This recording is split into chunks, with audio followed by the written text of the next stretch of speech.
American. Nuremberg. The U.S. officials who should stand trial for post-9/11 war crimes. Rebecca Gordon. Contents. Foreword. Chapter 1, The First Nuremberg. Chapter 2, Broken Treaties, Broken Laws. Chapter 3, Crimes Against Peace. Chapter 4, War Crimes. Chapter 5, Crimes Against Human Rights. Conclusion, American Nuremberg. To the victims and survivors of the U.S. War on Terror. Foreword. Hen Hot Books editorial director David Talbot W. approached me about this project. I agreed that it needed to be done. Terrible crimes have been committed in the War on Terror. They must be named, and those responsible must be held accountable. But the proposed title made me very uncomfortable. Like many children of the 1950s and 60s, I grew up in the shadow of the Holocaust. Even on the day before he died, my Jewish father refused to tell me what kind of work he had done during the war for the Office of Strategic Services, the forerunner of the CIA. I swore an oath, he said. In college, I took a semester of German. I don't even want to hear those sounds come out of your mouth, he said. He never forgave Hannah Arendt for attempting to understand the Nazi mentality in Eichmann in Jerusalem, or the ACLU for helping American Nazis to march in Skokie, Illinois. I grew up in a country still trying to assimilate the absolute barbarism of the Second World War. Adults around me were struggling to comprehend the feast of self-devouring horror served up by Europe, a continent that only decades before had so smugly shouldered the white man's burden of civilizing the world. As was true for many Americans of my generation, Nazi Germany became my symbol and shorthand for human evil. And not without reason. The war the Nazis unleashed consumed the lives of between 45 and 55 million Europeans, and another 25 to 30 million people in Asia. 27 million died in the Soviet Union, over 14% of the total population, 6 million in Poland, 17% of that population. When I was very young, my parents tried to shield me from the worst of the Holocaust. It would be years before I saw the photographs of those skeletal ghosts, before I understood my schoolmates' jokes about soap and lampshades. But I grew up knowing that the heart of darkness lay in Nazi Germany. The corollary, of course, was that my own country, which had fought the Nazis, was a light to the nations, a beacon of righteousness. When the war was over, my country had helped put the Nazis on trial as they deserved. We did it not because we were the winners and could do it, but because we were the wise and the good, and we knew that we should do it. Because my parents were leftists, however, they wouldn't let me rest in my comfortable bed of American self-righteousness. They gave me another symbol for evil, another. The United States lost 419,000, less than 1/3 of its population. If the Second World War had a winner, it was without doubt the United States of America. 12. Foreword. Bit of shorthand. My mother told me about the atomic bombs my country dropped first on Hiroshima, and then a few days later just to make sure the Japanese understood what they were facing on Nagasaki. Later I would learn about the Allies' crimes, the destruction of German cities like Dresden with firebombs that did more damage and killed more civilians than the German air war on England. I would learn about how, near the end of the war, the United States leveled 67 Japanese cities with incendiary bombs that killed 500,000 residents outright and burned to ashes the homes of 5 million more. War crimes, all. Facing these monumental horrors of the past, I was not thrilled with the title American Nuremberg. Compared with the unimaginable scale of World War II, including the genocidal final solution, the Allied firebombing of Europe and Japan, and the radioactive ruins of Hiroshima and Nagasaki, the crimes of the War on Terror seem to be of a much smaller order.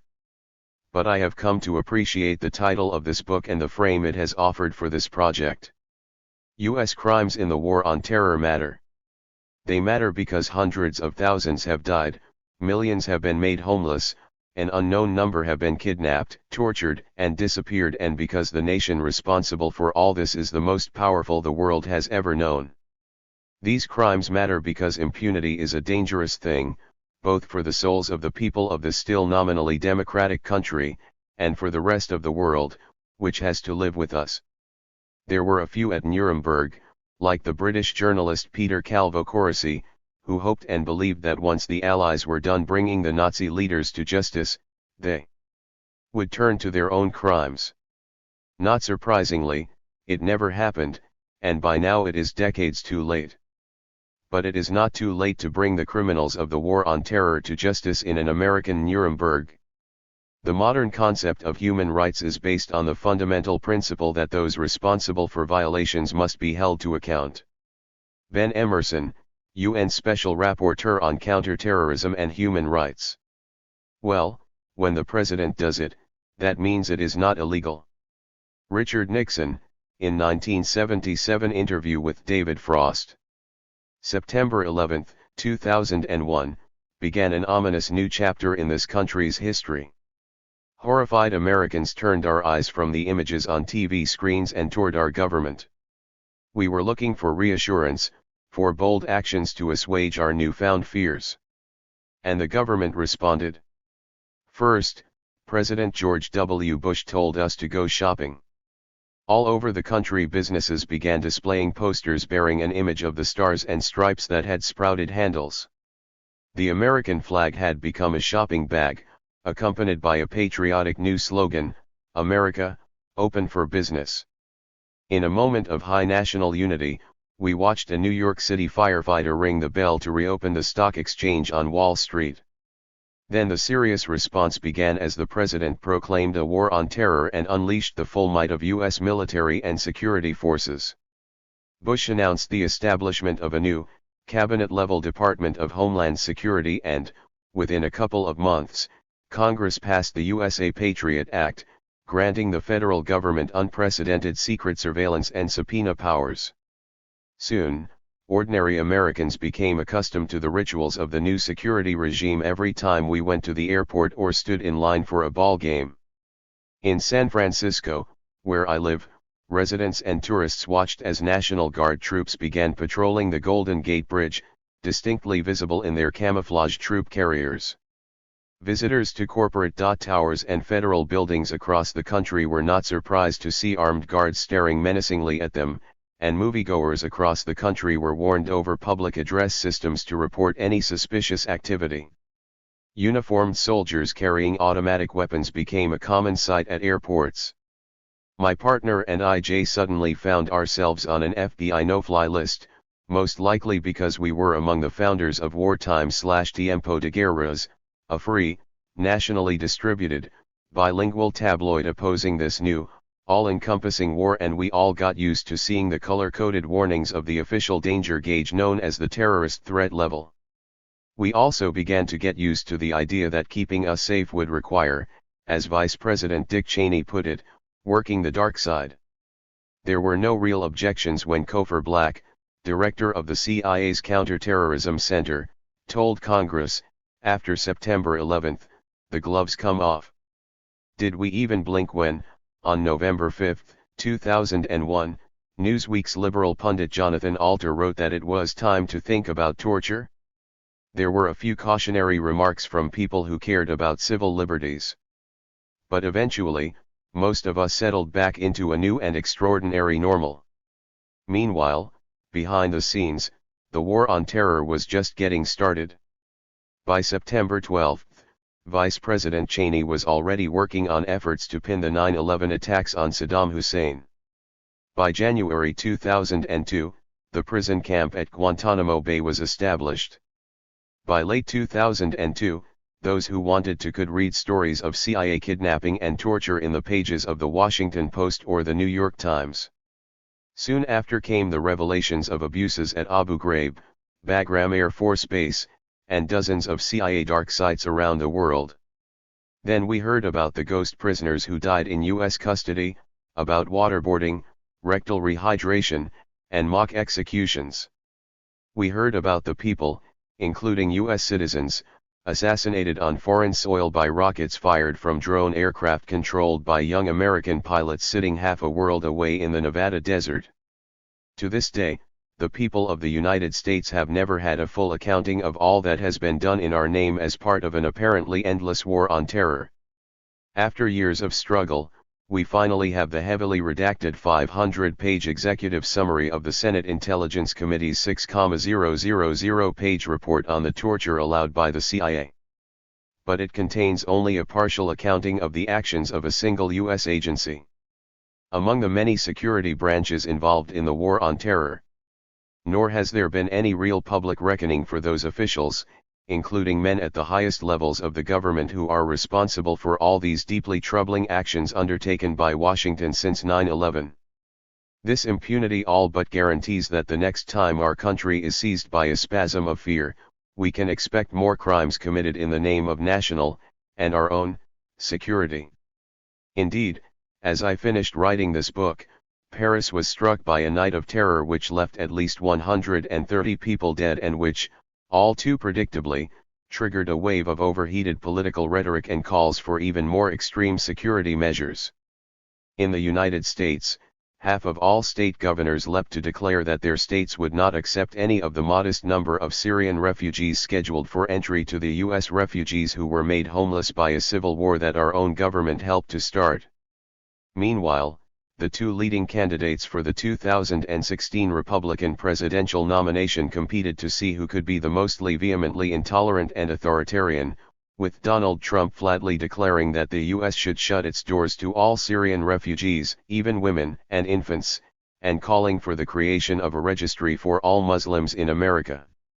At the same time, Ben Carson, another leading GOP contender, compared Syrian refugees to rabid dogs that should be kept safely outside our borders. Between November 1945 and April 1949, the four countries known as the Great Powers, the United States, the Soviet Union, Great Britain, and France, tried nearly 200 Nazi war criminals at Nuremberg, Germany. Hundreds more were later put on trial in Soviet-occupied countries and in West German courts.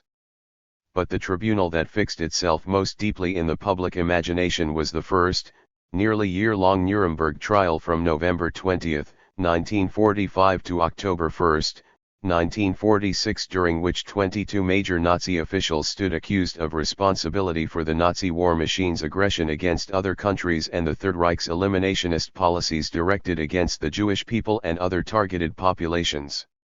Adolf Hitler himself escaped justice at Nuremberg by committing suicide in the final days of the war, as did such top aides as SS Chief Heinrich Himmler, head of Hitler's extermination program, and Joseph Goebbels, the Third Reich SS master propagandist. But the men who did stand trial during the first Nuremberg tribunal represented an important spectrum of Nazi power, including Hitler's second-in-command, Reich Marshal Hermann Göring. The series of trials at Nuremberg remain controversial to this day, with scholars and legal experts debating whether justice was done. Now, as they did then, some scholars question the tribunal's legal foundations. Others believe that too many Nazis avoided prosecution, pointing to defendants who were acquitted on dubious grounds or were later reprieved. And there were many Nazis who escaped the tribunals altogether, often with the assistance of U.S. officials eager to recruit them for the Cold War effort against Russia. But despite the ongoing debate over either the tribunal's legality or the effectiveness of international law in the face of World War II's staggering crimes against humanity, it is widely believed that some kind of justice was done at Nuremberg. The very name, for many, conjures a deeply righteous legal and moral reckoning that, by grappling with the unspeakable outrages of the Third Reich, allowed humanity to go forward. In 1945, the victorious Allies could very well have simply executed captured Nazi leaders. In fact, that's what President Franklin Roosevelt and British Prime Minister Winston Churchill originally proposed doing. This would have saved the Allies the mess, expense, and public scrutiny involved in holding trials. Ironically, it was Soviet dictator Joseph Stalin who insisted on trials for accused Nazi war criminals, arguing that such procedures were necessary to establish a sense of legitimacy in the eyes of the world. So the Allied nations, the United States, the United Kingdom, France, and the Soviet Union took the legal route to justice. As we shall see in Chapter 1, the resultant tribunals were far from perfect, but they accomplished several things. They forced a public, international acknowledgement of the scale of Nazi crimes. They brought a modicum of due process to the prosecutions. But perhaps most important of all, the tribunals demonstrated the crucial importance of international law. By construing Nazi depredations as crimes rather than as simple acts of a war that Germany had lost, the tribunals demonstrated that international law, specifically the laws and customs of war, is real law. And, just as with domestic crime, international crime can have real consequences. The Allies had substantial incentive to shore up the power and reach of international law. Europe had barely survived its second catastrophic world war in 3 decades. With the United States and the Soviet Union already circling each other, Europe was desperate to avoid another such cataclysm. The last one had killed upwards of 55 million Europeans and had left the lands and economies of victors and losers alike in ruins. And the United States had just demonstrated in Hiroshima and Nagasaki that it commanded the most powerful weapon the world had ever seen. It was possible now to imagine a war that would annihilate all of humanity. This was the shadow that loomed over Nuremberg as the tribunals began. Together with the charters founding the United Nations and the International Court of Justice, as well as the revised Geneva Conventions of 1949, the Nuremberg trials would seek to substitute the rule of law for the rule of force. Imperfect instruments constructed by imperfect beings, these international advances nonetheless established the possibility that conflicts between nations could and should be conducted according to agreed-upon laws. These treaties and charters, and the ones that have followed them, are a zenith in human political achievement. They are among the few positive results of the Second World War. International law is even more important in 2016 than it was in 1945.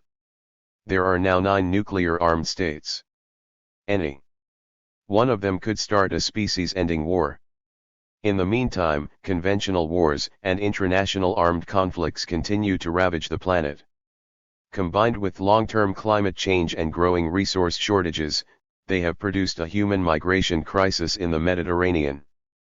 But despite the increasingly urgent need for the international rule of law, the United States continues to behave as if such laws are only, as the notorious hotelier Leona Helmsley once said about taxes, for the little people. That is why this book is called American Nuremberg. There is a pressing need to bring the United States into the legal community of nations, where it must be held accountable for its actions.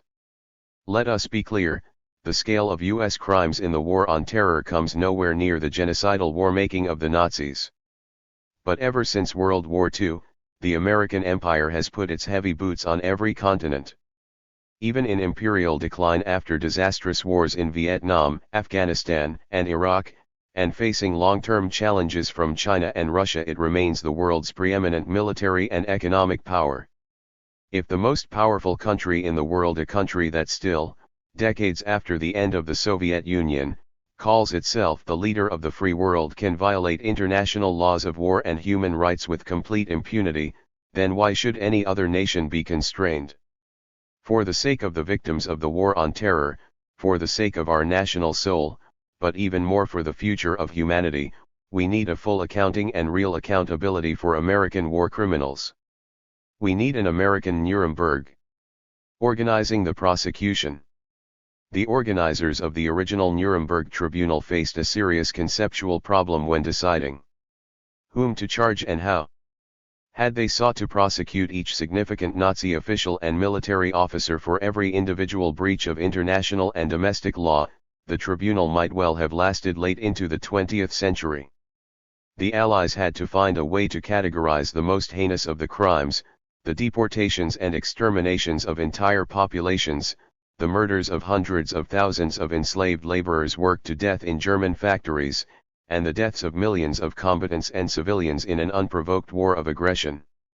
They had to consider thousands of individual actions and corral them into a few conceptual pens. They chose 3 main categories for their indictments: crimes against peace, war crimes, and crimes against humanity. Like the crimes prosecuted at Nuremberg, those committed during the U.S. War on Terror are so numerous, so vile, and so varied that it is no simple matter to describe them in an orderly way. Which of George W. Bush's and Dick Cheney's actions can we call war crimes? Which are crimes against peace? Do any of them amount to crimes against humanity?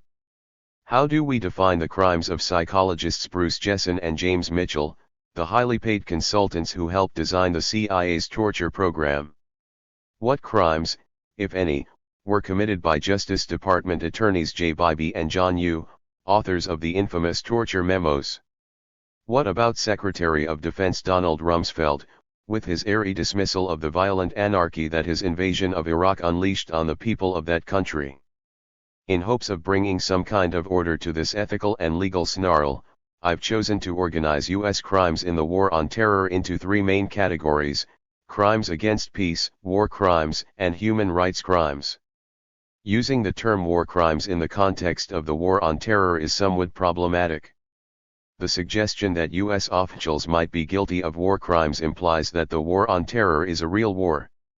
For reasons that will become clear, however, I've chosen to call only those crimes against individuals that have taken place inside the war zones of Afghanistan and Iraq war crimes. The extreme security measures that the U.S. has undertaken in other areas, including tortures, extraordinary renditions and targeted killings, are human rights crimes. Why not use the category of crimes against humanity, as the Allies did at Nuremberg? Certainly the global war on terror has seen violently inhumane actions. The CIA employed rectal rehydration to punish Khalid Sheikh Mohammed and to demonstrate their total control over him.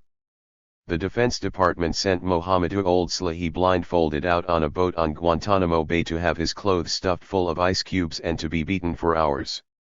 Then they shoved him into a specially prepared trailer, sealed to prevent any light from entering, fitted with loudspeakers and a single ring bolted in the middle of the concrete floor, where he remained for months. The U.S. Navy held Jose Padilla without charge in isolation for years in a brig in Charleston, South Carolina, subjecting him to brutal tortures, including sensory and sleep deprivation, excruciating stress positions, and, according to his lawyers, administration of a truth serum. When finally brought to trial, Padilla was deemed psychologically incapable of assisting his attorneys in his own defense because his trauma far exceeded ordinary PTSD. Years of torture on U.S. soil had rendered him psychotic. In the hysterical climate of the post-9/11 United States, U.S. authorities mentally dismantled an American citizen who had virtually no legal protections. 10. Surely these must be crimes against humanity? They are certainly horrific violations of human persons, but in a strict legal sense they are probably not crimes against humanity. In international law that term is reserved for a very specific kind of crime: the widespread or systematic targeting of an entire people, religion, or political group for persecution and/or extermination. Awful as the crimes against Mohammed, Slahi, Padilla, and many others are, they probably do not rise to the level of crimes against humanity. That is why I've chosen to call them human rights crimes. Suppose our own alleged criminals in the war on terror were to be brought to justice. Who could try them? In what venue? The United States signed but never ratified the treaty creating the International Criminal Court. In fact, in 2002 the Bush administration informed the United Nations that the country had no interest in pursuing ratification, so the ICC is not an option. Some countries have anti-torture and war crimes laws, so U.S. government officials accused of these crimes might in theory be tried in Spain, or even Switzerland, should they happen to visit such foreign nations.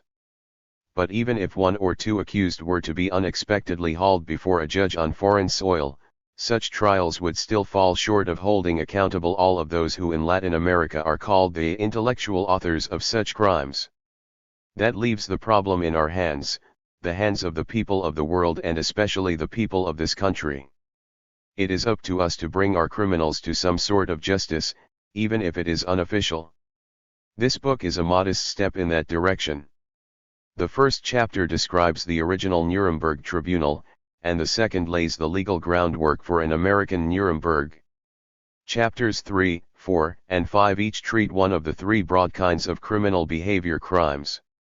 Al.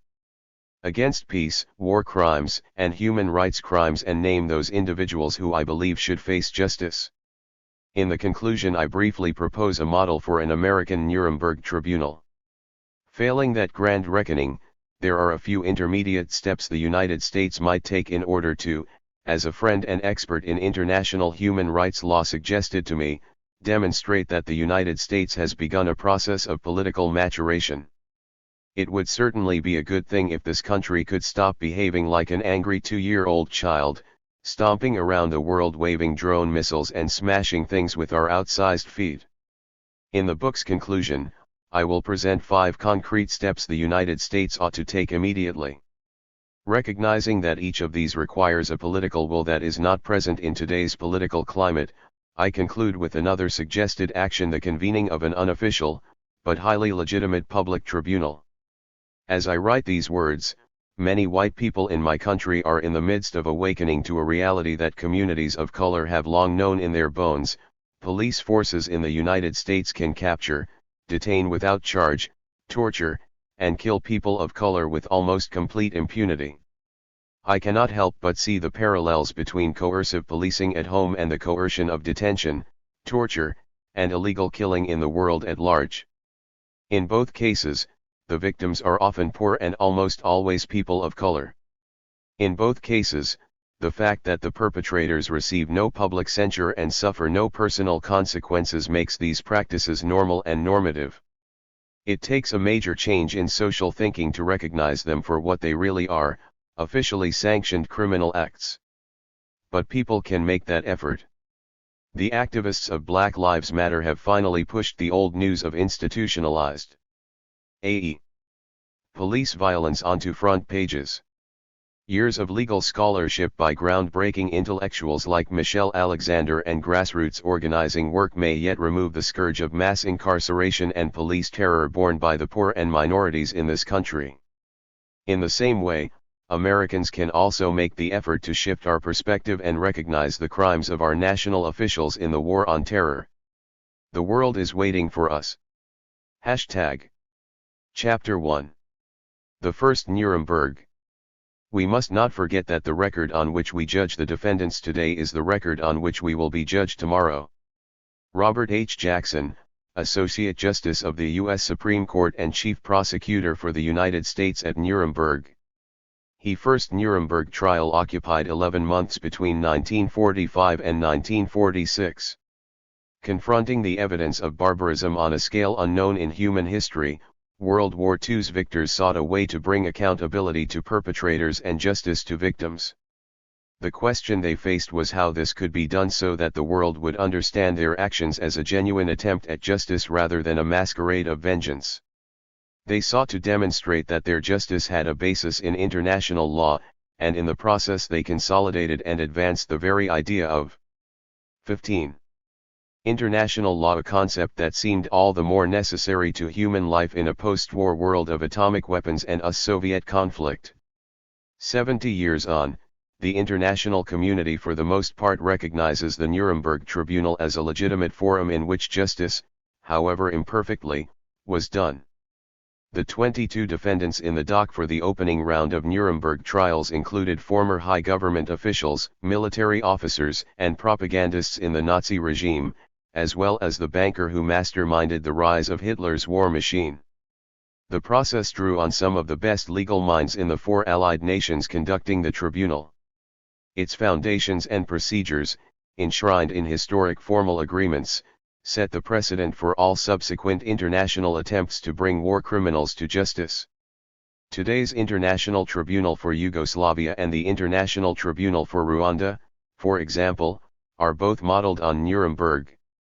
In addition to the 22 verdicts rendered, Nuremberg had other enduring results. Among these are the 1950 Nuremberg Principles. These guiding rules for nations, commissioned in 1947 by the UN General Assembly, remain valuable today as a means of judging the actions of governments and their officials. They create a useful lens for examining the actions of U.S. officials in the War on Terror. The Nuremberg Principles declare that actions that violate international law are punishable crimes, regardless of whether those actions happen to violate domestic laws. Even heads of state or other high government officials are not immune from prosecution for war crimes and crimes against humanity. And no one can be exonerated for war crimes or crimes against humanity on the sole grounds that he or she was acting under a superior's orders. 16. These principles continue to guide the work of the International Criminal Court today. The ICC is itself an outgrowth of the Nuremberg process. Even during the opening Nuremberg trial, observers expected that the United Nations would establish such a court as one of its earliest actions. In the end, it took more than half a century to achieve this. However, by 1998, 60 countries had approved the ICC's governing document, the Rome Statute. The International Court itself finally opened in 2002, and by 2015, 123 countries had signed on. Conspicuous by its absence is the United States of America. The Nuremberg trials were the result of heated political discussions within Allied circles dating back to 1943. At a conference of Allies held in Tehran during the war, Joseph Stalin is said to have raised a toast to the prospect of quickly trying and then shooting 50,000 Nazi war criminals. Winston Churchill was reportedly horrified, and apparently Roosevelt made an attempt to reduce the tension in the room by joking that perhaps the Allies could make do with only shooting 49,000. While some Allied nations warned at a 1943 conference in Moscow that Nazi war criminals would be pursued to the uttermost ends of the earth, in order that justice be done, some elements within the British and American governments were strongly resistant to the idea. This opposition to a war crimes tribunal was especially strong in the U.S. State Department, where an elite old boy network with reflexive anti-Semitic attitudes held sway. Looking beyond the present war to the next, albeit cold, one, these government officials were as concerned about restoring German strength as a bulwark against the Soviet Union after the war as they were about bringing Nazi criminals to justice. Beyond the issue of future Soviet power, there were immediate issues to consider as well. U.S. Secretary of the Treasury Henry Morgenthau, Jr., believed that it would be both risky and wrong to give Nazis like Hermann Göring the kind of propaganda platform a public trial would afford. Others, including Henry Stimson, Roosevelt's Secretary of War, argued that only a public trial bearing the imprimatur of the international community would satisfy both the practical need to discredit Nazi Germany in the world's eyes and the moral requirements of justice. The Nuremberg Tribunal was by no means Europe's first war crimes trial. Private individuals had been tried for crimes committed during previous European wars. Usually the defendants were soldiers, often enlisted men, accused of abusing prisoners of war or civilians in the course of their service. These defendants were tried either in the civilian courts of the country of the victims or, more often, in military tribunals held in their own countries. In any case, these trials were always local. They relied on domestic civilian or military laws and were specific to individuals and their individual offences. Peter Calvo-Corsi, a British intelligence officer seconded to the prosecuting team at Nuremberg, described two key problems the tribunal's organizers faced in a commentary published in 1947. In the first place, he wrote, there were men whom the Allies wished to accuse but whose alleged crimes related to no particular country and were confined to no particular point of time. The Nazi government's crimes had covered an entire continent. It made no practical sense, for example, to try the same men 3 times in 3 venues for the slaughter of Jews in Germany, France, and Poland. 18. Second, merely punishing lower echelon soldiers for exceeding their rights and their instructions was plainly inadequate for the punishment of war crimes as extended by the practices of war in the present century. The problem was not simply that of indicting a disobedient subordinate in the field whose temperament had led him to commit some hot-blooded excess. The problem was finding a way to try the people who had put those soldiers in the field in the first place, to get at the directing hand in high places, the hand that had instituted a deliberate criminal policy which was responsible for the cold-blooded devising of excesses. One option was to allow what remained of the German state try its own war criminals. This is what the Allies had done at the end of World War I. Quite a few lower echelon Germans were tried in German courts at Leipzig between 1921 and 1927, but few were convicted and even fewer punished. This time, however, the Allies were not content to leave the prosecution of war crimes in German hands. If trials were to be held, it was clear that no single country could hold them. They must have an international character, ideally under the aegis of a body like the newly formed United Nations, which was established in October 1945, a month before the first Nuremberg trial began. And the trials must find a way to apply the rule of law not only to the soldiers in the field but to the directing hands that had put them there. The Nuremberg Court was established in August 1945 through a joint document known as the London Agreement, signed by representatives of each of the four great powers. Article 1 stated, "There shall be established after consultation with the Control Council for Germany an international military tribunal for the trial of war criminals whose 19. Offenses have no particular geographical location whether they be accused individually or in their capacity as members of the organizations or groups or in both capacities." How the tribunal was to function and the specific crimes it would consider were established in the Charter of the International Military Tribunal, which formed part of the entire agreement. Each of the four great powers was to provide one judge and one alternate, all of whom were to be present for all sessions.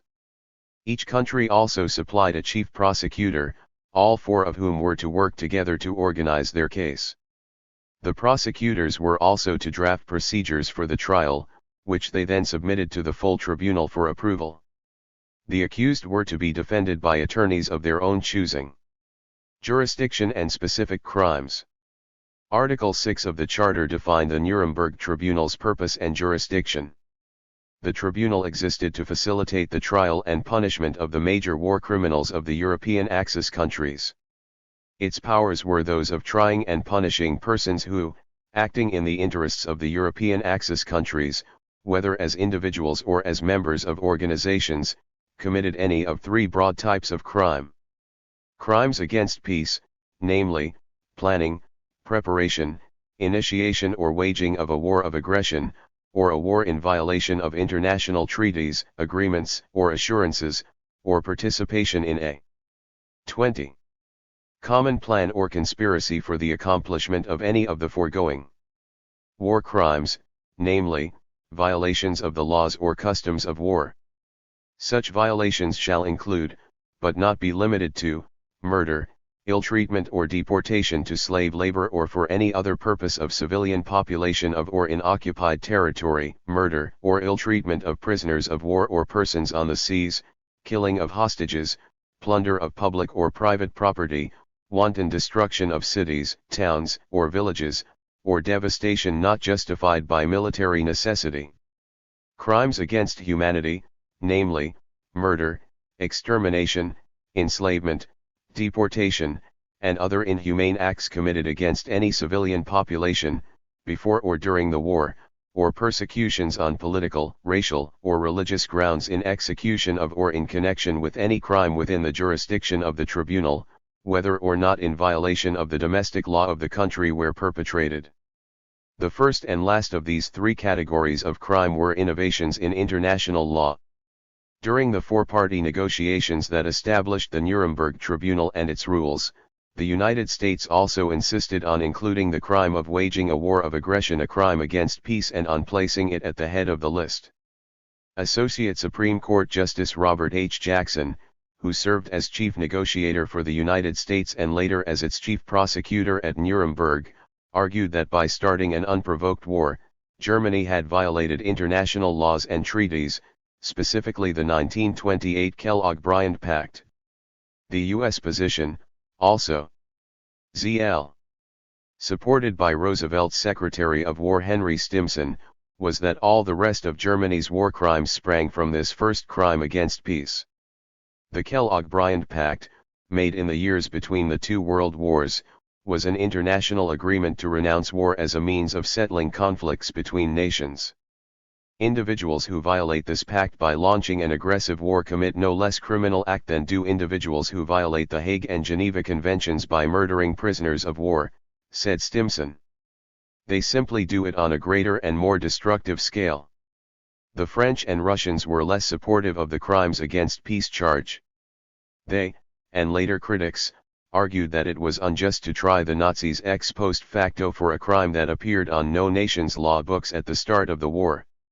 In his sweeping history, The Anatomy of the Nuremberg Trials, Telford Taylor acknowledged that crimes against peace would not have passed legal muster if the trial had been conducted on a plane devoid of political and emotional factors. Taylor, who replaced Jackson as U.S. prosecutor for the 12 subsequent Nuremberg trials of lower-level functionaries, believes that trying the Germans for starting the war violated the common law principle that no one should be tried for ex post facto crimes. However, in 1945 those political and emotional factors were crucially important if the Nuremberg Tribunal was to serve its purpose. Peoples whose nations had been attacked and dismembered without warning, Taylor argues, wanted legal retribution, whether or not this was a first time. Although contentious, the idea that military aggression is itself a crime was not a new one.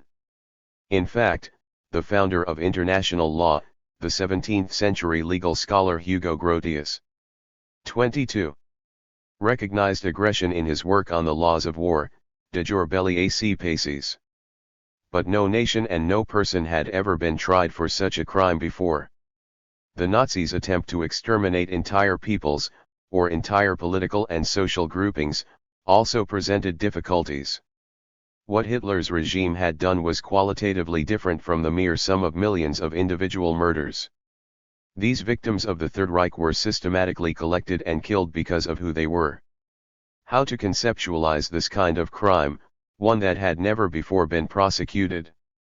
The Nuremberg Tribunal fixed on a new name for this unprecedented horror, crimes against humanity, and defined them in connection with any crime within the jurisdiction of the tribunal. That phrase referred to the other two categories of crime, crimes against peace and war crimes. The 1950 Nuremberg Principles extended this definition beyond the temporal confines of the Second World War to include any such persecutions that are carried on in execution of or in connection with any crime against peace or any war crime. In 1948, 2 years after Nuremberg's conclusion, the new United Nations promulgated the world's first treaty defining the crime of genocide, which most nations have signed and ratified, including the United States. This treaty provided the legal basis for including genocide, in addition to crimes against humanity and violations of the 1949 Geneva Conventions, among the charges brought at the international tribunals on Rwanda and the former Yugoslavia.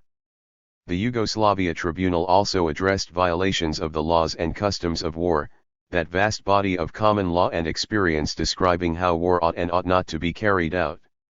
25. Article 6 of the London Charter also identifies conspiracy, not as a separate category of crime, but as an additional consideration in relation to any of the three main categories.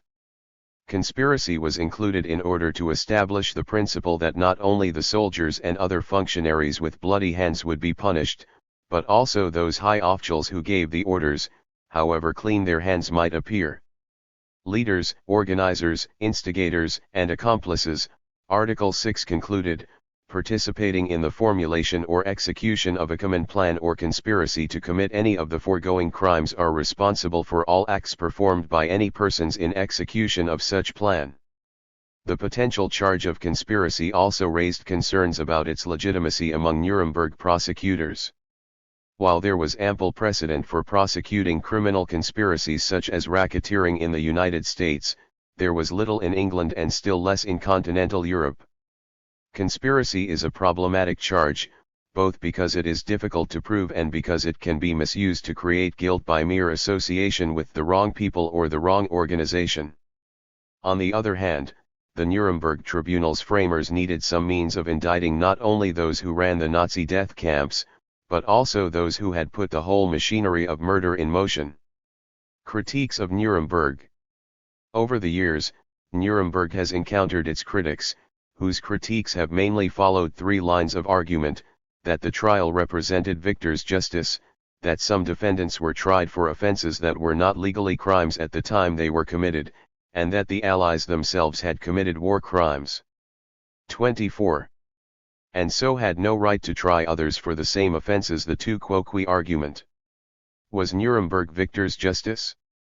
That is, was the trial nothing more than the vengeance of the winners masquerading as justice for the losers? There are arguments supporting this position. For example, the trials were not conducted according to common law rules of justice. Indeed, Article 19 of the London Charter stated, "The tribunal shall not be bound by technical rules of evidence.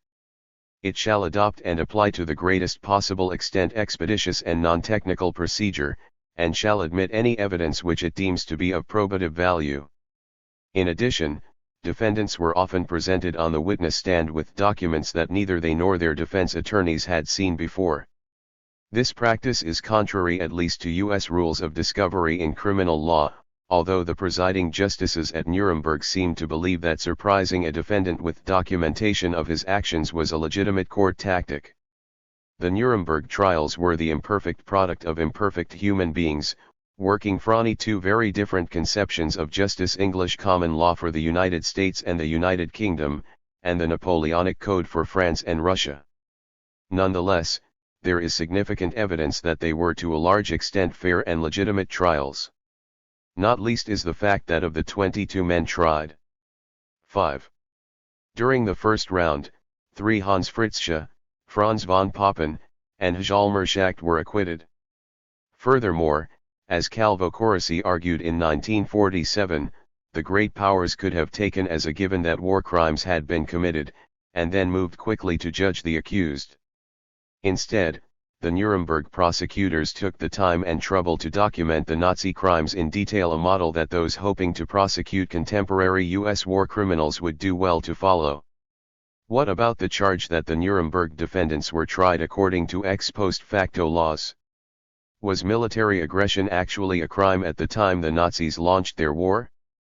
As we noted above, many people, including U.S. War Secretary Stimson, were convinced then, and many are convinced today, that a war of aggression was a crime under unwritten but long recognized customary law, and specifically under the Kellogg-Briand Pact, which Germany had signed. Nuremberg simply marked the first international attempt to actually hold the leaders of a nation accountable for launching such a war.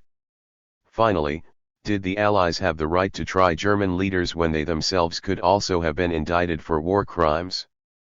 Those who made this criticism had in mind such crimes as French mistreatment of German prisoners of war, the firebombing of German and Japanese cities, and the U.S. decision to drop atomic bombs on Hiroshima and Nagasaki. It was the hope of some observers at the time that when an international court of criminal law was established, it would consider such horrors as the use of atomic weapons on Japan as its first order of business. This, as we know, did not happen. But the question remained, did the crimes of the Allies render those of the Axis powers less horrific, less worthy of judgment?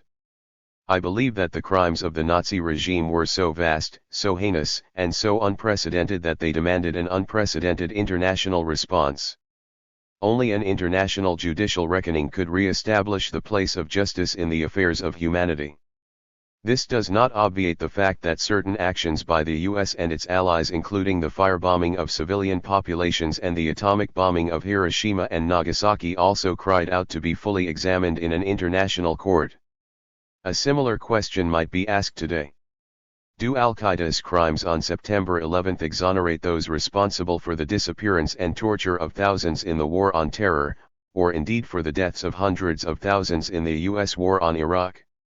My answer is no. Certainly the 9/11 attacks were horrific criminal actions, as are the bombings of markets and mosques, the kidnappings and assassinations that terrorist networks continue to carry out today.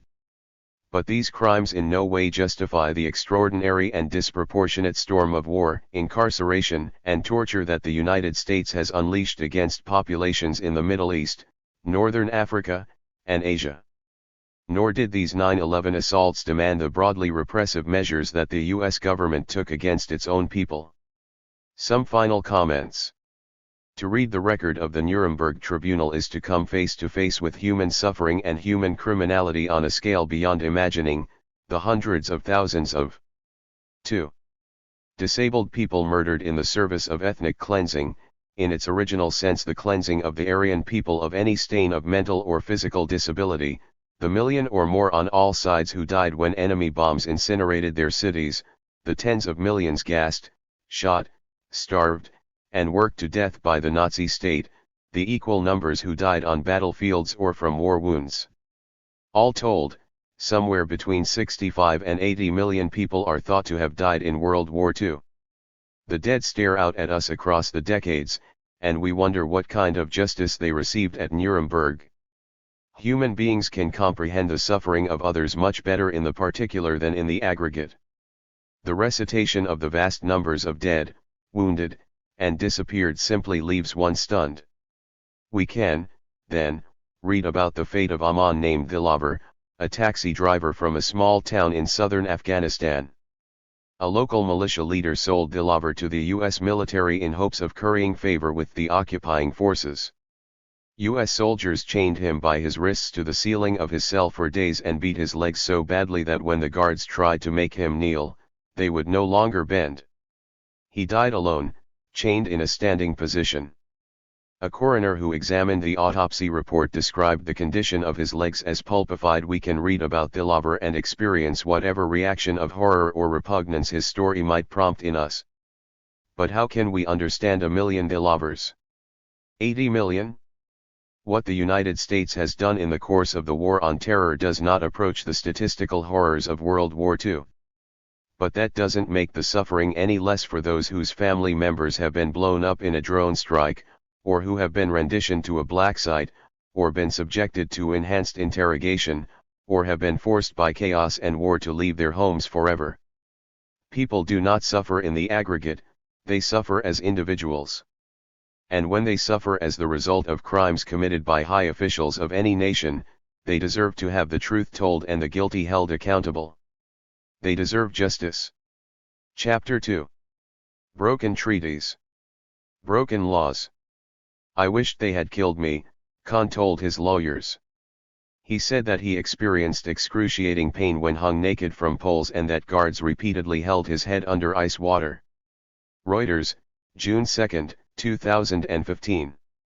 The CIA abducted Majid Khan in Pakistan in when agency personnel poured ice water on his genitals, when they immersed his whole body in ice water and held his head under until he almost drowned, when they stripped him naked and hung him from a beam for 3 days, when they shoved a tube up his rectum and used it to feed him his pureed lunch, when they kept him isolated in total darkness for almost a year. What crimes, if any, did they commit? If the United States were to hold accountable American officials and torturers for crimes committed under the banner of the War on Terror, under what laws international and/or national might they be tried? The answers to this question depend in part on the extent to which the War on Terror really is a war. There is a difference between acts of terrorism which are atrocious and illegal under many domestic and international laws and the kind of hostilities that international treaties like the Geneva Conventions call armed conflict wars involve sustained levels of regular fighting. Unfortunately, neither the Geneva Conventions nor its additional protocols explicitly define an armed conflict. This definition is important because it affects the kind of rights prisoners can claim. Marco Sassoli, professor of international law at the University of Geneva in Switzerland, has written extensively on this question. In a 2006 article for Harvard University's program on humanitarian policy and conflict research, he offered some criteria for recognizing an armed conflict. Relevant factors, Sassoli said, include intensity, number of active participants, number of victims, duration and protracted character of the violence, organization and discipline of the parties, capacity to respect, collective, open, and coordinated character of the hostilities, direct involvement of governmental armed forces, and de facto authority by the non-state actor over potential victims. of the measures taken by states and others to prevent or suppress acts of terrorism do not amount to an armed conflict in either the practical or legal sense. In the ICRC's eyes, at least, much of the U.S. war on terror is not really a war. In many cases, the kidnapping, torture, and outright murder involved have not occurred during the sort of direct clash of organized armies that most people and most laws define as war. So is the U.S. global war on terror a war or not? Is it perhaps merely a metaphorical one, like a war on poverty or cancer? Or is it a genuine, sustained, armed conflict? While there is disagreement on this point, one thing is clear: the U.S. government cannot, like Humpty Dumpty in Alice Through the Looking Glass, make the war on terror into a war simply by calling it one. Yet the George W. Bush administration did precisely that when in February 2002, President Bush issued a memorandum purporting to define the contours of the battle. Bush argued that the war against terrorism ushers in a new paradigm, one in which groups with broad, international reach commit horrific acts against innocent civilians, sometimes with the direct support of states. Our nation recognizes that this new paradigm ushered in not by us, but by terrorists requires new thinking in the law of war, but thinking that should nevertheless be consistent with the principles of Geneva.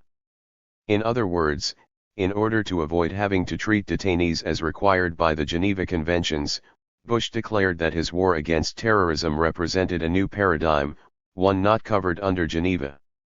Nevertheless, he stated, the United States in its great magnanimity would adhere to the Geneva 99 principles when convenient. Should these conventions prove inconvenient, Bush went on to say, I have the authority under the Constitution to suspend Geneva as between the United States and Afghanistan, but I decline to exercise that authority at this time. In other words, the President appeared to suggest that Geneva does apply, but arrogated to himself the right to unilaterally suspend an international treaty that the United States has signed and ratified. Despite whatever Bush believed, the U.S. Constitution makes very clear that presidents may not simply suspend treaties they find bothersome.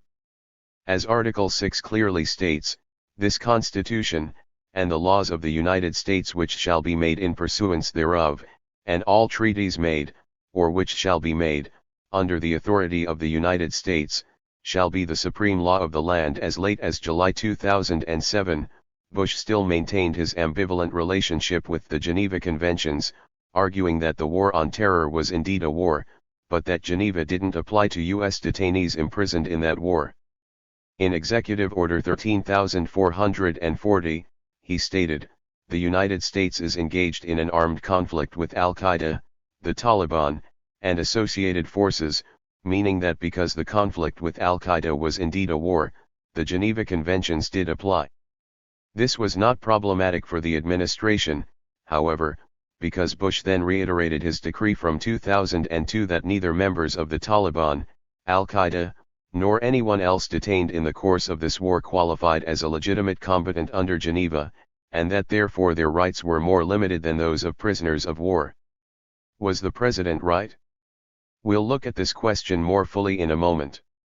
Apart from U.S. operations in Afghanistan and Iraq then, I believe that the war on terror is not a war at all. It is rather the extended, apparently endless, pursuit of Al-Qaeda combatants. 34. In dozens of countries. Nor is Al-Qaeda the only enemy being pursued. As then Defense Secretary Rumsfeld pointed out early in the war on terror, they are just one of many networks.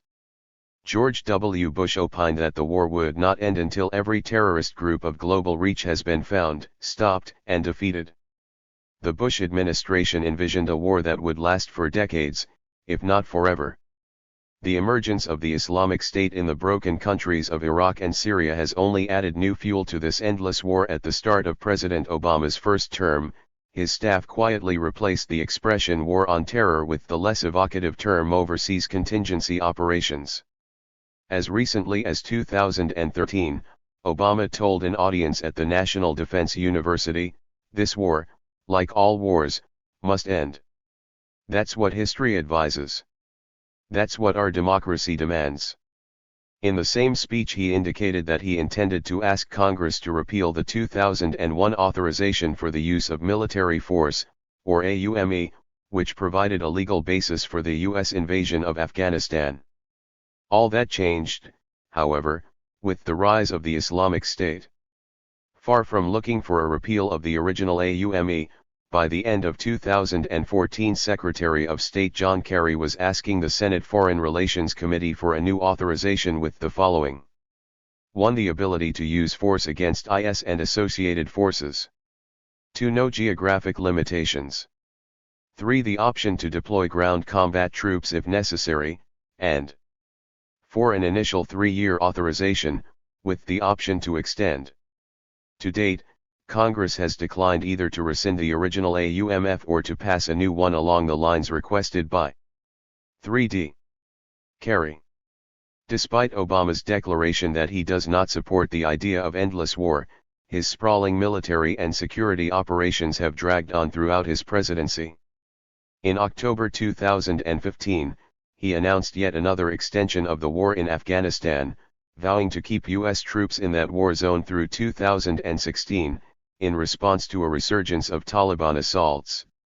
Meanwhile, Obama expanded the air war against ISIS positions in Iraq and Syria and ordered military advisors into that growing conflict. If the war on terror is not really a war, are U.S. kidnappings, incarcerations without trial, torture, and murder then legal under international law? Do U.S. officials have the right to do anything they want to people they perceive as enemies? Not at all. It just means that a different set of laws applies. There are two different kinds of international law that affect how governments may treat human beings they have in their control. The Geneva Conventions, which are discussed more fully below, are part of a body of law traditionally known as International Humanitarian Law, or IHL. These laws cover the rights and responsibilities of all people, from state actors to private individuals, who are caught up in either an international or a non-international armed conflict. The other relevant branch of international law is international human rights law, a set of treaties, declarations, and customs governing how states may treat people under conditions that do not amount to a full-blown armed conflict. I have said that I believe the U.S. wars in Afghanistan and Iraq are indeed international armed conflicts in the 36 sense intended by the Geneva Conventions. This means, as we shall see below, that anyone captured by U.S. agents in those countries falls in one way or another under the protections of the Geneva Conventions and other parts of international humanitarian law. Crimes against these detainees are war crimes. On the other hand, the terrible things done to prisoners like Majid Khan, who was detained in Pakistan, an allied nation and not a war zone in the sense of Afghanistan and Iraq, are still high crimes, but they are violations of international human rights law. The term war crimes has a unique rhetorical power. Its historical echoes remind us of the weight and gravity of the Nazi crimes that were prosecuted in Nuremberg. It is a shame that when the same actions, torture, disappearance, murder, happen outside the context of war, the phrase human rights violations that describes them does not carry the same rhetorical force. Both the crimes and the penalties may be equivalent, but somehow crimes sound worse than mere violations to the average English speaker. This is why, when it comes to considering offenses committed by officials and agents of the United States in the war on terror, I will introduce the term crimes against human rights to refer to the terrible abuses that take place outside the context of a traditional armed conflict. What follows is an attempt to sort out the international and U.S. laws that are most important in identifying U.S. crimes and criminals of the war on terror. If this tangle of treaties, conventions, and laws seems a bit complicated, that's because it is. Although the laws are complex, the basic number of specific crimes is relatively small, including such things as torture, enforced disappearance, illegal detention, and extrajudicial killings. At international humanitarian law, the laws and customs of war. When the Allies hammered out the London Agreement governing the Nuremberg Tribunal in 1945, they defined war crimes as violations of the laws or customs of war. What are these laws and customs of war? Are they still in force 70 years after Nuremberg? What relevant laws and treaties have further defined the laws and customs of war since Nuremberg? There are quite a few laws, treaties, and customs governing how the United States and its officials are supposed to behave during wars. These agreements often raise as many questions as they resolve. For example, what kind of war is being waged? Is it an international conflict, that is, a war between two or more sovereign nations? If so, certain rules apply. If not, similar but separate rules come into play. Then there is the question of the status of an individual who has been detained during a war. Is the person being held a combatant or civilian? Different rules govern how each group should be treated. And if the person is a combatant, is he or she legitimate or not? Again, different rules for different people.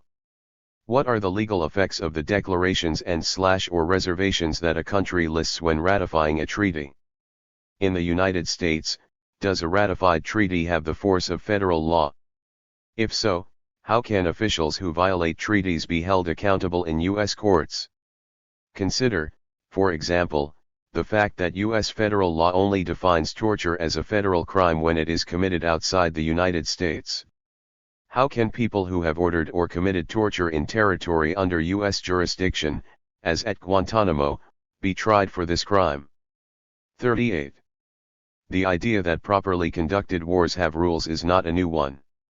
European views on what constitutes a just war go back at least to the Roman Empire. Most proponents of modern just war theory speak of three aspects of justice in war: jus ad bellum, jus in bello, and jus post bellum. What concerns us most at the moment are violations of the jus in bello, the rules governing how war should be conducted. These cover important issues such as distinguishing between combatants and non-combatants, humane treatment of captured combatants, and the prohibition of weapons that are mala in se, evil in and of themselves. This last includes weapons that cannot be fully controlled, such as poison gas, landmines, or cluster bombs. The 1864 and 1906 Geneva Conventions, one June day in 1859, a Swiss businessman named Henry Dunant found himself in the Italian town of Castiglione. Earlier that day in the nearby village of Solferino, a terrible battle between French and Sardinians on one side and Austrians on the other had left 9,000 soldiers wounded, with no one caring for them. The wounded combatants had been brought to the main church in Castiglione, where the 39. Horrified Dunant spent the next 5 days caring for them. His book describing the experience, A Memory of Solferino, helped launch the movement that led to the creation of the First Geneva Convention, which guaranteed protection for sick and wounded soldiers and established the International Committee of the Red Cross. In 1906, a Second Geneva Convention extended these protections to naval combatants injured at sea or in shipwrecks. These conventions codified much of Europe's developing tradition of common law about warfare.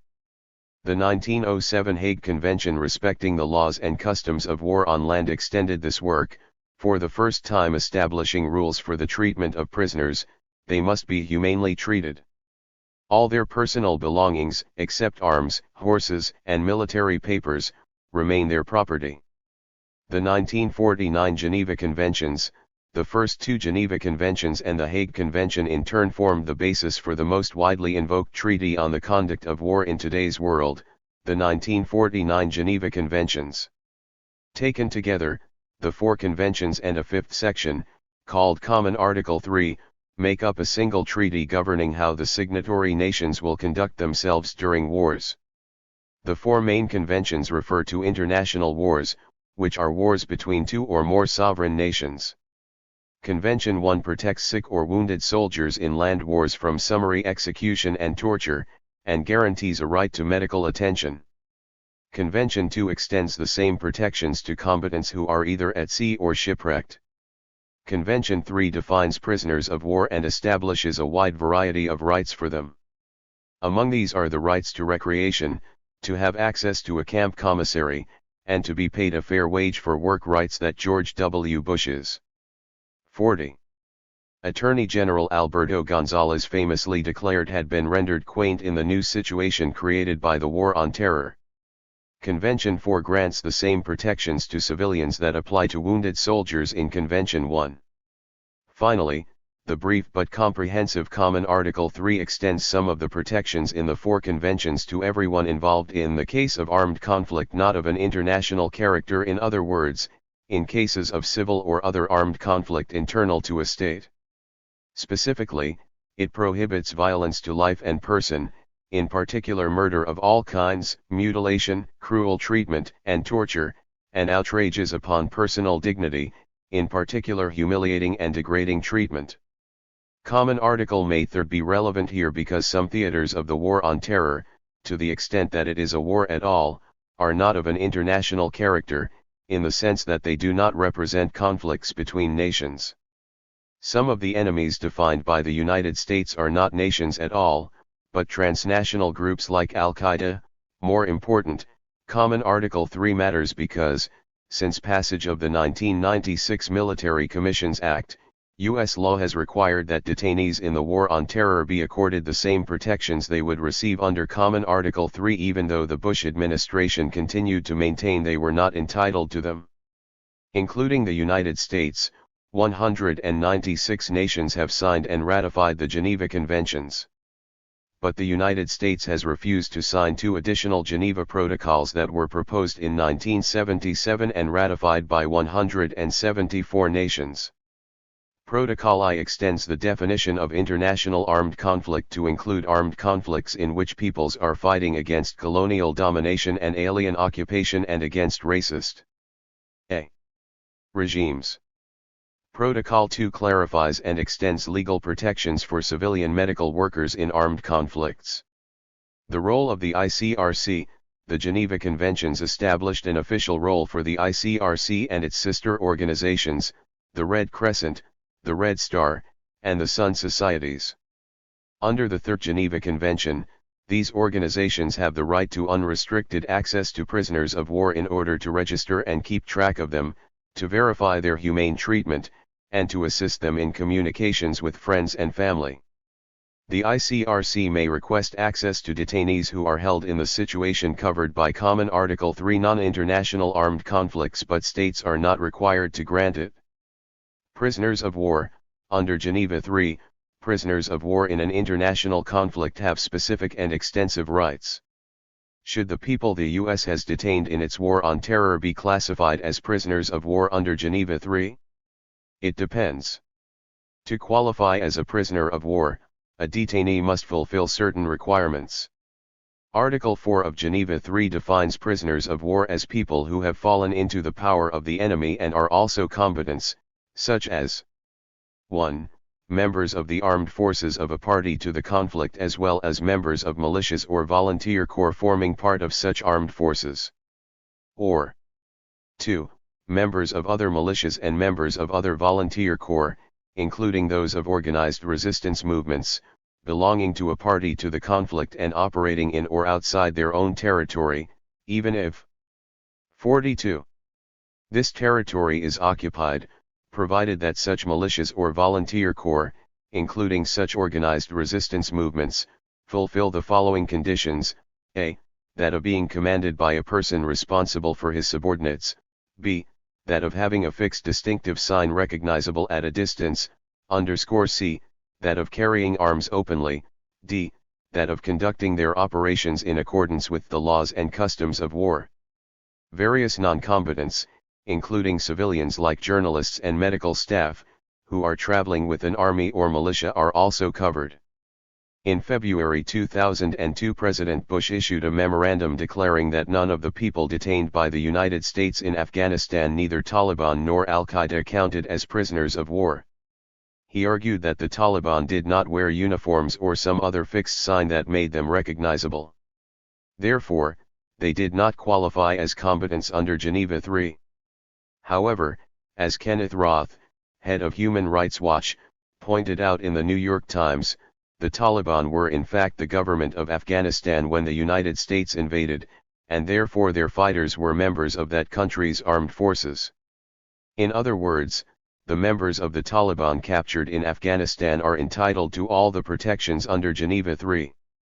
This includes, under Article 17, the right not to be tortured or in any way punished for refusing to answer questions in interrogations. No physical or mental torture, nor any other form of coercion, may be inflicted on prisoners. 43. Of war to secure from them information of any kind whatever.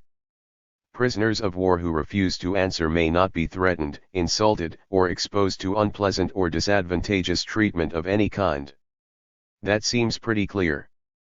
But what about members of Al-Qaeda captured in Afghanistan? Aren't they, as the Bush administration argued, unlawful combatants, and therefore not covered under Geneva III? In fact, the Geneva Conventions make no mention of the term unlawful combatants. It does seem that Al-Qaeda members picked up in Afghanistan were not combatants in the U.S.-Afghanistan war as defined by international law. They were not a militia serving the Afghan government, nor part of a clearly defined chain of command, nor did they wear a fixed distinctive sign recognizable at a distance. So, if they were not combatants, were they covered under the Geneva Conventions at all, or did they simply fall outside the legal protections of the laws and customs of war? Odd as it may seem, many experts believe that if non-Taliban individuals picked up in Afghanistan were not combatants, then they were civilians. The ICRC understands the four Geneva Conventions as a seamless whole. No one who is caught up in an international armed conflict is left outside the Convention's protection. This is spelled out in the commentary section of Geneva 4.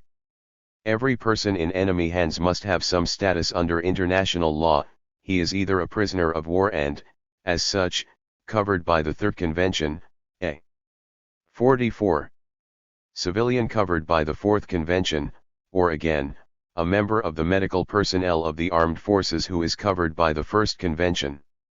There is no intermediate status. Nobody in enemy hands can be outside the law. People who are protected under Geneva 4 also have the right to visits by the Red Cross. If the power holding these detainees fails to register them, hides them, or treats them as ghost prisoners as the CIA has treated many detainees, this is a violation of the Fourth Geneva Convention. Once captured, members of Al-Qaeda taken in Afghanistan would seem to also be covered under Article 3 of Geneva 3, which protects anyone who is not actively involved in an international armed conflict, including people who cannot fight any longer because they have been detained. Such people, simply because of their presence in a country at war, also have some rights, although not the same ones given to prisoners of war. They must be treated humanely and protected from violence to life and person, in particular murder of all kinds, mutilation, cruel treatment, and torture. Nor may the nation holding them expose them to outrages upon personal dignity, in particular, humiliating and degrading treatment. In other words, pretty much everything that the United States did to its Taliban as well as non-Taliban prisoners was illegal, from the time they were picked up in Afghanistan, until by whatever circuitous route they found themselves incarcerated in the U.S. prison camp at Guantanamo Bay or rendered to some other country. What about people whom the CIA or other U.S. forces have snatched up in other places around the world, people like Khalid el-Masri, who was abducted while on holiday in 4. Macedonia? What about people arrested in Italy, Pakistan, or the Philippines? Are they prisoners of war under Geneva 3? The short answer is no, because they weren't seized in a country where an international armed conflict is taking place. In that case, are they covered by Common Article 3, which protects people captured in a non-international armed conflict?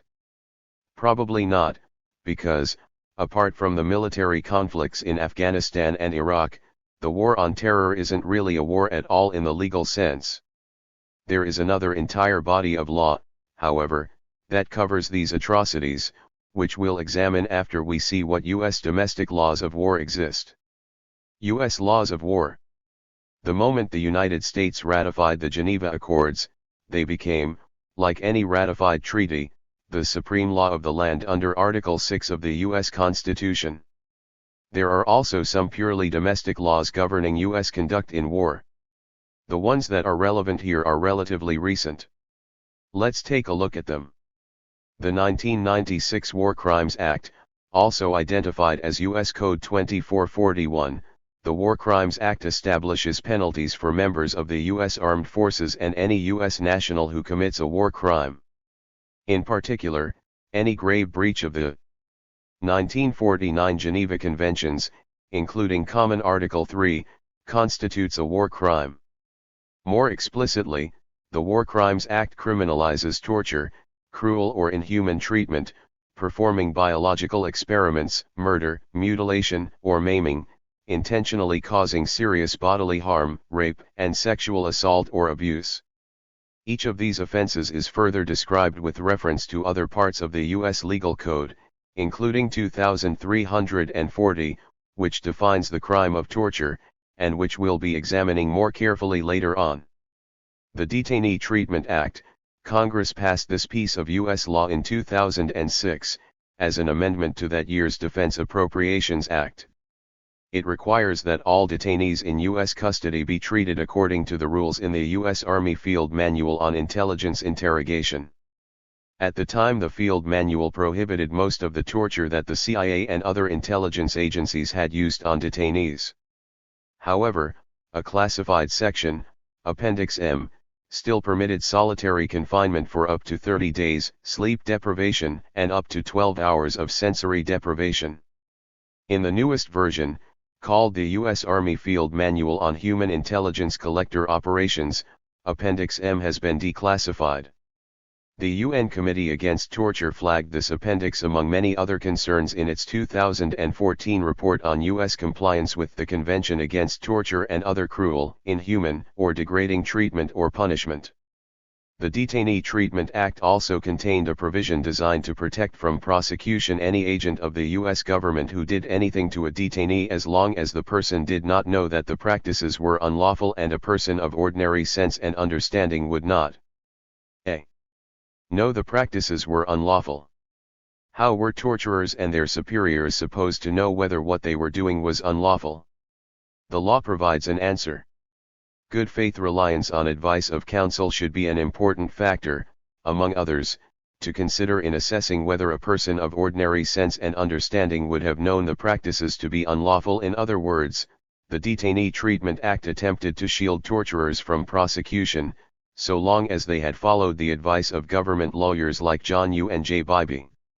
The infamous 2002 memo written by U. and Bybee stated that in order to constitute torture and hence to violate U.S. law, a victim's pain must be so great that it would ordinarily be associated with a sufficiently serious physical condition or injury such as death, organ failure, or serious impairment of bodily functions. In other words, if the victim didn't actually die, he wasn't tortured. Any person of ordinary sense and understanding knows that. Another section of the Detainee Treatment Act also explicitly denied the right of habeas corpus to any prisoner being held by the Department of Defense at Guantanamo. The Supreme Court overturned this section in its decision in Hamdan v. Rumsfeld, ruling that the Guantanamo detainees had the right under Geneva Common Article 3 to be tried in a irregularly constituted court. The military commissions the Bush administration had set up did not qualify because they did not operate under the Uniform Code of Military Justice.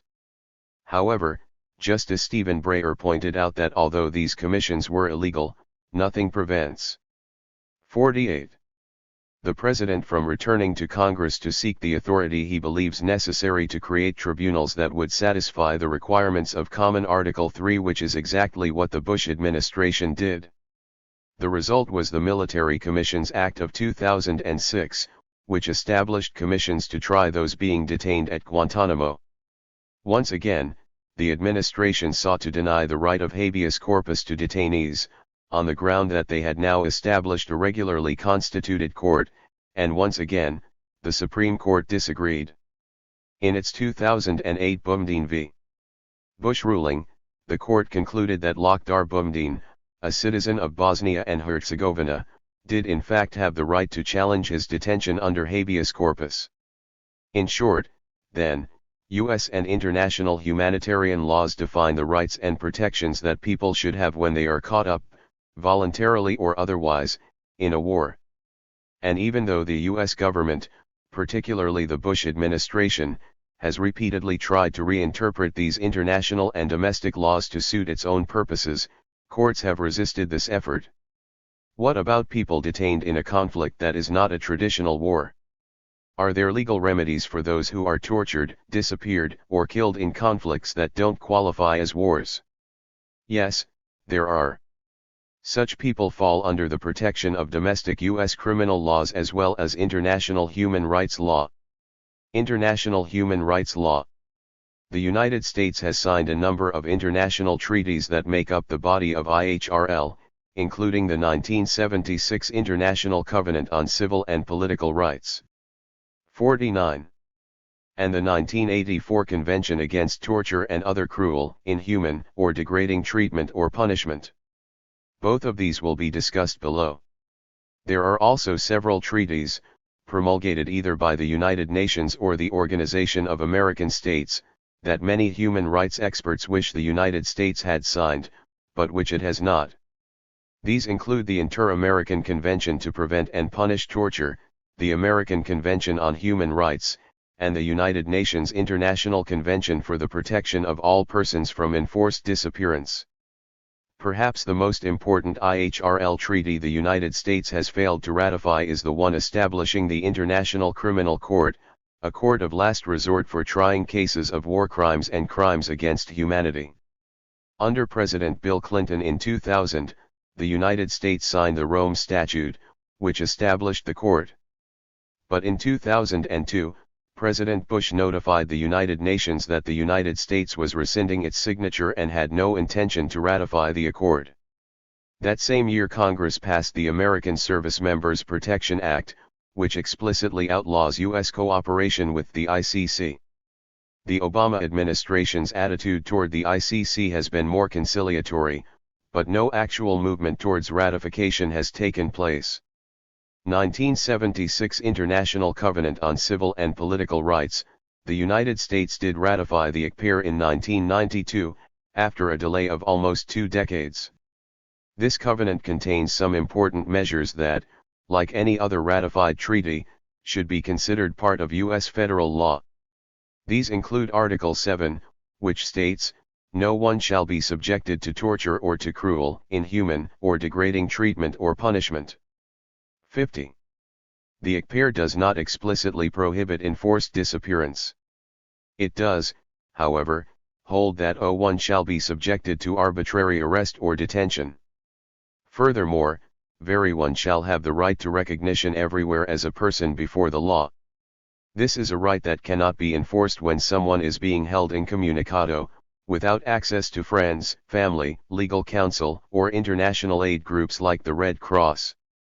1984 United Nations Convention Against Torture and Other Cruel, Inhuman, or Degrading Treatment or Punishment. The UNCAT is the most important international treaty on torture. The United States ratified it in 1984, and it remains federal law. Here is how the UN Convention defines torture.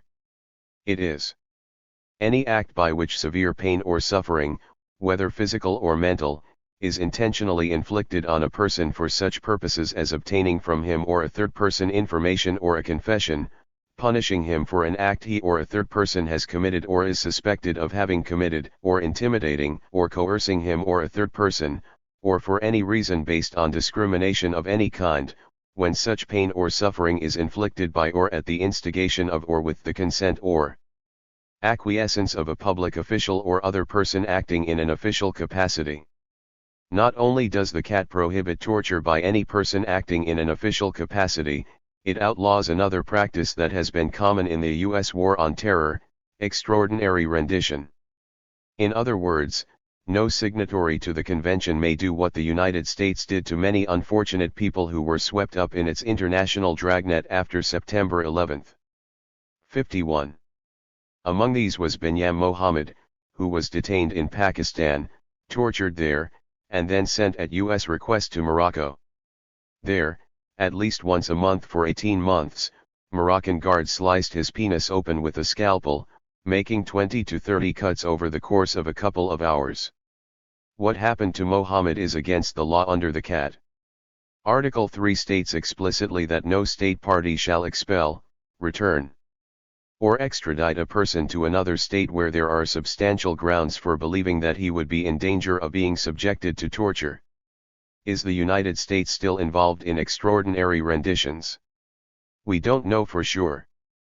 The day after he took office in 2009, President Obama signed an executive order that banned the use of torture in interrogations and ordered the CIA black sites closed. The order did not, however, prohibit rendition. Rather, it referred the matter to a special interagency task force on interrogation and transfer policies. The task force submitted its recommendations to the President in August 2009. On the question of rendition, it said, when the United States transfers individuals to other countries, it may rely on assurances from the receiving country that the individuals will not be tortured. This seems to be very weak protection indeed. What country is going to put in writing its intention to torture someone?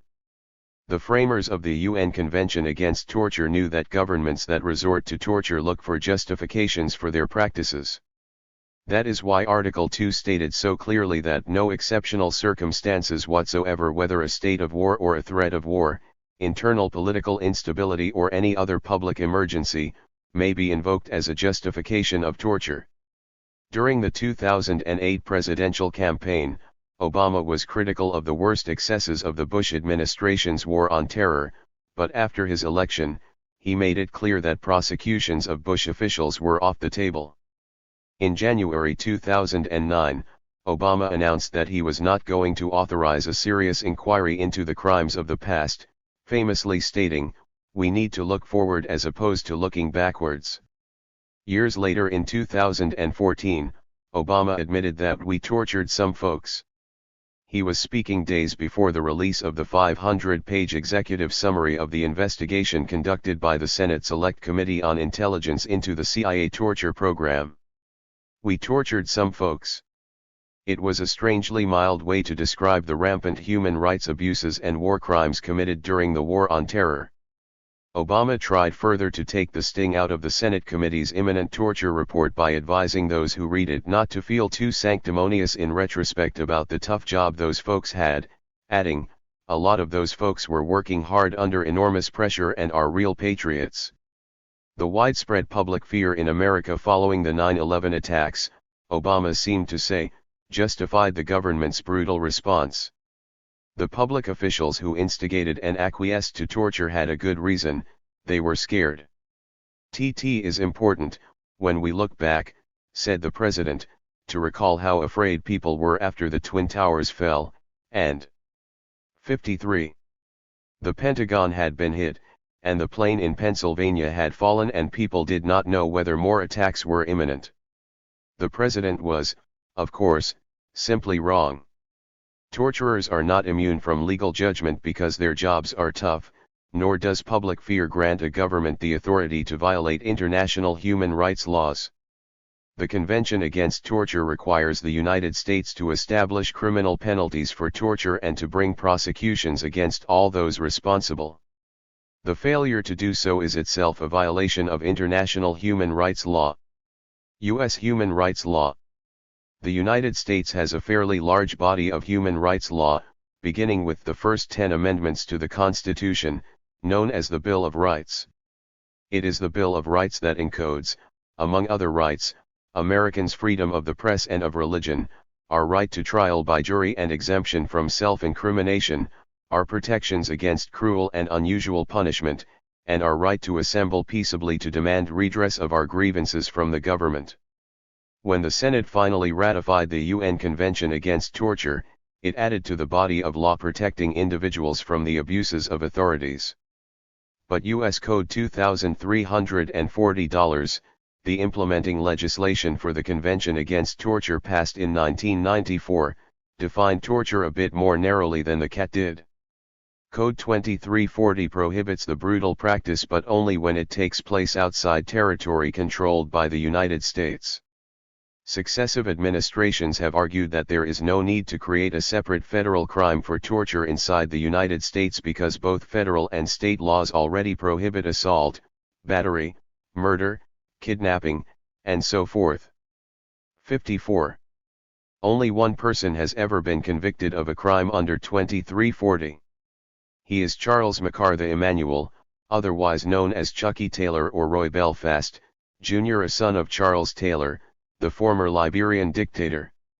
Emanuel, a U.S. citizen, was convicted of torture for activities during the Liberian Civil War and sentenced to 97 years in prison. Apart from torture committed in Guantanamo, which is under U.S. jurisdiction even though it's located in Cuba, the torture of detainees in any other part of the world is prohibited under the Geneva Conventions, the CAT, the ICPAIR, and numerous U.S. laws, including U.S. Code 2340. The Nuremberg Principles. The United Nations General Assembly adopted the Nuremberg Principles in 1950, but their status as international law is much debated. The nations signing the UN Charter intentionally chose not to grant the UN the power to create law through legislation.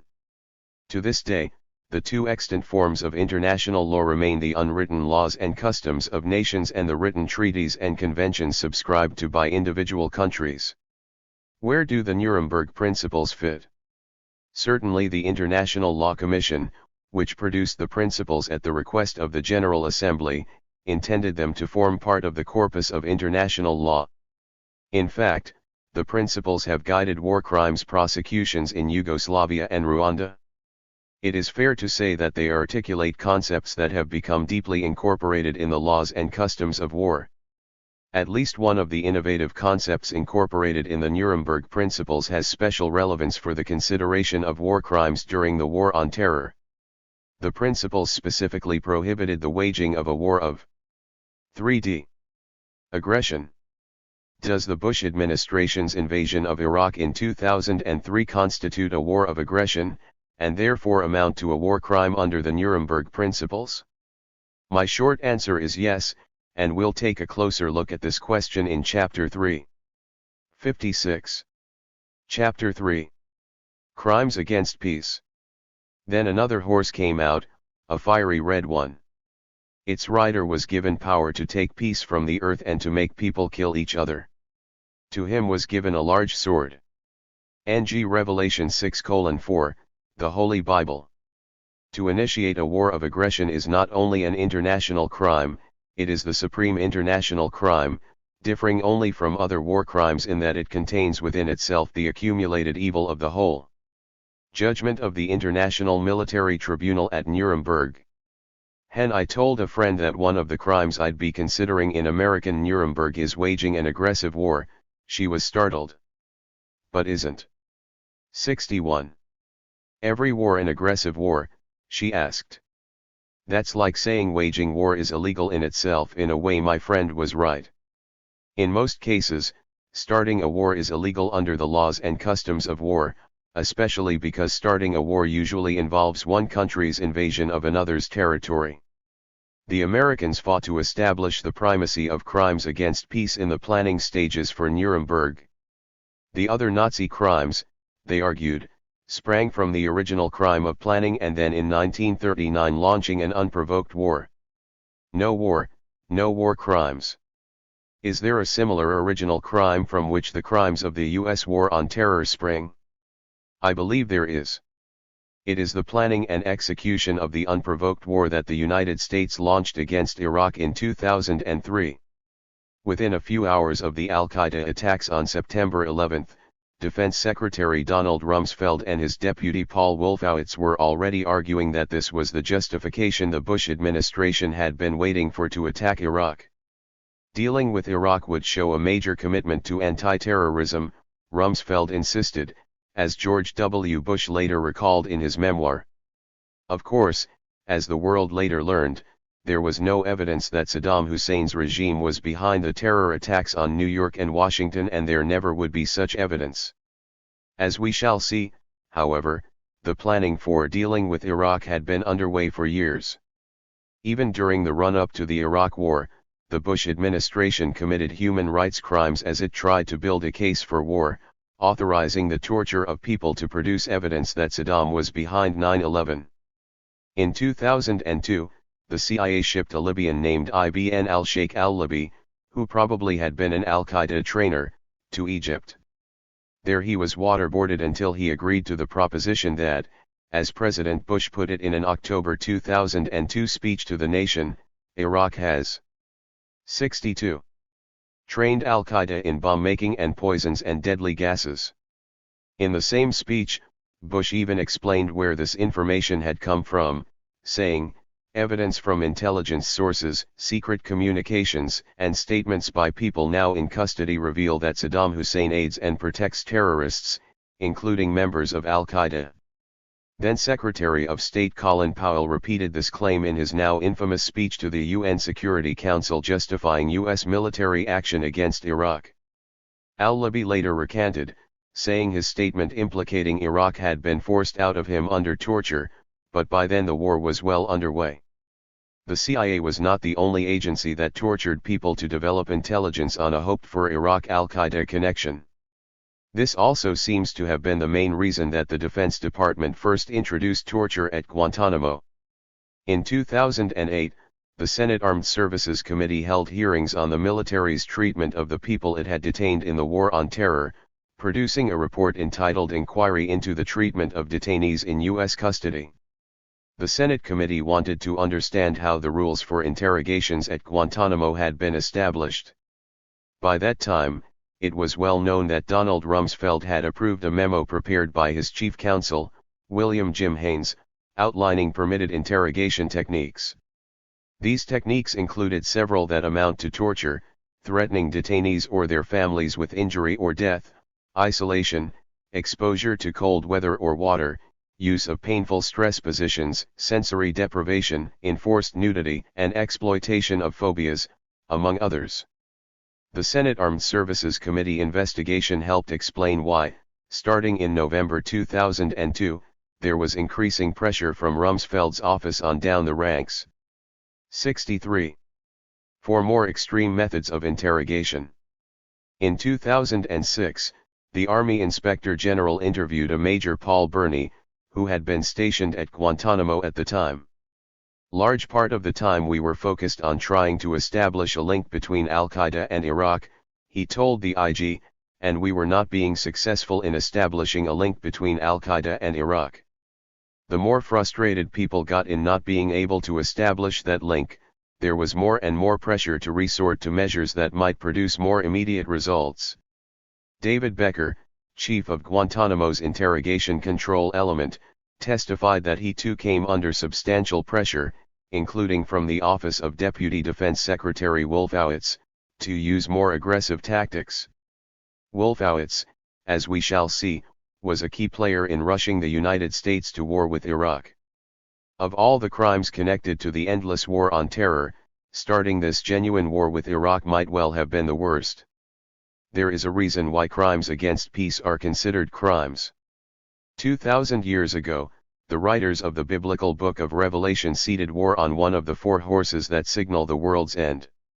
The coming of war signaled complete desolation and was followed inevitably by the rider of the pale horse, death. Since those ancient days, war's cruelty has only expanded with the growth of the vast technology of violence. For people in the United States, where no war has been fought on domestic soil since the 1860s, it is difficult to understand what it means to live in a country at war. U.S. veterans and their friends and families, of course, have more of an idea, but even the military's experience of war is qualitatively different from what civilians go through. Like World War II, the Iraq War has killed many more civilians than fighters. War disrupts every part of ordinary life, even 64. When the battlefields are far away. It can divide families, and sunder relations within and between neighborhoods, communities, and religious and ethnic groups. It can destroy an entire generation of economic and educational progress. In an agrarian society, war disrupts the cycle of planting and harvest, sometimes for years. Famine, disease, and suffering without relief will often follow. Modern war also creates environmental havoc, leaving land unusable for decades, studded with landmines or unexploded cluster bombs, or permeated with toxic chemicals like dioxin or undepleted uranium. Along with this poisoning of the environment often come medical calamities, as evidenced in Iraq, which is now suffering sharp spikes in cancers, respiratory diseases, and birth defects. It is precisely because war engenders such devastation that the international community today usually considers initiating a war to be a criminal undertaking. If it is difficult for those who have not experienced war to imagine its horror on a personal level, it is perhaps even harder for the human mind to encompass the suffering of millions. Oxford evolutionary psychologist Robin Dunbar suggests that most people's social circle numbers between 150 and 200 individuals. These are the people who are most real to us, the ones we know. Beyond that number, people fade into abstraction. Perhaps we can extrapolate from larger aggregations we've experienced.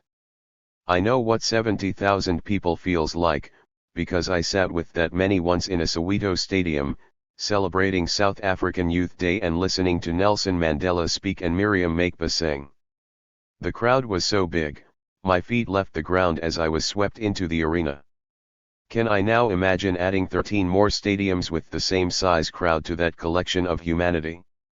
Only then would I come close to 65.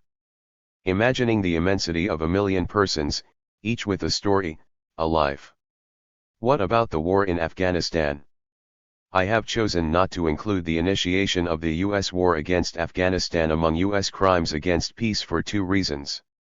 First, although I personally believe that, like the war against Iraq, this war was illegal, there is much less agreement about this. Most of the world's nations, including countries that opposed the invasion of Iraq, supported the United States in going to war with Afghanistan. Second, those who began the Afghanistan war are precisely the same people who promoted the war in Iraq. Indeed, for many of them, Afghanistan was just a stop along the way to the true destination. So the omission of Afghanistan does not imply that these war makers are being given a free pass. The Iraq war has caused as many as 1 million human deaths and many more injuries, has uprooted millions more, and has left what was once a modern, developed nation of 24 million people in utter physical, political, and economic shambles.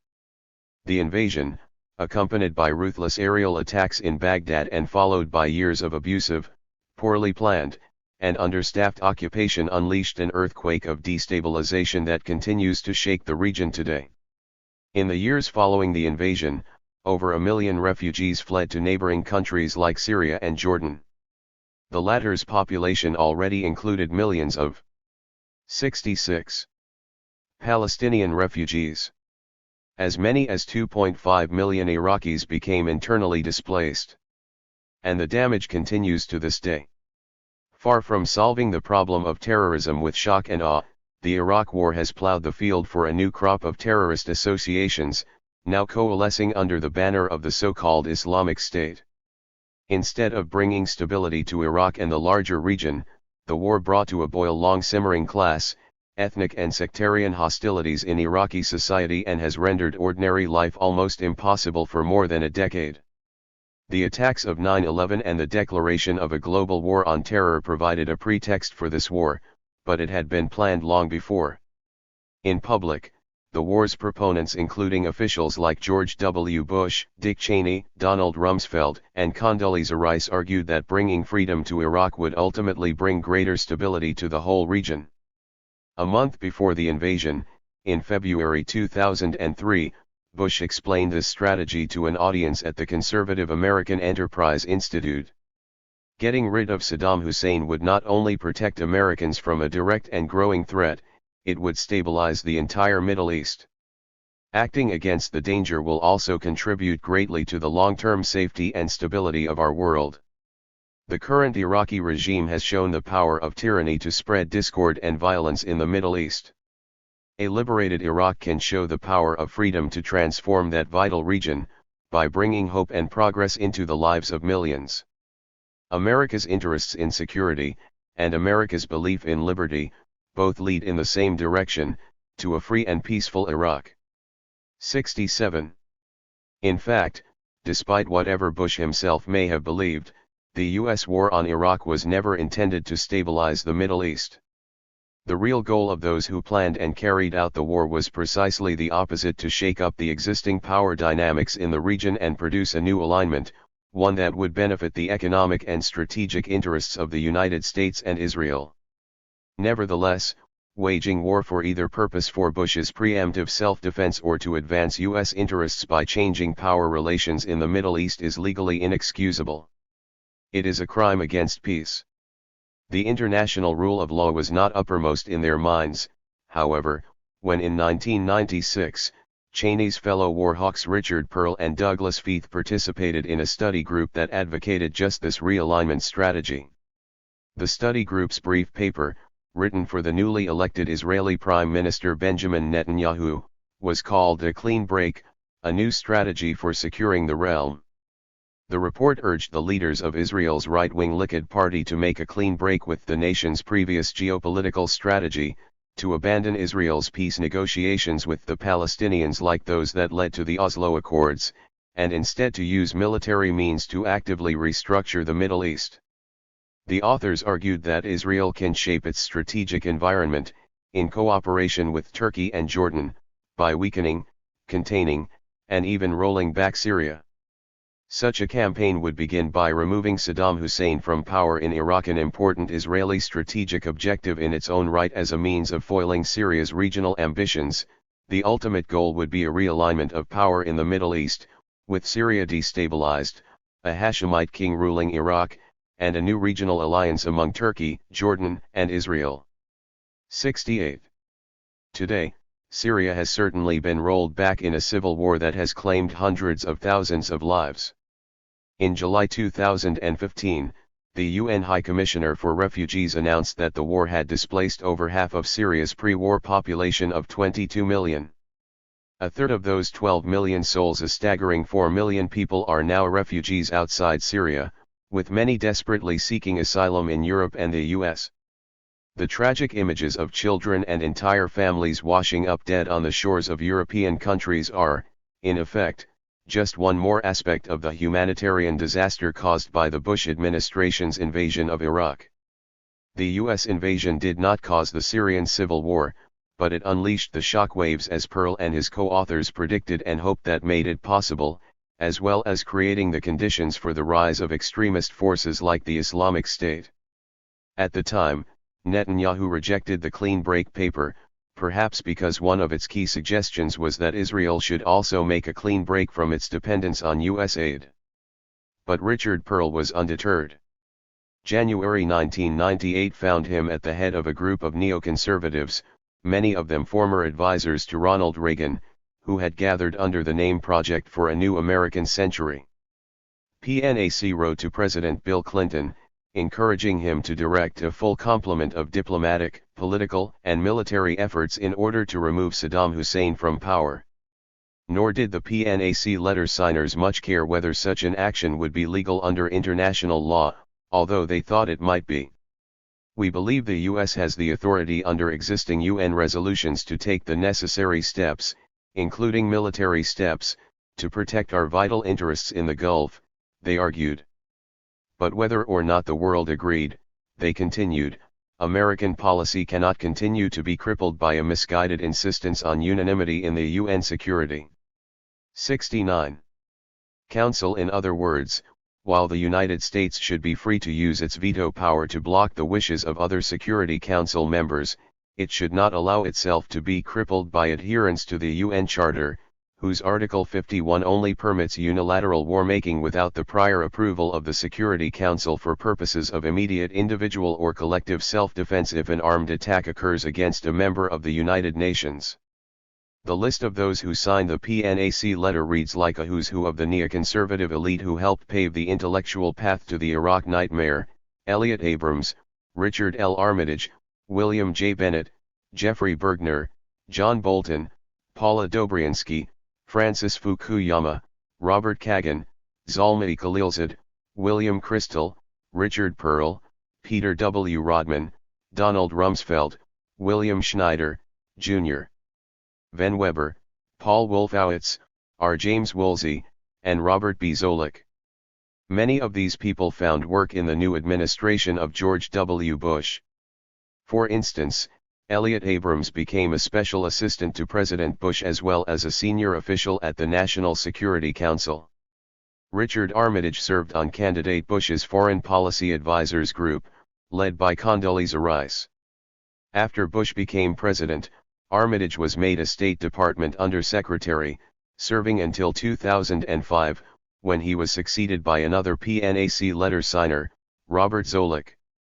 PNAC signer John Bolton, another veteran of the Reagan-era Iran-Contra scandal, became Bush's Undersecretary of State for Arms Control. In that capacity he torpedoed a 2001 Geneva meeting on implementation of the 1972 International Biological Weapons Convention by refusing U.S. cooperation with the proposed enforcement regime. In other words, even 70. As the United States was demanding weapons inspections in Iraq, Bolton made sure no such inspections would take place in this country. As a result, observed USA Today in 2003, with no apparent irony, there is no practical mechanism to stop the spread of biological weapons. The Los Angeles Times credited Bolton with also engineering the 2002 dismissal of José Bustani, the head of the UN's Organization for the Prohibition of Chemical Weapons, which was involved in overseeing Iraq's disarmament process. A former Bolton deputy told the Times that Bolton's problem with Bustani was that the UN official was trying to send chemical weapons inspectors to Baghdad in advance of the US-led invasion. Presumably Bolton didn't want the UN trumpeting the bad news that Iraq had no active chemical weapons program. In 2005, Bolton became U.S. ambassador to the United Nations, where he continued to do what he could to obstruct an institution for which he had frequently evidenced considerable contempt. Born in Afghanistan, PNAC's Zalmay Khalilzad has a long record of U.S. government service, alternating with stints in government-connected think tanks like the Rand Corporation. Khalilzad assisted Jimmy Carter's hawkish national security advisor, Zbigniew Brzezinski, in promoting a policy to support the groups of Muslim fighters known as Mujahideen in their fight to oust the Soviets from Afghanistan. In Ronald Reagan's State Department, he continued the strategy of supporting the Mujahideen in Afghanistan and helped shape Reagan policy on the Iran-Iraq War. Khalilzad played several roles in the George W. Bush administration, first heading up the Defense Department transition team and then serving as a special assistant to the President and a member of his National Security Council. Then, in December 2002, months before the U.S. invasion of Iraq, the White House announced Khalilzad's appointment as Special Envoy and Ambassador at Large for Free Iraqis. According to the White House press release, as Special Envoy, Dr. Khalilzad will serve as the focal point for contacts and coordination among free Iraqis for the United States government and for preparations for a post-Saddam Hussein Iraq. Later he served the Bush administration as ambassador to Afghanistan, Iraq, and the United Nations. Paul Wolfowitz, one of the signers of the Clean Break paper and today a visiting scholar at the American Enterprise Institute, is another policymaker with a long history of militaristic advocacy, having served both Democrats and Republicans as far back as the 1970s. When the Project for a New American Century wrote to President Clinton recommending military action to remove Saddam Hussein, the group was taking a page out of Wolfowitz's playbook. When the committee insisted that American policy should not continue to be crippled by the rules of the UN Security Council, it was echoing a view Wolfowitz had put forward as early as 1992. In that year, he supervised creation of a document called the Defense Planning Guidance while serving as Undersecretary of Defense for Policy under Dick Cheney, who was at that time George H.W. Bush's defense secretary. The then classified DPG, as it came to be known, fell into the hands of the New York Times and caused considerable consternation when its publication revealed that the first President Bush was contemplating a new world order in which the United States was prepared to take unilateral military action when it felt like it. The perceived capability of the U.S. to act independently, if necessary, is thus an important factor even in those cases where we do not actually do so. It will not always be incumbent upon us to assume a leadership role. In some cases, we will promote the assumption of leadership by others, such as the United Nations or regional organizations. but we will not ignore the need to be prepared to protect our critical interests and honor our commitments with only limited additional help, or even alone, if necessary. The document carried Wolfowitz's signature, but one of its actual two authors was Zalmay Khalilzad. Longtime Dick Cheney operative Louis Scooter Libby was also involved, as marginal notes on the declassified document made clear. When George W. Bush was elected, Wolfowitz found himself at the center of power, too. Indeed, by 2001, the neocons were fully ensconced in the Bush administration, with Wolfowitz, Pearl, and Feith in key positions at the Pentagon, where Don Rumsfeld, another signer of the warmongering PNAC letter to Clinton, was of course installed as Secretary of Defense. Meanwhile, Dick Cheney, another key member of this hawkish circle, held the reins as Vice President, aided by fellow hardliners like Scooter Libby. After the attacks of 9/11, these men finally were in a position to bring about the first phase of the program they'd endorsed years before. A war to unseat Saddam Hussein in Iraq would announce the United States' willingness to act unilaterally to protect our critical interests, as they had suggested back in 1992. Why Iraq? To begin with, there were old hostilities. For much of the Cold War, Iraq had enjoyed close ties with the Soviet Union while maintaining chilly relations with Washington. These facts did not, however, prevent the United States from tilting towards Iraq in its 8-year war against Iran from 1980 to 1988, a human slaughterhouse. 73. That the Reagan administration helped fuel by supplying Iraq with weapons, money, and intelligence from U.S. satellites.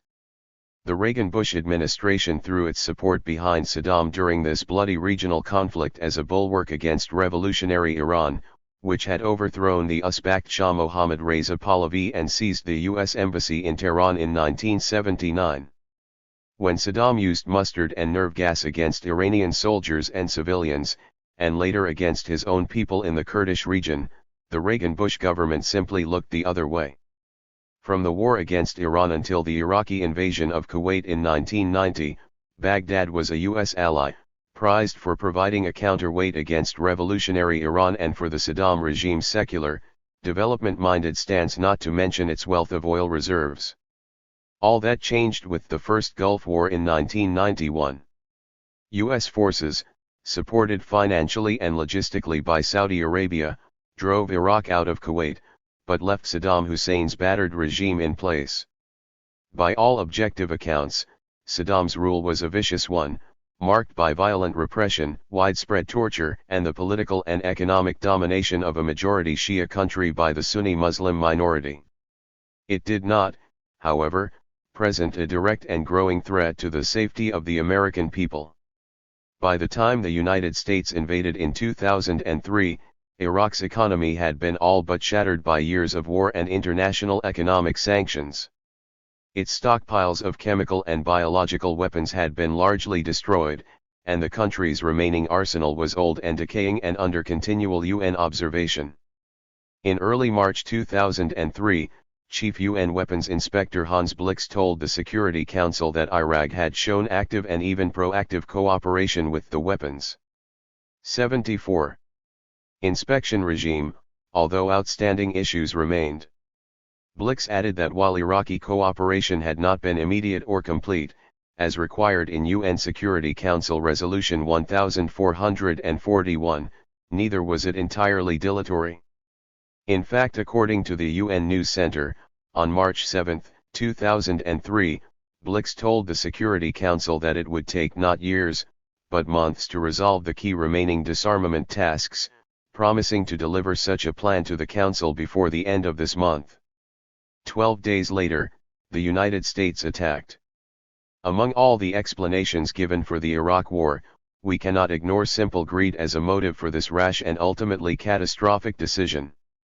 Before joining George W. Bush's presidential ticket in 2000, Dick Cheney spent 16 years as CEO of the oilfield services behemoth Halliburton Company, where with no business experience to speak of he landed after serving as Secretary of Defense for Bush's father, George H. W. Bush.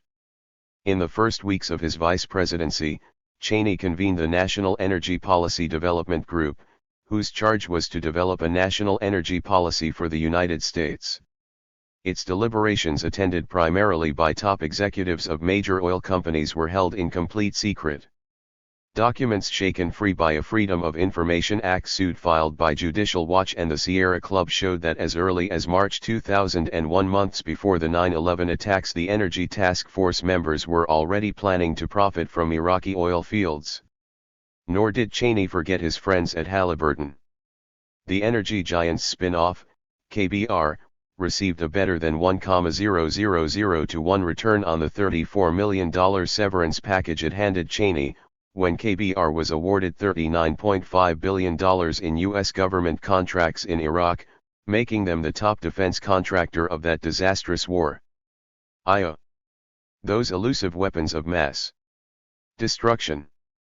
In May 2004, a little over a year after the invasion, President George W. Bush put on a light-hearted slideshow at the annual Radio and Television Correspondents' Dinner in Washington.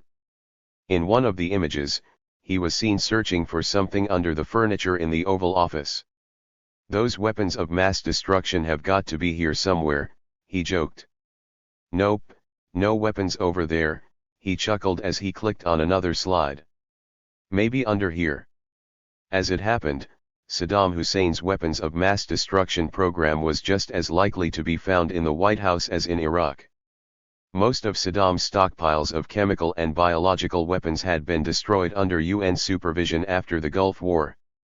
And despite the Bush administration's insistence that the Iraqi regime was still producing WMDs, there was no such program in operation. Bush's performance at the Correspondents' Dinner made a horrifying joke of a rather serious public relations problem plaguing his administration. One of his two rationales for attacking Iraq had turned out to be false. In their memoirs, both George W. Bush and Dick Cheney insist that the failure to find weapons of mass destruction was the result of bad intelligence and honest mistakes.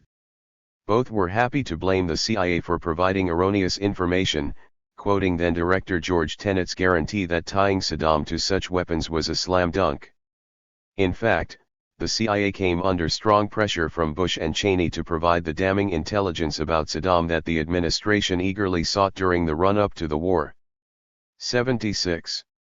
The Bush administration often cited Saddam's stock piles of chemical and biological weapons, but they found even more rhetorical power in evoking the threat of nuclear attack. Nuclear bombs are the quintessential weapon of mass destruction. They are the world-ending technology that haunts everyone who remembers Hiroshima and Nagasaki, or anyone who shivered through 6 decades of Cold War. In any ethical calculus, preventing a nuclear attack appears to justify any action short of launching one. The war's planners used 2 insubstantial props to support their argument that Iraq was developing nuclear weapons: the yellowcake uranium Iraq supposedly sought from the African nation of Niger and the thousands of aluminum tubes Iraq ordered from Australia through a company in Jordan. Bush invoked both of these in his 2003 State of the Union address, telling the nation, "The British government has learned that Saddam Hussein recently sought significant quantities of uranium from Africa. Our intelligence sources tell us that he has attempted to purchase high-strength aluminum tubes suitable for nuclear weapons production." The yellowcake story is particularly convoluted. Readers interested in following its entire peregrination from Italian spies to British government intrigue may wish to take a look at Craig Unger's 2006 piece on the subject in Vanity Fair. In brief, several obviously forged documents emerged suggesting that Saddam Hussein had attempted to arrange an annual purchase of 500 tons of partially processed uranium ore from Niger. In his article, Unger summed up the problems with the documents. The forged documents were full of errors. A letter dated October 10, 2000, was signed by Minister of Foreign Affairs Alil El-Haoui Habibu even though he had been out of office for more than a decade. Its September 28 postmark indicated that somehow the letter had been received nearly 2 weeks before it was sent. In another letter, President Tanja Mamadou's signature appeared to be phony. The accord signed by him referred to the Niger Constitution of May 12, 1965, when a new constitution had been enacted in 1999. One of the letters was dated July 30, 1999, but referred to agreements that were not made until a year later. Finally, the agreement called for the 500 tons of uranium to be transferred from one ship to another in international waters, a spectacularly difficult feat. State Department analysts doubted that the documents were genuine, but at Donald Rumsfeld's Defense Department, things were different. The Defense Intelligence Agency issued a finished intelligence product, according to Unger, titled Niamey, signed an agreement to sell 500 tons of uranium a year to Baghdad, and gave it to Dick Cheney's office. Cheney tasked the CIA, whose analysts disagreed among themselves about the likelihood of the claim, with digging further. The request landed on CIA officer Valerie Plame's desk, and she asked her husband Joseph C. Wilson to look into it. Wilson had been George H.W. Bush's ambassador to nearby Gabon and was familiar with Niger's political landscape. Wilson returned from Niger with the news that there was no evidence of an Iraqi attempt to buy uranium. In July 2003, much to the annoyance of Vice President Cheney, Wilson published an op-ed in the New York Times, called "What I Didn't Find in Africa." Cheney got his revenge that same month, when syndicated Washington columnist Robert Novak revealed that 78. Plame worked for the CIA. The leaked information came from Cheney's chief of staff, Louis Scooter Libby, who was later convicted of lying to a grand jury investigating the charges and sentenced to 30 months in federal prison. But Libby ended up serving less than a month behind bars. Declaring that the damage to Libby's professional reputation was sufficient punishment, and facing what he called in his memoir Decision Points an agonizing decision, President Bush intervened to commute his sentence. In the years since the invasion, Bush and Cheney have sought to minimize the importance of their claim that Saddam was seeking uranium from Niger. In his memoir, Bush refers to the flat declaration in his 2003 State of the Union address that he had learned from the British that Saddam recently sought significant quantities of uranium from Africa as those 16 words. He seems perplexed that this single sentence in my 5,000-word speech became a political controversy and a massive distraction. He also maintains that the Niger uranium incident was not a major point in the case against Saddam. Cheney's memoir also uses the phrase 16 words more than once when discussing the 2003 State of the Union speech, but unlike Bush, he still wants his audience to think there might have been something to the Niger story after all. The CIA had told him a year before, writes Cheney, that Iraq had existing stockpiles of yellow cake, or unenriched uranium ore, 200 tons of which had previously been acquired from Niger, but that these stockpiles were in sealed containers that the International Atomic Energy Agency inspected annually. He found this interesting, because it meant that if Saddam intended to restart his nuclear program, he was going to have to acquire uranium clandestinely. In other words, the uranium Saddam did have was 19. Under IAEA lock and key, and by early 2003 the administration knew that the Niger story was false, which made the whole nuclear threat by Cheney's own logic considerably less likely. Yet the drumbeat went on. A forgery as clumsy as the Niger documents should not have convinced anyone. The question remains to this day, were Bush, Rumsfeld, and Cheney being played, or were they playing the rest of the world? The aluminum tubes are a different story. Unlike uranium from Niger, it seems that Saddam Hussein was indeed trying to acquire them and continued trying after the first shipment was interdicted in Jordan. The question is, what did he want them for? The CIA argued that the tubes were to become the rotating arms of a gas centrifuge, used to produce enriched uranium for a nuclear weapon. One Sunday in September 2002, Scooter Libby leaked this classified information to Michael R. Gordon and Judith Miller, who published an uncritical story in the New York Times. Now the nation's newspaper of record was on record that Iraq was trying to make a bomb. That same day, a crew of top administration officials representing the White House, the Defense Department, the State Department, and the National Security Council, including Dick Cheney, Colin Powell, Donald Rumsfeld, Condoleezza Rice, and General Richard Myers, chairman of the Joint Chiefs of Staff, made the rounds of the Sunday talk shows. They were all selling the same story: Saddam was making a bomb, and the aluminum tubes proved it. But there was no such proof. Both the U.S. Department of Energy and the State Department's Bureau of Intelligence Research concluded the tubes would most likely be used for conventional artillery rockets, and this information appeared in a national intelligence estimate, whose summary George 80.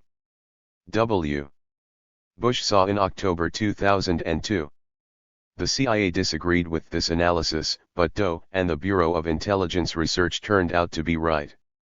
Despite their flimsy and contrived evidence, the Bush war planners were not shy about using the nuclear threat to promote military action against Iraq. A year before the invasion, in March 2002, Cheney told CNN that Saddam is actively pursuing nuclear weapons at this time.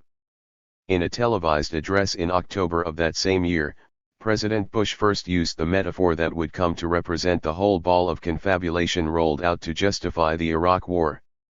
Facing clear evidence of peril, he told the American people, "We cannot wait for the final proof, the smoking gun that could come in the form of a mushroom cloud." The next month, National Security Advisor Condoleezza Rice used the same phrase in an interview with CNN's Wolf Blitzer. "The problem here," said Rice, "is that there will always be some uncertainty about how quickly can acquire nuclear weapons. But we don't want the smoking gun to be a mushroom cloud."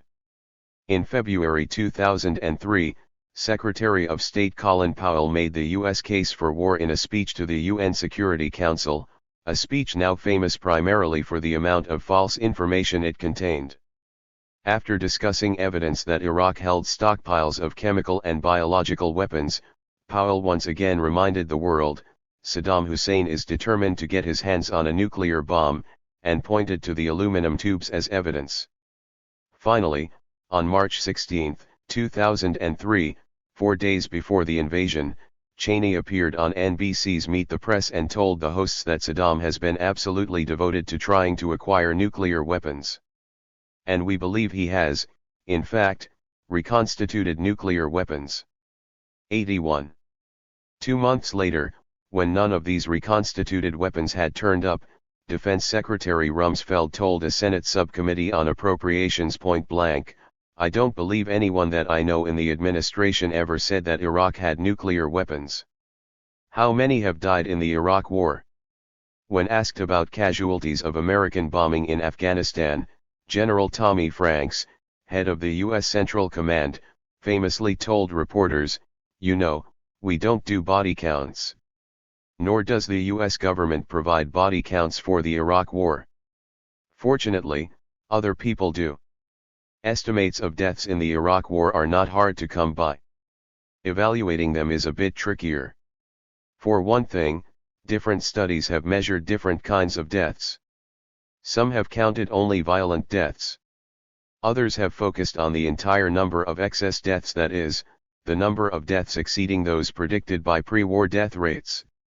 On the high end are 2 studies by researchers at Johns Hopkins University published in the respected British medical journal The Lancet, and one by a British polling agency called Opinion Research Business International.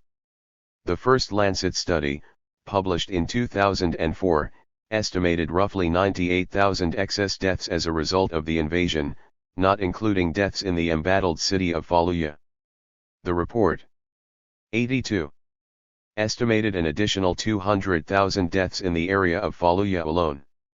Equally important as the sheer numbers is the kind of death the Lancet reported.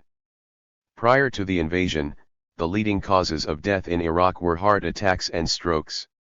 After the invasion, according to the Lancet, violence was responsible for somewhere between 24 and 51% of all deaths, depending on whether or not the Fallujah data was included. 2 years later, The Lancet published a second study that estimated that 654,965 more Iraqis had died than would have done so before the war, 601,027 of whom died as a result of violence, most commonly by gunfire. In September 2007, the consulting firm Opinion Research Business International published the highest estimate of combined deaths of civilians and combatants, a staggering 1.2 million. The Orb report, which was based on survey results from about 1,500 Iraqi adults in 15 of the 18 Iraqi states, generated tremendous controversy over both its methodology and its conclusions, and most observers believe it to be an overestimate. On the lower side are the figures provided by Iraqi Body Count, a British non-governmental organization that keeps a running tally of deaths reported in the news media and from other government and NGO sources such as morgues and hospitals. IBC says it records the violent deaths that have resulted from the 2003 military intervention in Iraq that are caused by US-led coalition and Iraqi government forces and 83 paramilitary or criminal attacks. Unlike the numbers from the Johns Hopkins and Orb studies, the IBC's figure is not an estimate based on polling. It is a direct count of reported violent deaths. By necessity it is an undercount. It is inconceivable that IBC sources could capture every violent death. As of July 2015, the IBC's Iraq body count stood at 216,000 for combatants and civilians combined. The figure for civilians alone ranges between 140,563 and 159,127. By any count, too many people have died in an illegal and preventable war. It doesn't matter whether Saddam had weapons of mass destruction. The fact that Bush administration officials used false and distorted evidence to justify their invasion of Iraq makes their decision all the more deplorable. But in the end, it doesn't matter whether or not Saddam Hussein had warehouses full of WMDs. The war in Iraq would still have been a crime against peace and a violation of the laws and customs of war. And Bush and his war council could still be charged as war criminals. As early as September 2004, then Secretary General Kofi Annan told the BBC that the invasion and occupation of Iraq was a war not in conformity with the UN Charter from our point of view. In fact, he acknowledged, from the Charter point of view, it was illegal. Annan was referring to Article 2 of the Union Charter, which states in part, all members shall refrain in their international relations from 84. The threat or use of force against the territorial integrity or political independence of any state. Article 51 of the Union Charter does guarantee a nation's right to self-defense if an armed attack occurs. Article 51 says nothing about preemptive self-defense absent an armed attack. However, preemptive self-defense is a principle that has long been recognized in international law. A nation need not wait until it is actually attacked, but the certainty that an attack is coming must be instant, overwhelming, and leaving no choice of means, as then Secretary of State Daniel Webster wrote to the British government in 1837. Webster's insistence that a threat be instant, overwhelming, and leaving no choice of means remains the de facto standard for legitimate preemptive self-defense. In March 2003, it simply was not the case that the United States faced a danger that was instant, overwhelming, and leaving no choice of means even if Iraq were in possession of the weapons the Bush administration claimed it had. On the other hand, during that spring there certainly was one nation facing a determined, powerful, even nuclear-armed enemy, a nation threatened with the instant, overwhelming danger of attack. But it wasn't the United States or one of its allies.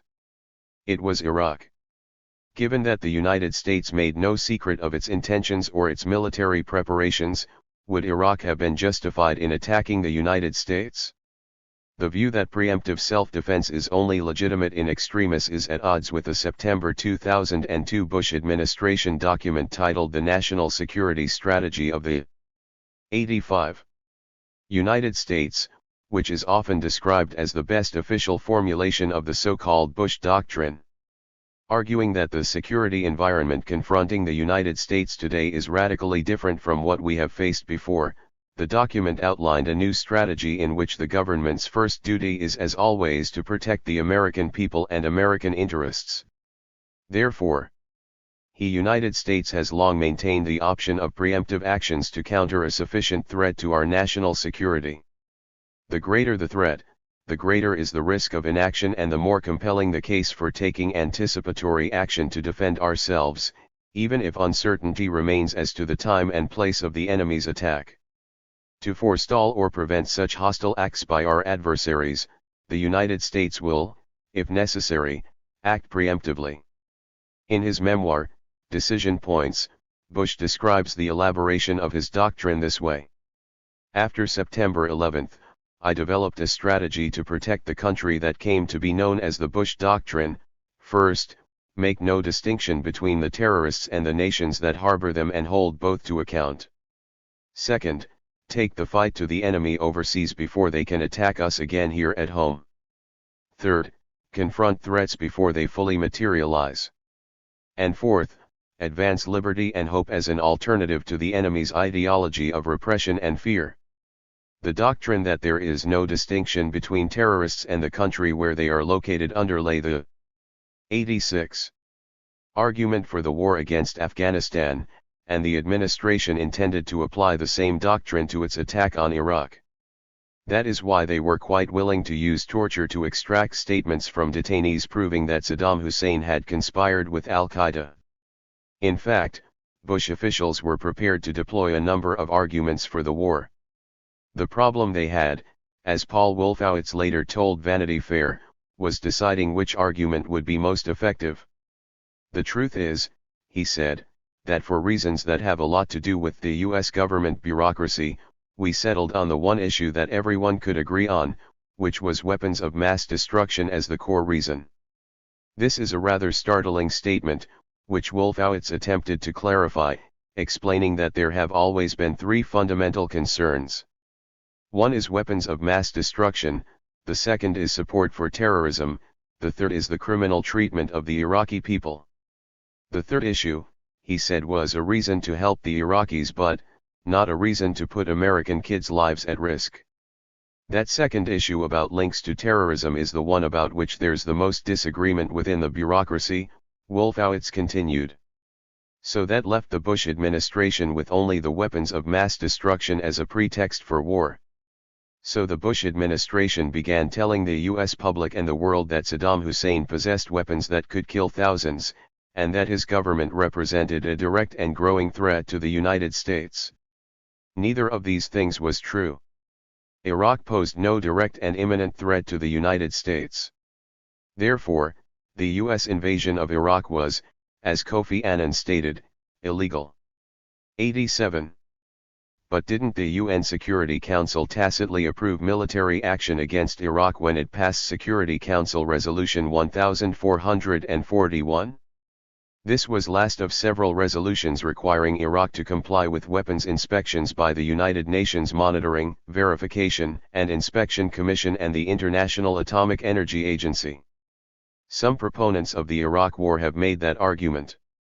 However, the U.S. ambassador to the United Nations at the time, John Negroponte, sought to dispel exactly those fears that the United States would interpret the resolution as a license for war. In the discussions before the vote, Negroponte assured the Security Council, this resolution contains no hidden triggers and no automaticity with respect to the use of force. If there is a further Iraqi breach, reported to the Council by UNMOVIC, the IAEA, or a member state, the matter will return to the Council for discussions.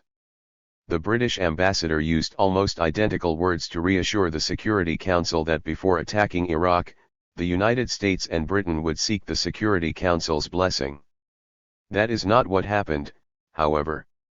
On February 24, 2003, Washington and London did bring a resolution for war to the Security Council, but it became apparent that two permanent members, France and Russia, would veto it if it came to a vote. Meeting with British Prime Minister Tony Blair and the presidents of Spain and Portugal, Bush decided to withdraw the resolution. We all agreed, he wrote in his memoir, that the diplomatic track had reached its end. The other superpower. Not only did members of the Security Council oppose the U.S. march to war, so did most of the world. Writing in The Nation. 88. At the start of the war, distinguished journalist Jonathan Schell called the peoples of the earth the other superpower. He described the international repugnance and outrage at the Bush administration's drive to war. A new phenomenon of rolling demonstrations circled the world not only in the great capitals but also in provincial cities and even small towns. Most newspapers outside the United States opposed the war. UN Secretary General Kofi Annan expressed his chagrin. The Pope said the war threatens the destiny of humanity. For once, the majority of the world's governments spoke up unequivocally for the majorities of their peoples. Public opinion polls, observed Shell, showed that in most countries opposition to the war was closer to unanimity than to a mere majority. Tragically, of course, the other superpower failed to hold back the US juggernaut. But perhaps the force of world opinion can now bring those responsible for the war to justice. Sadly, the US Congress was not part of this other superpower. In the Iraq War resolution passed in October 2002, Congress gave President Bush permission to use the U.S. armed forces as he determines to be necessary and appropriate to defend the national security of the United States against the continuing threat posed by Iraq, and enforce all relevant United Nations Security Council resolutions regarding Iraq. The vote in the House was 297 to 133. In the Senate it was 77 to 23. Those who stood up to the administration, even those with secure seats, showed genuine courage at a time when the country seemed hell-bent on war and misdirected revenge. 89. Many of those who voted for the war, including prominent senators like Democrats Jay Rockefeller and Hillary Rodham Clinton, now say they would have opposed it, had they known that the administration was lying about the danger Iraq posed. One could argue that those political leaders who belatedly expressed their regrets should have been more suspicious of the administration's claims at the time. Certainly there was plenty of evidence for doubt that was easily available during the run-up to war.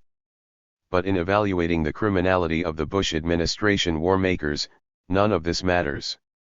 Even if every word that Bush, Cheney, Rumsfeld, Rice, Wolfowitz, et.al. said had been true, the war would still have been illegal. Of course, Congress and the top officials of the Bush administration are not the only ones to blame for clamoring for war. What about the American people? To what extent should we hold ourselves responsible for the crime of waging an aggressive war against Iraq? The Allies considered a similar question when planning the Nuremberg tribunals. They tried the high Nazi officials they could lay their hands on at the first Nuremberg trial, and later, quite a few at lower levels of responsibility as well. They also instituted a process of denazification to prevent former party members from holding government office in Germany. But the Allies never intended to prosecute the entire German people for starting World War II. There is an important difference between Germany and the United States, however. Under the Nazis, Germany was an explicitly totalitarian state, in which all authority derived directly from the Führer, Adolf Hitler. The United States, on the other hand, is at least nominally a democracy with a government deriving just powers from the consent of the governed, in the words of the Declaration of Independence. To what extent did the governed of this nation consent to the Iraq War? We can find some answers in polling data. In March 2003, a Gallup poll showed that 75% of the U.S. public believed it was not a mistake to send troops to Iraq. By June of 2015 that number had dropped to 46%, still a large minority. Those who now believe it was a mistake represent a bare majority, 51%. But is it fair to blame the American people for Bush administration machinations? After all, if politically sophisticated members of Congress were fooled, how can we expect ordinary people to have seen through the administration's propaganda campaign, a campaign that was widely aided by the media? At what point does the failure to know that a war is illegal or that people are being tortured become more than foolish ignorance? When does it become culpable? I think that the war on terror has eroded in the people of this country the quality that is sometimes called practical wisdom. Practical wisdom is an intellectual habit we develop over time, one that allows a person to examine a situation and understand its moral contours. It is a habit of thought that helps us understand in a given situation what are the right things to do and the right ways to do them.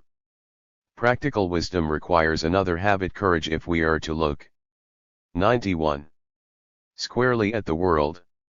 We need to not only sift through the media babble that constantly assaults and misleads us as we seek the truth, but also to question our own emotions and biases that inevitably arise in times of national crisis. I believe that after a decade and a half of constant terror manipulation, relentless messaging about the dangers that lurk all around us, particularly those involving Muslims and brown-skinned people, we have been damaged morally. In the name of security, we have been terrorized by our own government and by the news and entertainment corporations that feed on exploiting such fear into giving up not only our own freedoms but our fundamental sense of human empathy. While racist contempt for foreigners has long been a feature of the American psyche, years of terror propaganda and security theater have created something qualitatively different. Entire swaths of the world's population are now regarded as enemies by many American people, seen as vicious, less than human creatures who are undeserving of basic decency, let alone the protection of international law. As a nation, we need to reclaim these qualities of wisdom and courage. Facing the terrible crimes that have been committed in our names and bringing the criminals to justice would be a good beginning. It would help restore not only the rule of international law, but our own humanity. War. What is it good for? Of course, not all observers believe that war is always a bad thing. In many people's view, war provides a necessary winnowing tool, useful for distinguishing between predators and sheep and for keeping the 92 formers' teeth sharp. The German philosopher George Hegel believed that war refined the state that practiced it, offering individual people the opportunity to freely bind themselves to the state through sacrifice of property and even their lives. War is not to be regarded as an absolute evil, wrote Hegel. In fact, successful wars have checked domestic unrest and consolidated the power of the state at home. War is good for a country. Like a wind that blows over stagnant waters, it eliminates the corruption in nations that would be the product of a prolonged, let alone perpetual peace. Readers may not be surprised to learn that Hegel's views on the relationship between the individual and the state and the value of war were popular among Nazi ideologues.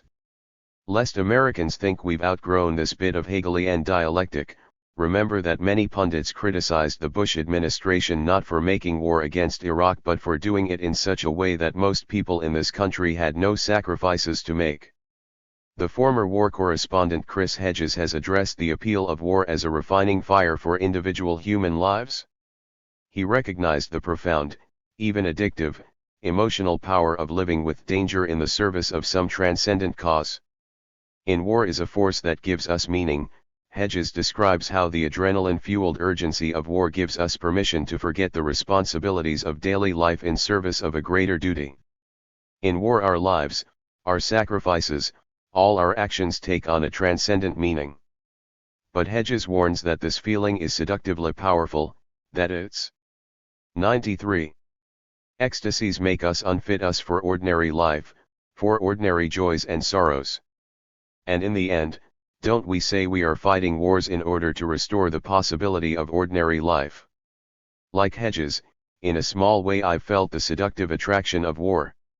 In 1984 I spent 6 months working in the Nicaraguan war zones with an organization called Witness for Peace. My job was to interview survivors of attacks by the Contras, the counter-revolutionary forces supported at that time illegally by the Reagan administration. I remember lying in bed one night in the mining town of Suna, listening to the boom of mortars falling somewhere not too far away. I remember wishing the sound would come closer, that the danger would come nearer, because that would be more thrilling. That's when I knew it was time for me to do what the Nicaraguans couldn't do. It was time for me to leave the war and go home. Waging an aggressive war is the original war crime from which all other war crimes spring. We'll look at some of these other crimes committed by U.S. officials after September 11 in the next chapter. Chapter 4.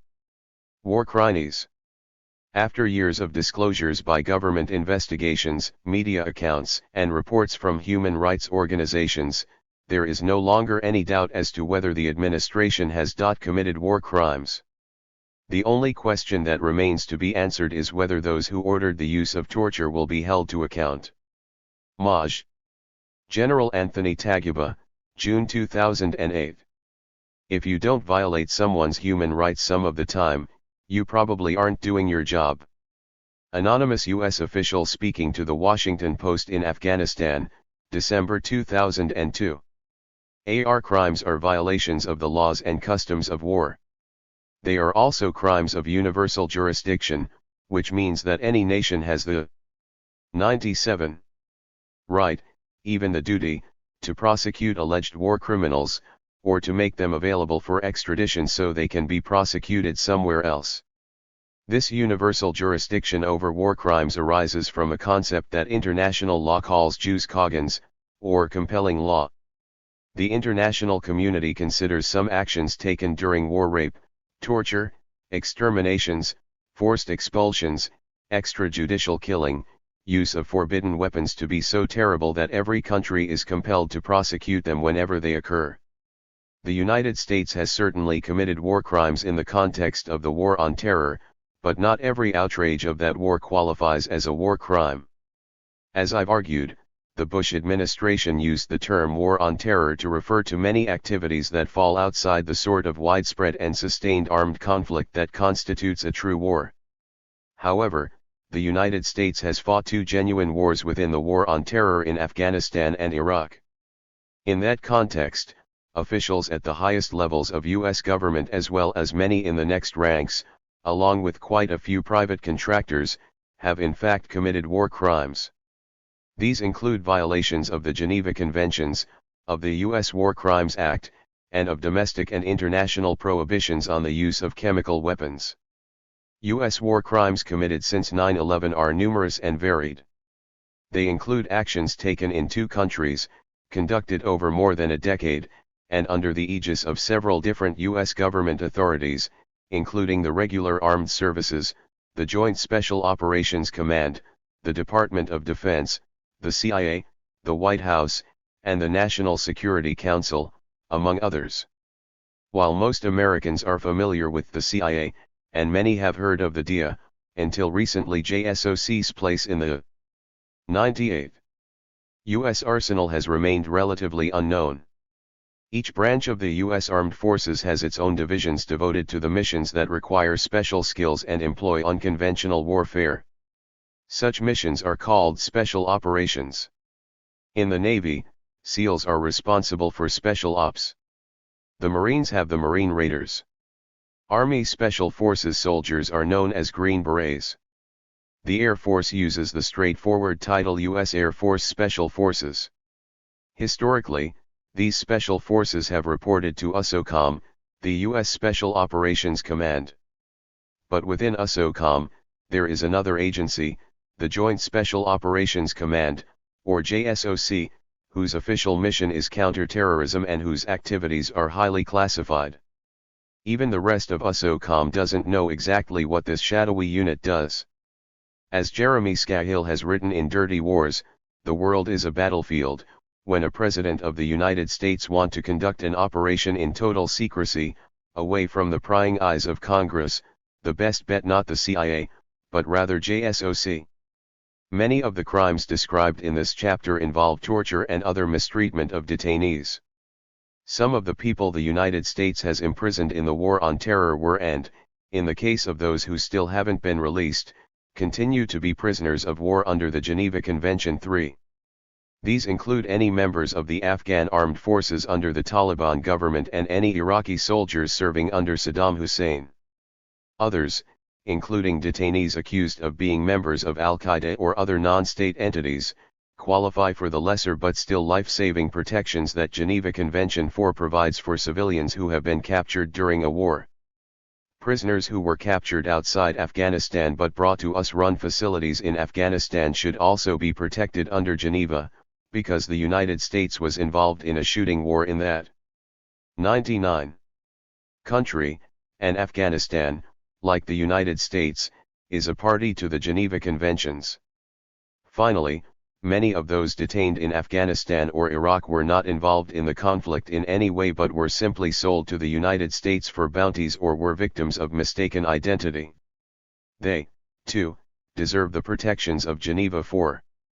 Violations of the Geneva Conventions are war crimes under international law. People accused of war crimes can be tried in the International Criminal Court if they are citizens of a country that has signed the treaty creating the court. The United States did sign the original treaty, but it was never ratified by the U.S. Senate. In fact, as we have seen, in May 2002 the Bush administration withdrew its signature. Defense Secretary Rumsfeld issued his explanation for the withdrawal, stating that the ICC provisions claim the authority to detain and try American citizens, U.S. soldiers, sailors, airmen and Marines, as well as current and future officials, even though the United States has not given its consent to be bound by the treaty. When the ICC treaty enters into force this summer, U.S. citizens will be exposed to the risk of prosecution by a court that is unaccountable to the American people, and that has no obligation to respect the constitutional rights of our citizens. Even if Bush and Rumsfeld succeeded in keeping current and future officials out of an international tribunal, in fact, many high-ranking U.S. officials could still be brought into court to answer for war crimes to U.S. federal court, that is. The 1996 War Crimes Act defines federal war crimes offenses, including any grave breach of the four 1949 Geneva Conventions. 100. Or of Common Article 3. The Federal War Crimes Law goes on to list the kind of actions that constitute a grave breach of Geneva: torture, cruel or inhuman treatment, performing biological experiments, murder, mutilation or maiming, intentionally causing serious bodily injury, rape, sexual assault or abuse, and taking hostages. As we shall see, many actions sanctioned by U.S. officials at the very highest level are punishable under the War Crimes Act. It is worth noting that there is no statute of limitations for these war crimes. The War Crimes Act also covers violations of certain provisions of the 1907 Hague Convention respecting the law and custom of war on land. One of these is found in Article 23, which makes it unlawful to employ arms, projectiles, or material calculated to cause unnecessary suffering. This section of the Act is relevant because, as we shall see, it is very likely that in the war in Iraq, the United States did in fact use weapons calculated to cause unnecessary suffering. In order to bring some organization to a wide-ranging discussion, I've divided this chapter geographically, first considering detention practices in Afghanistan and then in Iraq. After looking at how the United States has treated its prisoners in the wars in Afghanistan and Iraq, we'll consider another violation of the laws and customs of war: the use of chemical weapons, in particular white phosphorus, in Iraq, which may well be a violation of the 1907 Hague Convention. Afghanistan. In the years since the United States attacked Afghanistan in October 2001, at least 3 U.S. authorities have detained prisoners there: the CIA, the DIA, and JSOC. All of them have abused detainees, and in many cases, tortured them. 101. For some prisoners, Afghanistan was a way station between their place of capture and rendition for torture and interrogation in Morocco, Egypt, Syria, or some other accommodating country. For others, it was a stopover on the way to Guantanamo. For at least 2 detainees, it was the end of the line. Deaths in custody. In December 2002, 2 men died in U.S. military custody at the Bagram collection point. As is common in Afghanistan, both men went by single names, Dilaver and Habibullah. Dilaver's story is chronicled in the documentary film Taxi to the Dark Side and mentioned in Chapter 1. The 2 men died within days of each other, and their similar stories demonstrate that their treatment formed part of a larger pattern of abuse at Bagram. Habibullah was a mullah and the brother of a Taliban leader, although there's no evidence that he himself was involved in hostilities against the US-led forces in Afghanistan. Dilaver was an Afghan taxi driver, who was arrested at a checkpoint along with the 3 passengers in his cab. Those 3 spent 15 months in Guantanamo, although they were never charged with any crime. The New York Times reported in 2005 that 3 passengers in Mr. Dilaver's taxi were sent home from Guantanamo in March 2004, 15 months after their capture, with letters saying they posed no threat to American forces. For days, U.S. soldiers shackled both Dilaver and Habibullah by their ankles and wrists, arms above their heads, and beat them repeatedly, using a method called peroneal strikes. This is a punitive technique that involves hitting or kneeing the peroneal nerve, which lies right below the knee joint.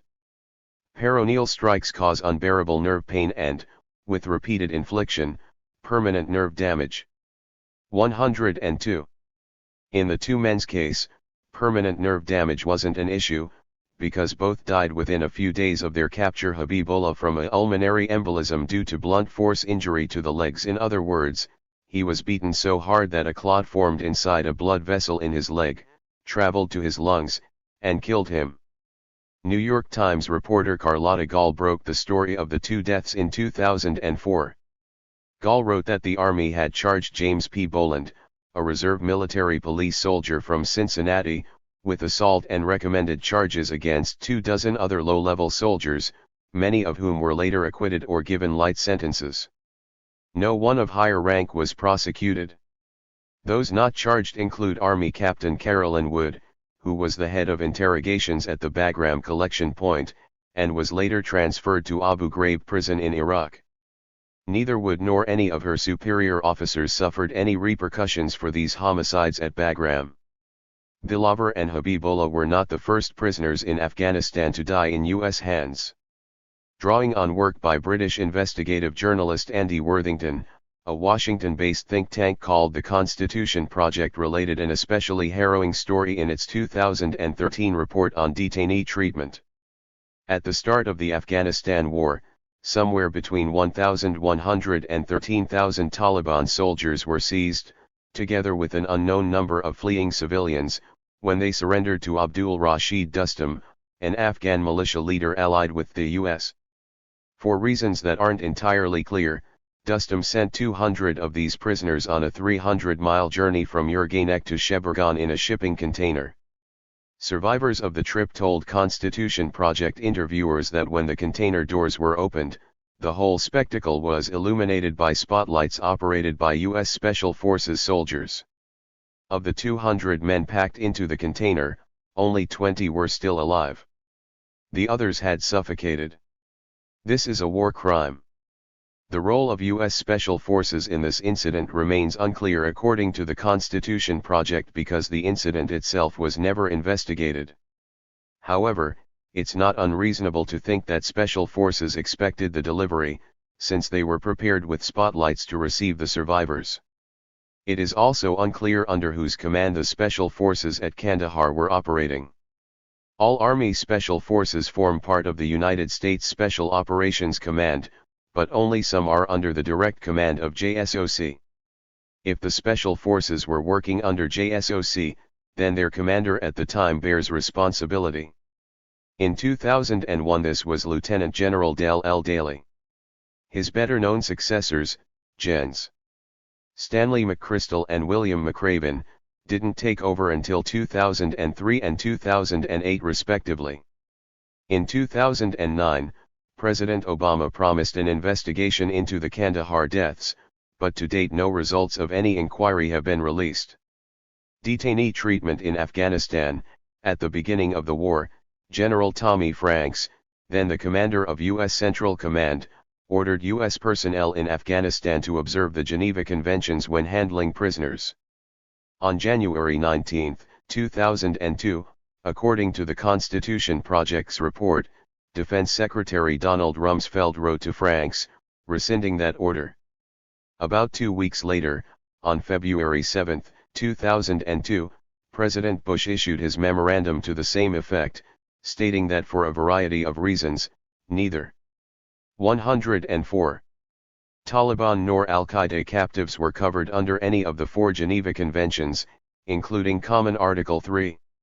Nevertheless, he said, as a matter of policy, the United States Armed Forces shall continue to treat detainees humanely and, to the extent appropriate and consistent with military necessity, in a manner consistent with the principles of Geneva.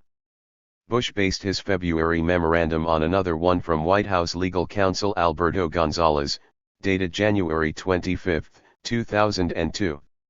This famous communication, signed by Gonzales, asserted that the war against terrorism is a new kind of war, one which renders obsolete Geneva's strict limitations on questioning of enemy prisoners and renders quaint some of its provisions such as commissary privileges. Not only would prisoners in the war on terror be denied commissary privileges, any limitations on how they might be questioned were also a quaint artifact of a bygone age. Although the memo carried Gonzalez's signature, in 2007 the Washington Post reported that White House lawyer with direct knowledge said Cheney's lawyer, Addington, wrote the memo. The Post was referring to David Addington, then Dick Cheney's legal counsel in the office of the Vice President. Gonzalez himself has acknowledged that Addington contributed to the memo. In this same February 2002 memo, Bush also asserted that he accepted the arguments of the Attorney General and the Justice Department that he had the authority under the Constitution to suspend Geneva as between the United States and Afghanistan, but, he said, I decline to exercise that authority at this time. However, the memo continued, I reserve the right to exercise the authority in this or future conflicts. In other words, Bush claimed the right as president to abrogate a signed and 105 ratified international treaty, but in this case he had no need to invoke that right because none of the prisoners captured in Afghanistan were covered by Geneva anyway. In 2006, the U.S. Supreme Court decided differently. The court ruled in Hamdan v. Rumsfeld that a member of al-Qaeda who was seized in Afghanistan and taken to Guantanamo was in fact covered by Geneva Common Article 3, which provides limited but important protection for prisoners seized in the context of a war that is not fought between two nations. In that decision, the justices declined to decide whether or not the petitioner, Salim Ahmed Hamdan, was eligible for protection under any other part of the Geneva Conventions because he fell under the protections of Common Article 3, which was all he needed for his petition to be granted. The justices thus declined to issue an opinion on whether al-Qaeda prisoners were covered under any other part of the conventions, such as Geneva 4, which provides protections for civilians who are detained during hostilities. As we saw in Chapter 2, the Bush administration wanted to use a military commission to try Hamdan for conspiracy and terrorism. These commissions were set up, for reasons of security, so that a defendant and his civilian lawyers could be removed from the courtroom during those parts of the testimony that the U.S. prosecutors deemed secret. For the same reason, neither Hamdan, who at one time had been Osama bin Laden's personal driver, nor his civilian lawyers would be allowed even to see all of the evidence presented against him. The Supreme Court decided that these procedures denied Hamdan the right, under Geneva Common Article 3, to be tried by a regularly constituted court, affording all the judicial guarantees which are recognized as indispensable by civilized peoples. 106. What was so secret about the evidence and testimony Hamdan and his lawyers weren't allowed to see? In Hamdan's case, and in the cases of quite a few others, part of the government's problem was that the testimony against him had been produced by torture. Not only did this taint the quality of the evidence, but the Bush administration did not want specific torture methods revealed in open court. They were military secrets. Bush's February 2002 memo requiring humane treatment of detainees referred only to constraints on the U.S. armed forces and failed to mention other agencies such as the CIA. In order to be sure that Bush had not meant to include the spy agency in the directive about humane treatment, CIA Director George Tenet and the agency's general counsel at the time, Scott Mueller, sought reassurance that their agency did indeed have a free hand with its prisoners. They wanted to know that they were not bound by Bush's February memo, and that no one was going to be charged with war crimes for what they were already doing to the prisoners in their control. On February 12, 2003, Mueller issued a memorandum for the record, detailing the conversations with a variety of highly placed Bush administration officials that he had held in order to obtain this guarantee. Each official he spoke with had reassured him that the CIA was not bound by the Geneva Conventions, nor by the need to provide the humane treatment expected of the U.S. military. Mueller's memo is an excellent representation of the CIA's repeated attempts to secure approval on the record from administration officials for actions which they suspected were illegal. First, some background. In the previous year, Deputy Attorney General John Yoo and Assistant Attorney General J. Bybee had written 2 memos about detainee interrogation. 107. The 2 lawyers worked in the Justice Department's Office of Legal Counsel, which was responsible for providing legal advice to other parts of the executive branch, including the White House. One memo, addressed to Alberto Gonzales in his capacity as legal counsel to the President, was dated August 1, 2002.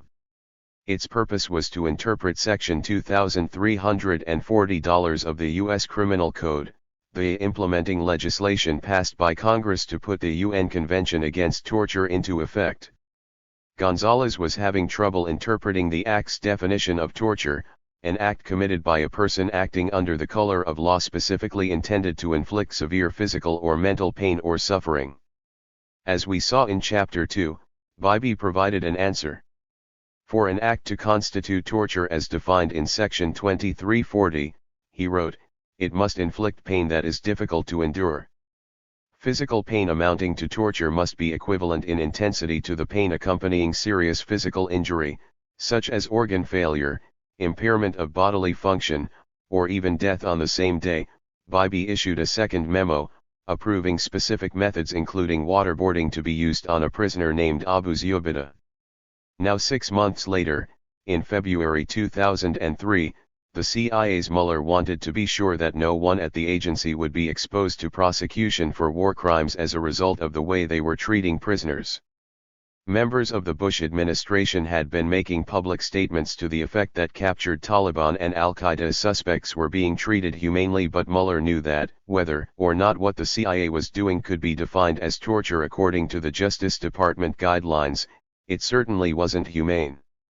His memo, for the record, recording his conversations with several key Bush administration officials, was clearly an 108. Attempt to establish legal cover for the CIA's interrogation methods. Mueller's memo began by making it clear that many high-ranking Bush officials shared responsibility for the use of these enhanced interrogation techniques, stating that they had been approved by the Attorney General through the Office of Legal Counsel and carried on thereafter with the knowledge and concurrence of, among others, the Assistant Attorney General in charge of the Criminal Division, the National Security Advisor, Counsel to the President, Counsel to the National Security Advisor, and Counsel to the Vice President. As of November 2002, others, including the General Counsel to the Department of Defense, were aware generally of the fact that CIA was authorized to conduct interrogations using techniques beyond those permitted under the Geneva Conventions. No one ever suggested that there was any inconsistency between the authorized CIA conduct and the February memo.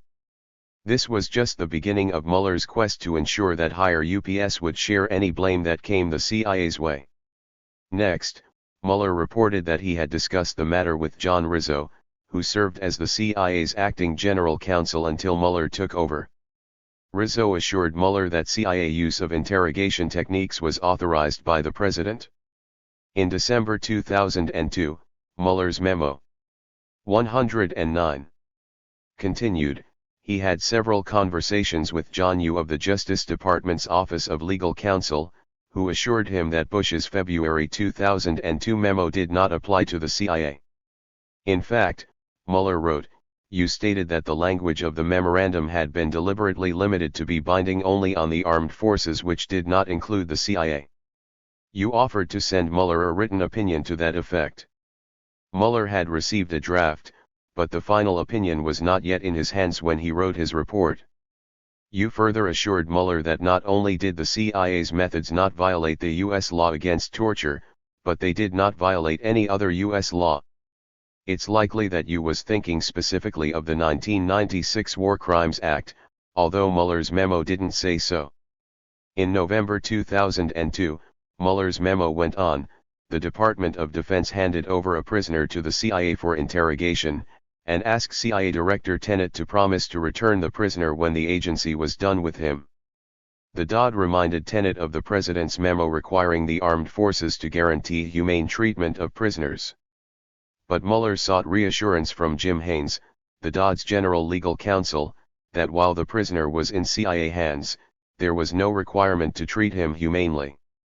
Haynes reiterated what you had told Mueller before, that the president's memo only concerned the armed forces and did not apply to the CIA. Mueller recorded that on January 13, 2003, he attended a meeting at Alberto Gonzalez's office, then serving as general counsel to the White House, along with David Addington, John Yoo, and Jim Haynes. The meeting was apparently convened to discuss a letter about detainee treatment that the DOD had received from Human Rights Watch.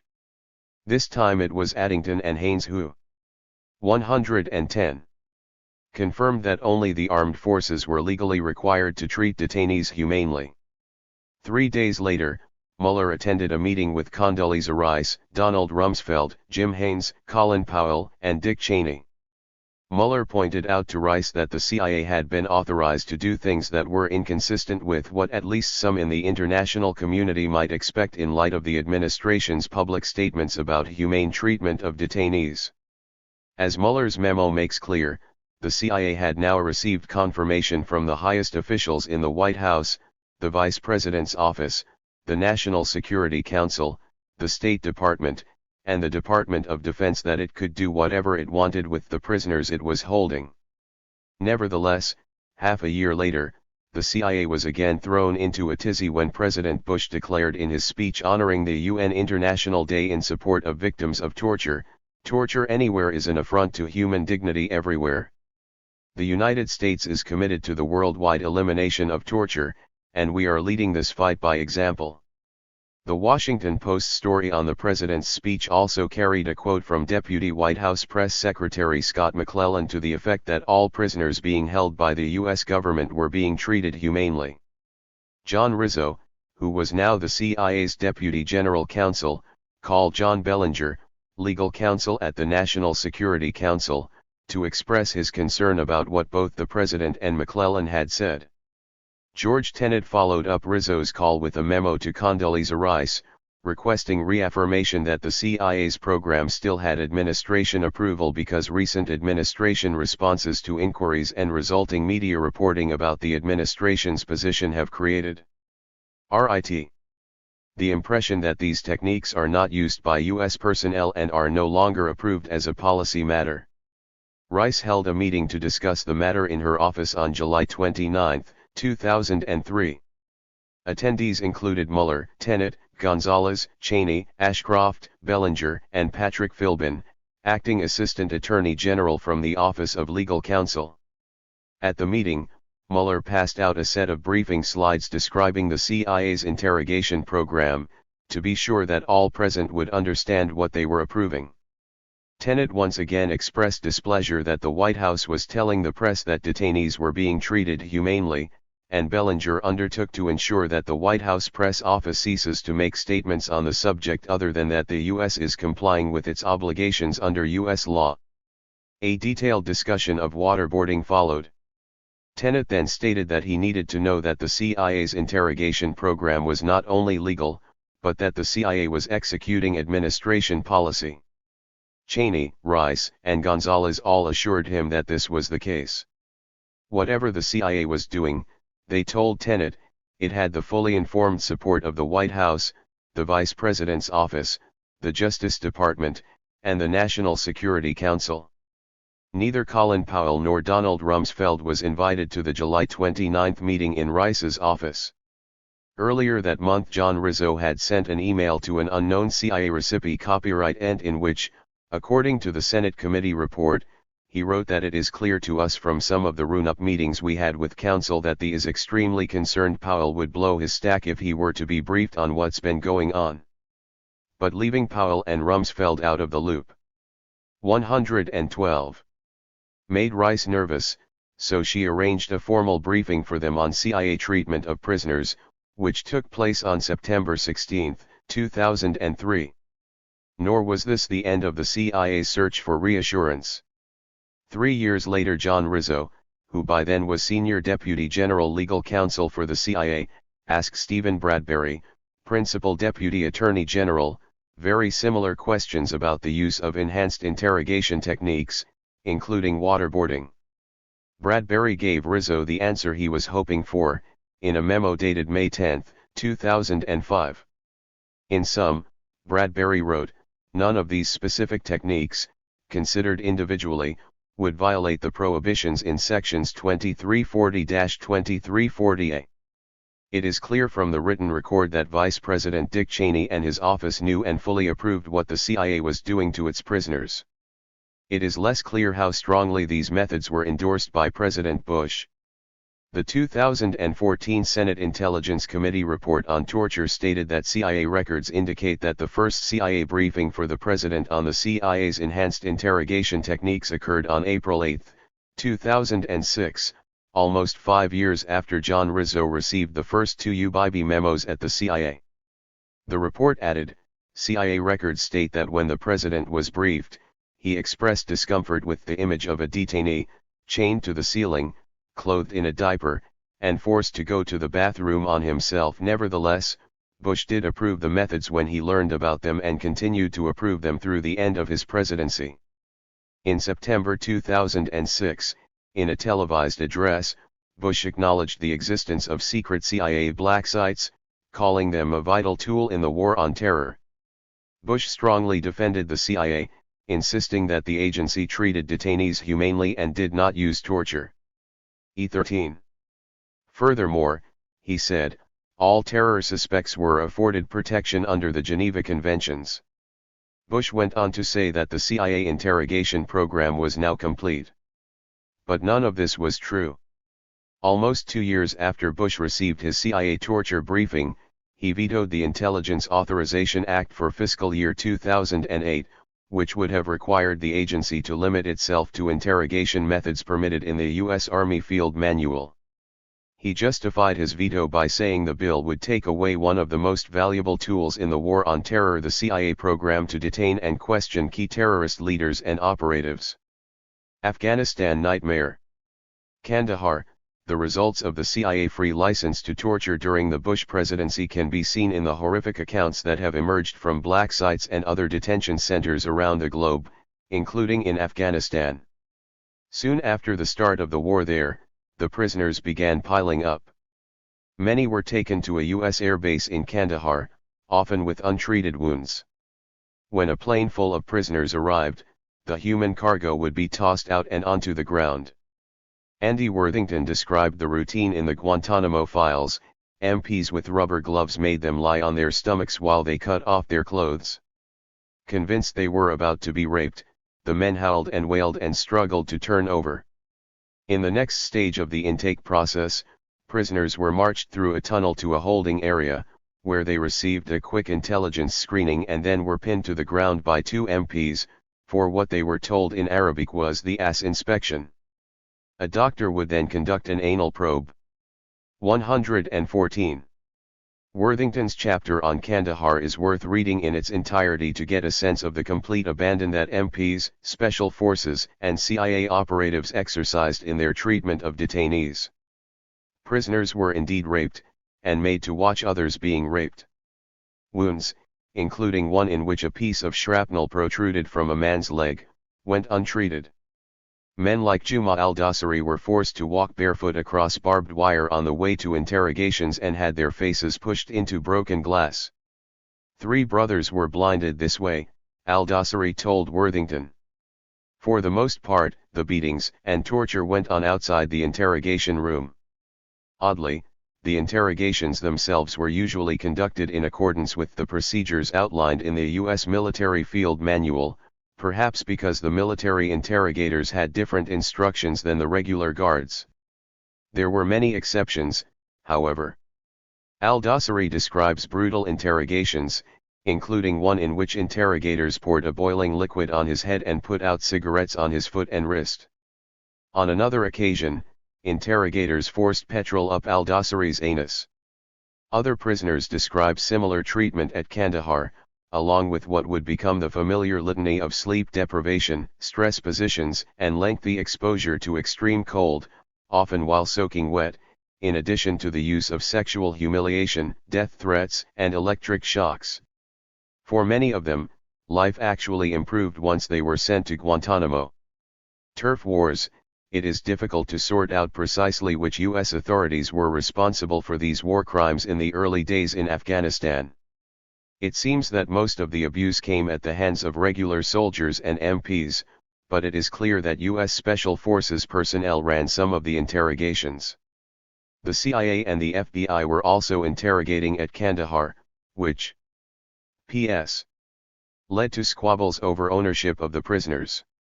Military personnel began to complain that if a prisoner started to produce interesting information, he'd be whisked off to a CIA detention site at Kabul. It is clear, however, that the abuse and torture at Kandahar happened under the authority of both Donald Rumsfeld at the Defense Department and George Tenet at the CIA. Their security personnel's freedom to torture was affirmed in Bush's memo of February 2002, in which he reproduced Cheri's and Addington's opinion that no one captured by U.S. forces in Afghanistan was protected by the Geneva Conventions. The turf war over prisoners between the CIA and the Defense Department continued throughout the Bush presidency. Jeremy Scahill reports in Dirty Wars that Rumsfeld and Stephen Cambone, who held a variety of high positions at the Defense Department, developed a parallel rendition and detention program to the CIA black sites. This special access program bore a number of names, Copper Green and Matchbox among them. In a New Yorker article called The Gray Zone, reporter Seymour Hersh quoted a highly placed informant, who told him, "We're not going to read more people than necessary into our heart of darkness. The rules are grab whom you must. Do what you want." Lieutenant Colonel Anthony Schaefer told Hersh that in Afghanistan the Copper Green cells had holding points for a prisoner's arms and legs. They were designed for prisoners to be shackled and held in stress positions to maximize discomfort and pain. Schaefer said he had been authorized to use these highly coercive interrogation techniques by my boss at the time, Secretary of Defense Donald Rumsfeld, as well as Stephen Cambone, Under-Secretary of Defense for Intelligence. 116. As part of Copper Green, the Joint Special Operations Command ran its own interrogation operations at a number of military bases in Afghanistan. While the rules of engagement for the NATO coalition directing the war set a 96-hour limit on how long a prisoner could be detained, JSOC found ways of holding prisoners for as long as 9 weeks, Scahill wrote, while also hiding them from the International Red Cross. JSOC also had its own separate prison for so-called HVTs inside the larger detention facility at Bagram, known as the Black Jail. JSOC would go on to expand Copper Green in Iraq, where they operated their own prisons, including the one they called Camp Nama. Bagram and beyond, the CIA also operated several secret black sites in Afghanistan. As early as December 2002, stories about what went on in them began to surface. Dana Priest and Barton Gellman wrote one of the first, for the Washington Post. They described a set of shipping containers at Bagram that held the most valuable prizes in the war on terrorism, captured al-Qaeda operatives and Taliban commanders. These prisoners were routinely tormented with stress and duress techniques, being shackled in painful positions along with sensory deprivation, sleep deprivation, and 24-hour bombardment with bright lights. One of the U.S. officials in charge of captured terror suspects interviewed by the Washington Post reporters explained his rough methods this way: if you don't violate someone's human rights some of the time, you probably aren't doing your job. According to this official, the CIA at first had its hands tied by humanitarian concerns. But with the support of the top echelons of the Bush administration, the agency's hands were soon freed. Yulee. Once free to go to the dark side, CIA officials began trumpeting their interrogation successes. On December 11, 2002, George Tenet accepted the Nixon Center's Distinguished Service Award. He used the occasion to remark that Richard Nixon would have approved of the U.S. response to 9/11. CIA interrogations and those conducted by allies such as Egypt and Saudi Arabia, to whom the CIA had sent prisoners, had been very fruitful, Tenet claimed. But not all of the countries in the anti-terror coalition, hinted the CIA director, were comfortable with what the CIA was doing. Even the closest of allies differ over tactics and strategy, Tenet said. But sometimes, the US just had to go it alone, without international approval. With the safety of our country in the balance, there are times when dialogue and engagement are not enough. In intelligence, as in other fields of national security, the principle that guides our actions is a bit less elegant, but no less practical, with others if possible, alone if necessary. Cofer Black, then head of the CIA Counterterrorist Center, was even more blunt in justifying the agency's methods. Testifying before a joint meeting of the House and Senate Intelligence Committees in September 2002, Cofer stated, "This is a very highly classified area, but I have to say that all you need to know, there was a before September 11th, and there was an after September 11th. After September 11th the gloves come off." In addition to the prisons at Bagram and Kandahar, the CIA operated at least one other prison in Afghanistan, known to the agency as the Salt Pit and to detainees as the Dark Prison. Called Site Cobalt in the Senate Intelligence Committee report on CIA interrogations, the Salt Pit was an abandoned brick factory. Over half the 119 CIA prisoners named in the Senate report spent some time at the Salt Pit. Some had been picked up in the Afghanistan theater of war and should therefore have fallen under the protection of 118 or more of the Geneva Conventions. Others were held there while being transferred from the country where they had been captured to some other destination, Guantanamo, or a third country such as Egypt, Syria, or Morocco. While in the Salt Pit, they lived naked, isolated, and freezing in 24-hour darkness, except when they were paraded around nude for added humiliation. The Senate committee report identified Rida al-Nayyar as the Salt Pit's first prisoner. Tenet personally approved his interrogation plan, which included bombardment with loud noise, hooding, and sleep deprivation. The report continued. More than a month later, on September 21, 2002, CIA interrogators described al-Nayyar as clearly a broken man and on the verge of complete breakdown as a result of the isolation. In addition, al-Nayyar was described as having been left hanging, which involved handcuffing one or both wrists to an overhead bar which would not allow him to lower his arms for 22 hours each day for 2 consecutive days, in order to break his resistance. It was also noted al-Nayyar was wearing a diaper and had no access to toilet facilities. According to the CIA Inspector General, the Senate report grimly concluded, the detention and interrogation of Rida al-Nayyar became the model for handling other CIA detainees at detention site Cobalt. In addition to leaving some prisoners handcuffed in a standing position for as long as 17 days, it appears that interrogators were extraordinarily interested in their prisoners' anuses. It was at the Salt Pit that Khalid Sheikh Mohammed was first introduced to rectal rehydration. Another prisoner, Mustafa al-Hussa'i, was later diagnosed with chronic hemorrhoids, an anal fissure, and symptomatic rectal prolapse, according to the Senate report. Nevertheless, in the days following the report's release in December 2014, former Vice President Cheney insisted to NBC's Meet the Press that these procedures were done for medical reasons. Another important CIA official deeply involved with the Salt Pit was Michael D'Andrea. His name did not become public until April 2015, when New York Times reporters Mark Mazzetti and Matt Apuzzo identified Mr. D'Andrea as senior official in the Counterterrorism Center when they opened the Salt Pit. His counterterrorism officers oversaw the interrogation and waterboarding of Abu Zubaydah, Abd al-Rahim al-Nashri and Khalid Sheikh Mohammed. Later, D'Andrea became head of the Counterterrorism Center, where he became an architect of the targeted killing program, under which the United States uses drone aircraft to assassinate suspected al-Qaeda operatives in several countries. We know of at least one death at the Salt Pit.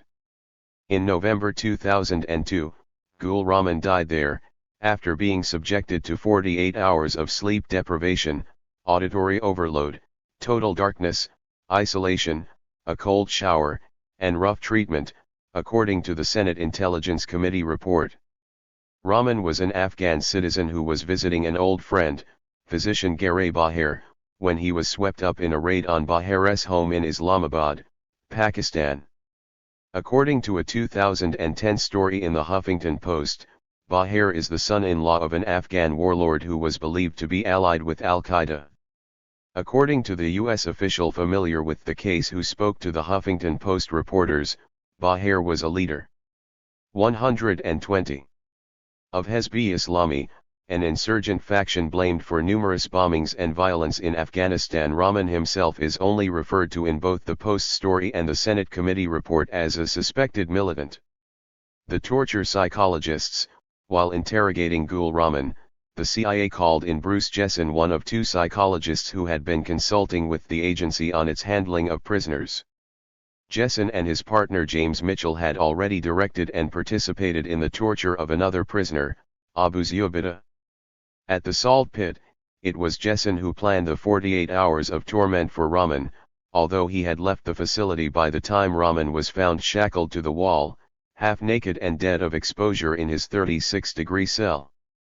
The Senate committee report notes that prior to departure from the detention site November 2002, proposed the use of the CIA's enhanced interrogation techniques on other detainees and offered suggestions to the site manager on the use of such techniques. John Bruce Jessen and James Elmer Mitchell had each been instructors at the Air Force's Sear School, where elite soldiers were taught to withstand, as the Senate report put it, the conditions and treatment to which they might be subjected if taken prisoner by countries that do not adhere to the Geneva Conventions. In 2002, Jessen and Mitchell were called into CIA headquarters for discussions about possible methods for interrogating war on terror prisoners, presumably methods that did not adhere to the Geneva Conventions. Jessen and Mitchell drew up the first list of techniques to be used on detainee Abu Zubaydah. The suggested methods included confinement in small spaces. 121. Waterboarding, and walling, slamming the back of a detainee's head against the wall, which according to CIA guidelines was permissible to do 20 or 30 times consecutively, if the interrogator requires a more significant response to a question. All of these methods were approved by J. Bybee at the Justice Department's Office of Legal Counsel in his August 2002 memo for CIA counsel John Rizzo. The CIA hired Jessen and Mitchell as contractors to design and oversee interrogations. In 2005, the two psychologists formed a private company, which eventually earned $81 million in consulting fees from the agency. The CIA's contract with Jessen and Mitchell's company was terminated in 2009, but the agency has continued to pay their legal bills through a separate indemnification agreement. According to the Senate committee report, under the CIA's indemnification contract, the CIA is obligated to pay legal expenses through 2021. Jessen and Mitchell adapted the interrogation methods they sold to the CIA from the work of Martin Seligman, a well-respected American psychologist, who had done research on what he called learned helplessness. Why did the CIA need to hire outsiders to teach them interrogation? The Senate Intelligence Committee asked the agency that question, too. Here's the CIA's reply, found in a footnote of the committee report. Doctors and had the closest proximate expertise CIA sought at the beginning of the program, specifically in the area of non-standard means of interrogation. Experts on traditional 22. Interrogation methods did not meet this requirement. Non-standard interrogation methodologies were not an area of expertise of CIA officers or of the U.S. government generally. We believe their expertise was so unique that we would have been derelict had we not sought them out when it became clear that CIA would be heading into the uncharted territory of the program. The Senate report emphasized that Jessen and Mitchell bear substantial responsibility for the CIA's adoption of these specific methods of torture. The CIA did not seek out Swigert and Dunbar after a decision was made to use coercive interrogation techniques, stated the report. Rather, Swigert and Dunbar played a role in convincing the CIA to adopt such a policy. Oddly enough, the two psychologists may have been simply repackaging the extreme interrogation research that the CIA itself had sponsored during the Cold War and of course selling it back to the agency for millions of dollars. Under the massive brain warfare research program authorized by CIA Director Allen Dulles in 1953 codenamed Gultra, the agency had recruited an army of elite researchers and institutions to develop ways of breaking down prisoners. Unfortunate human guinea pigs including captured Soviet agents, prison convicts and mental patients were subjected to a variety of brutal brainwashing techniques that sometimes resulted in death. The objective was to set the conditions for successful questioning by creating a psychological regression to infancy in a prisoner. The results of this research, summarized in a 1963 manual called Kubark Counterintelligence Interrogation, include recommendations. 25 pounds. For the use of techniques that are now familiar to the world: truth serums, sensory deprivation, sensory bombardment, sleep deprivation, and painful stress positions. The CIA manual was reissued in 1983 as the Human Resource Exploitation Training Manual, which was used to interrogate prisoners during President Reagan's war against the Sandinista government in Nicaragua, and in other hot zones of the Cold War. A redacted but highly readable version was declassified in 1997. It seems likely that Jessen and Mitchell were among the manual's more devoted readers. War Crimes in Iraq. Abu Ghraib. On a Wednesday evening in April 2004, the CBS News show 60 Minutes 2 shocked the nation when it broadcast a series of photographs from a prison in Iraq called Abu Ghraib. In image after image, grinning U.S. soldiers stacked naked prisoners like cordwood, posed them shackled and hooded in humiliating and stressful positions, and led one nude captive like a dog with a collar and leash. The story of Abu Ghraib had, through the work of reporter Seymour Hersh, finally reached the public eye.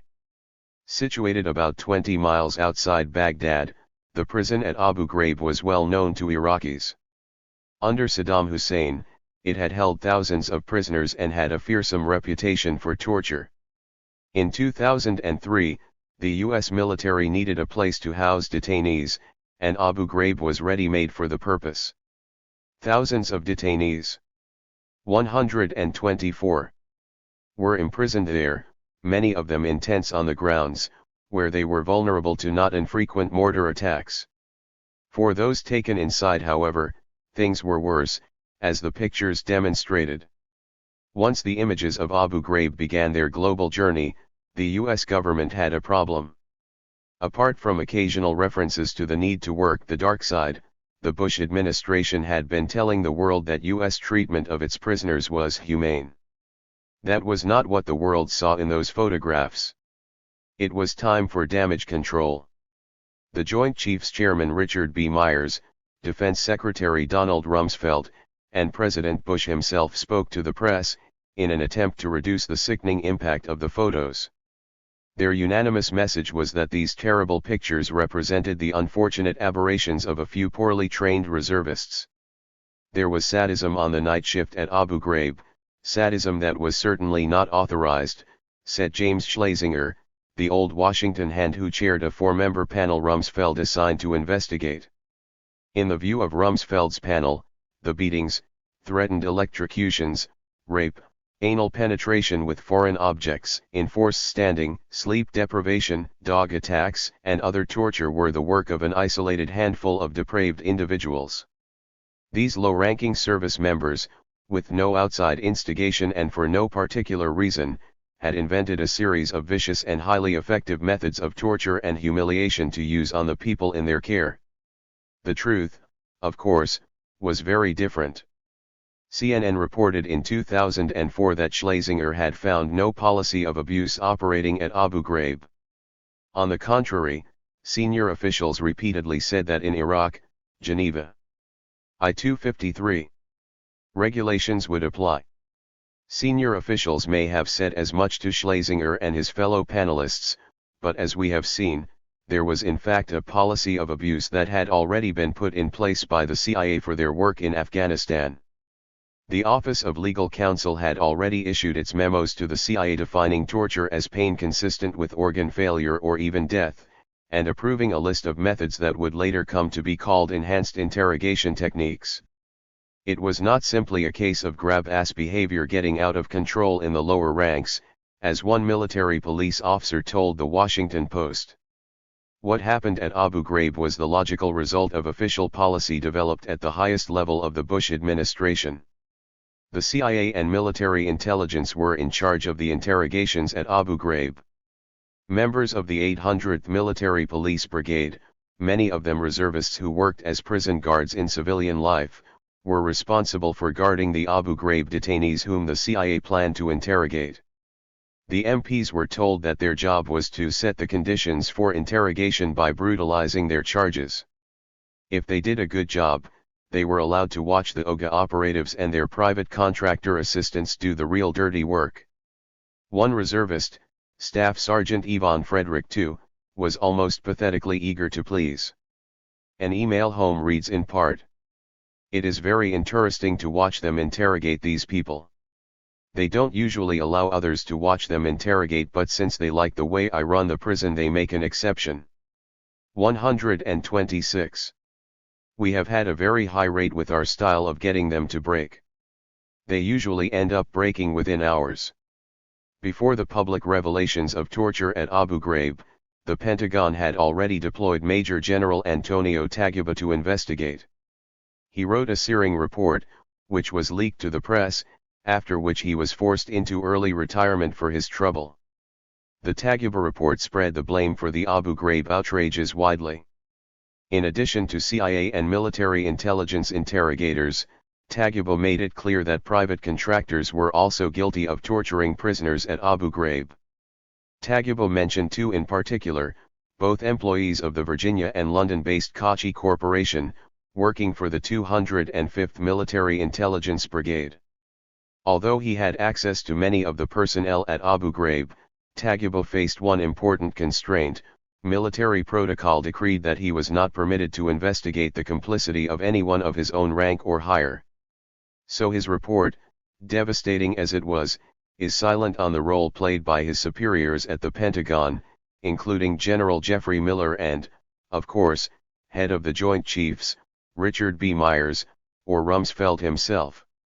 Nonetheless, Taguba's report frustrated the administration's attempt to pin all the blame on reservists engaging in sadism on the night shift. Abu Ghraib revealed the very essence of the Bush administration's treatment of those swept up in the War on Terror. No one above the rank of sergeant was ever prosecuted for any of the abuse at Abu Ghraib, including the two known deaths. In one case, the CIA tortured Manadal al-Jamadai to death by cuffing his hands behind his back and then hanging. 127. Him by his wrists from the bars of a window until he died. Al-Jamadai was a ghost prisoner. Had never been officially registered, and his presence at Abu Ghraib was hidden from the International Red Cross. He may not have existed officially, but his body did, and now the CIA had another problem: how to get rid of the corpse. Staff Sergeant Frederick wrote home about this as well. They put his body in a body bag and packed him in ice for approximately 24 hours in the shower in the 1B. The next day the medics came in and put his body on a stretcher, placed a fake 4 in his arm and took him away. This OGA was never processed and therefore never had a number. Medical examiners ruled al-Jamadai's death while he was in the hands of CIA interrogators a homicide. Years later, Eric Holder, who served as President Obama's Attorney General from 2009 to 2015, promised an investigation, but no one was ever prosecuted. What were the interrogators at Abu Ghraib hoping to discover by subjecting their captives to such treatment? Even assuming that torture is an effective tool for intelligence gathering, an idea that has been repeatedly debunked by many experts, the treatment inflicted on prisoners at Abu Ghraib seems inexplicable. If it was battlefield intelligence that the CIA was seeking, the interrogations were useless because they often took place months after prisoners were first detained, and most information related to the safety of U.S. soldiers would have been long outdated. If not battlefield information, what were the CIA and its private contractors looking for? 128. One hint comes from something Joint Chiefs Chairman Richard Myers told the NBC Today show in May 2003, a few months into the Iraq War. None of the administration's vaunted weapons of mass destruction had turned up in Iraq, and the main pretext for the invasion was crumbling. Given time, given the number of prisoners now that we're interrogating, I'm confident that we're going to find weapons of mass destruction, said General Myers. Apparently at least part of the Bush administration felt the truth about WMDs could be wrung out of its Iraqi captives. The Confessions of Osama bin Laden. Saddam Saleh Abode spoke to New York Times reporter Ian Fisher in May 2004, Shortly after the story of Abu Ghraib first broke in the United States, Abode was a Sunni businessman with an unfortunate first name who had gone to an Iraqi police station to report a suspected car bomb. Instead of thanking him, the Iraqi police turned him over to the US military, and he found himself in Block 1A of Abu Ghraib, the section where Charles Grainer, Lindy England, and their cohorts softened up prisoners for interrogation. Abode was tortured for almost 3 weeks at Abu Ghraib. He was blindfolded and forced to stand on a box with his arms outstretched. He was struck with a broomstick, first on his hands, then on his arms, his shoulders, and his stomach. When he fell off the box, his tormentors threw cold water on him. One of them urinated on him. The next day he was taken to see a sergeant who told him, 129. If you do not confess, I will have my soldiers rape you. The threat was not an empty one. Abode does not say that he was raped, but Maj. General Anthony Taguba's catalogue of outrages at Abu Ghraib includes such practices as sodomizing a detainee with a chemical light and perhaps a broomstick. The report also mentions a male MP guard having sex with a female detainee. Under the circumstances at Abu Ghraib, an American soldier having sex with an Iraqi woman detainee can only be a euphemism for raping. Saddam Abode spent most of his 18 days at Abu Ghraib chained 23 hours a day in a sitting position with his arms over his head while unbearably loud music played. Every few days, according to the New York Times, he was uncuffed for other treatments, douses of cold water, barking dogs, something called the scorpion, in which his arms were cuffed to his legs, behind his back while he was kicked and beaten. Finally, it was time for the questions. They began talking to me, Abode told the Times. They asked, do you know the Islamic opposition?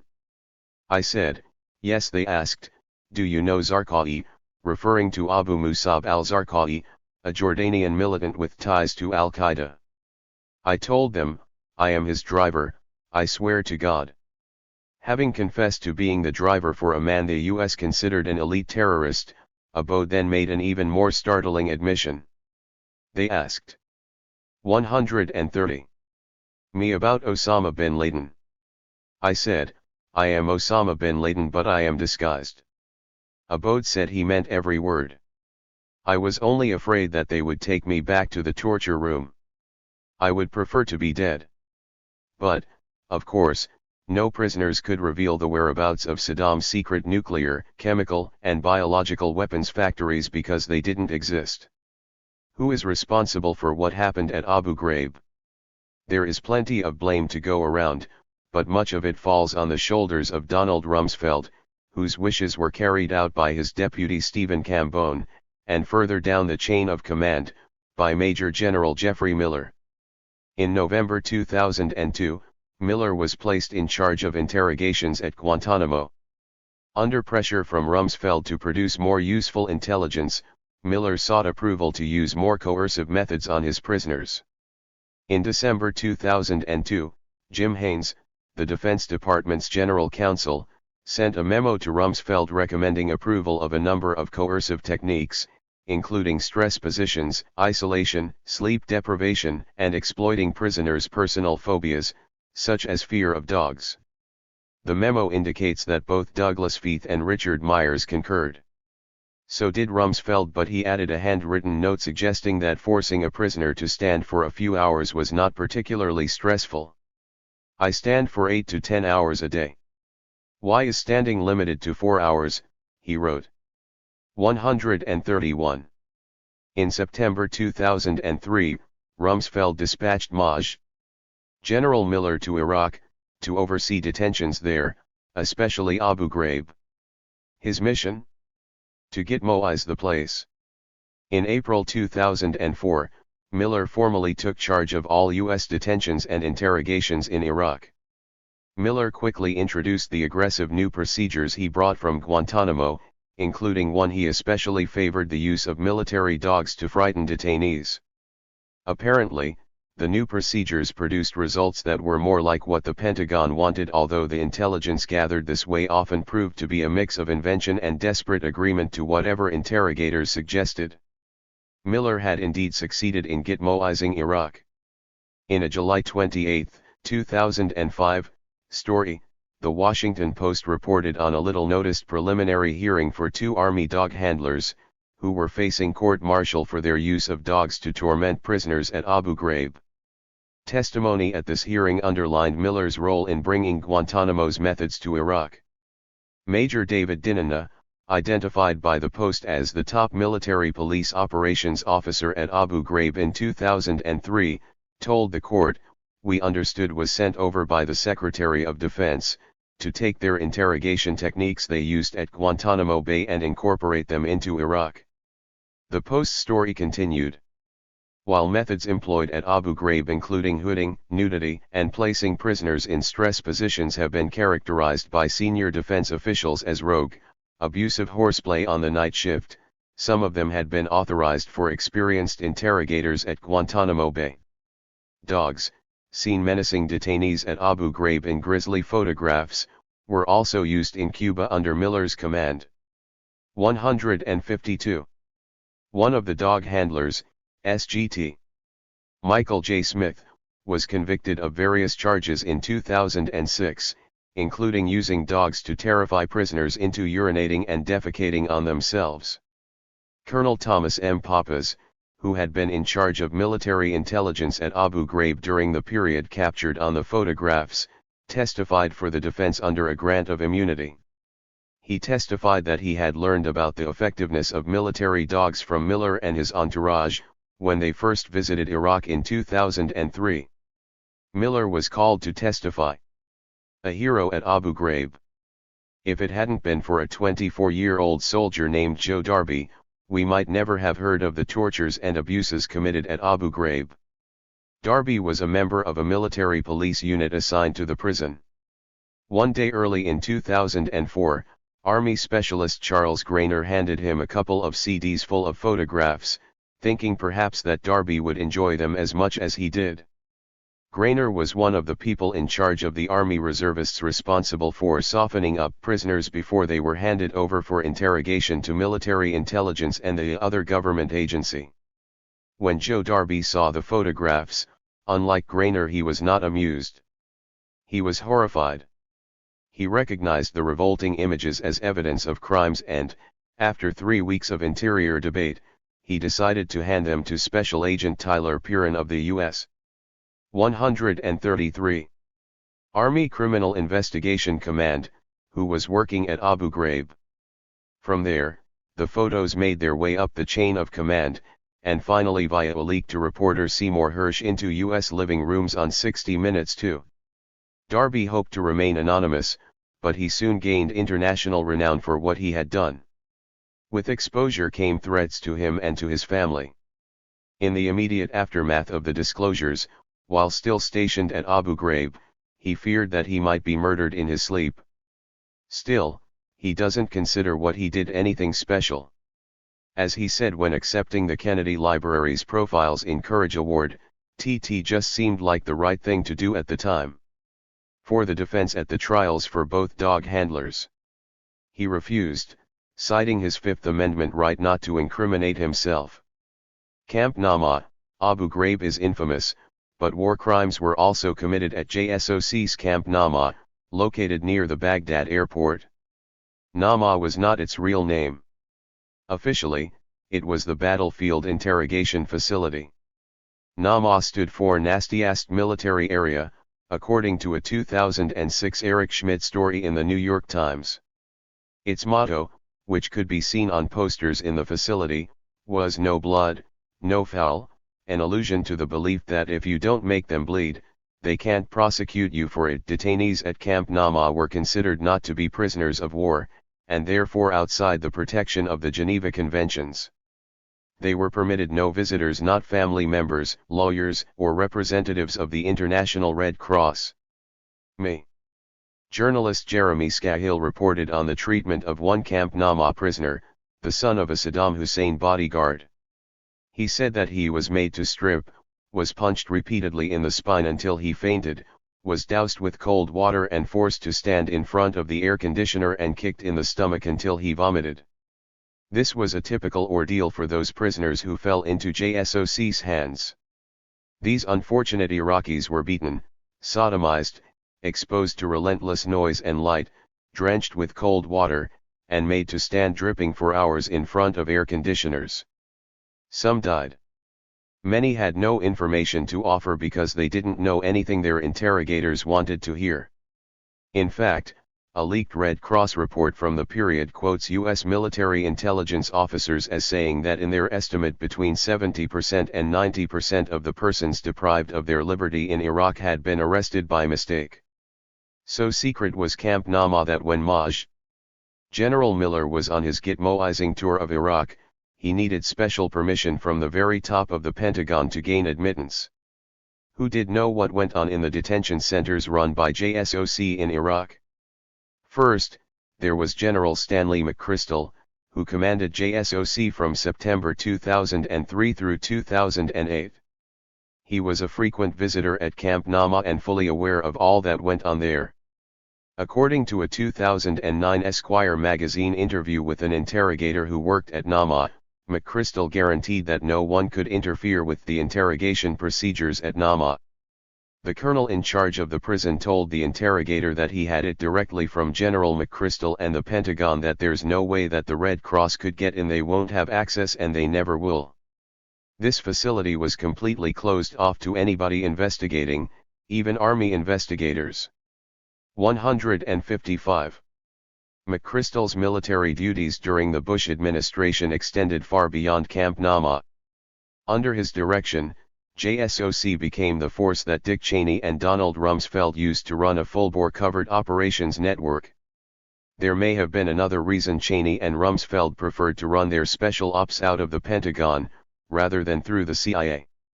As Mark Mozzetti wrote in a 2010 New York Times article, unlike covert actions undertaken by the CIA, such clandestine activity does not require the President's approval or regular reports to Congress. Responsibility for war crimes at Camp Nama extends beyond McChrystal to Rumsfeld and to Cheney, and ultimately, to Commander-in-Chief George W. Bush, although it is unclear how much he actually knew about the JSOC's activities. In 2009, President Obama appointed McChrystal to head U.S. and coalition forces in Afghanistan. The commander fell afoul of Obama the following year, when he made dismissive remarks about the president to Rolling Stone reporter Michael Hastings. McChrystal was forced to resign, but neither his forced departure from the military nor the legacy of Camp Nama and JSOC's other horrors cast a shadow over the retired general. After his retirement, he was given a lucrative book contract, was asked to teach a course on leadership at Yale, and has remained an influential voice in military circles. General David Petraeus. In 2004, General David Petraeus became head of the Multinational Security Transition Command in Iraq. For Petraeus, it was another high-level posting in the midst of a dynamic career that would later place him in charge of U.S. and coalition forces in Afghanistan and 136. Then, briefly, would give him command of President Obama's CIA. As head of the multinational command in Iraq, part of the general's job involved training the Iraqi Special Police Commandos, an elite group whose remit included interrogation of prisoners suspected of participating in the insurgency against the new, US-installed government. Rumsfeld sent Petraeus a colonel named James Steele to help with this project. Steele had a lot of experience with interrogation procedures, including torture. During Reagan Wars in Central America, he had been one of the key advisors to the repressive right-wing governments in El Salvador, overseeing many activities at Ilopango Air Force Base, site of a well-known torture center. Petraeus recruited retired Colonel James H. Kaufman to help Steele set up the detention centers and train interrogators in Iraq. Kaufman reported directly to Petraeus, and Steele to Rumsfeld. The Guardian later interviewed Iraqi General Muntadhir al-Samari, who assisted Kaufman and Steele. They worked hand in hand, Samari told the Guardian's reporters. I never saw them apart in the 40 or 50 times I saw them inside the detention centers. They knew everything that was going on there, the torture, the most horrible kinds of torture. Samari went on to detail the interrogation procedures employed by the detention facilities overseen by Kaufman and Steele. Every single detention center would have its own interrogation committee. Each one was made up of an intelligence officer and 8 interrogators. This committee will use all means of torture to make the detainee confess, like using electricity or hanging him upside down, pulling out their nails, and beating them on sensitive parts. Oi! Was teaching Iraqi Special Police Commandos torture methods a war crime? It very likely was. In any case, it was certainly a violation of the U.S. Federal Code, which makes torture committed outside the United States a punishable offense. Most of the war crimes described here are violations both of the international laws and customs of war, including the Geneva Conventions, and of the 1996 U.S. War Crimes Act. The CIA under George Tenet suspected that this might be the case, which is why the agency repeatedly sought reassurance from the Office of Legal Counsel. It is why in 2002 the United States withdrew from the treaty creating the International Criminal Court. Perhaps the ICC cannot try these officials and private contractors for war crimes, but the U.S. federal courts still have jurisdiction over violations of Section 2340 of the Federal Code and the War Crimes Act. Fallujah, an American atrocity. The U.S. military assaults on Fallujah, a center of anti-American resistance during the Iraq War, were ferocious. The civilian population was subjected to intensive bombardment by the U.S. Air Force that, according to some sources, involved cluster bombs. Many residents of the city were caught in withering crossfire, while others were cut down by sniper fire. By 2004, the city was largely reduced to rubble, with 60% of its buildings destroyed, and most of the city's 300,000 people displaced or killed. The havoc of war continues to haunt the people of Fallujah, who suffer from unusually high rates of cancers and birth defects. One of the uglier aspects of the U.S. military's battle for Fallujah was the use of white phosphorus, an incendiary munition. Phosphorus ignites spontaneously when it is exposed to air. When bits of the chemical attach to human beings, the skin and flesh burn away. The burning continues. 138. As long as there is oxygen available to combine with the phosphorus, sometimes continuing right down to the bone. In November 2005, the Associated Press ran a story about a documentary produced by a state-run Italian news channel, which alleged that the United States had used white phosphorus in a massive and indiscriminate way against civilians during the Fallujah offensive. The U.S. government issued contradictory responses, with the State Department initially acknowledging that phosphorus had been used, but only to provide illumination, and later retracting the statement.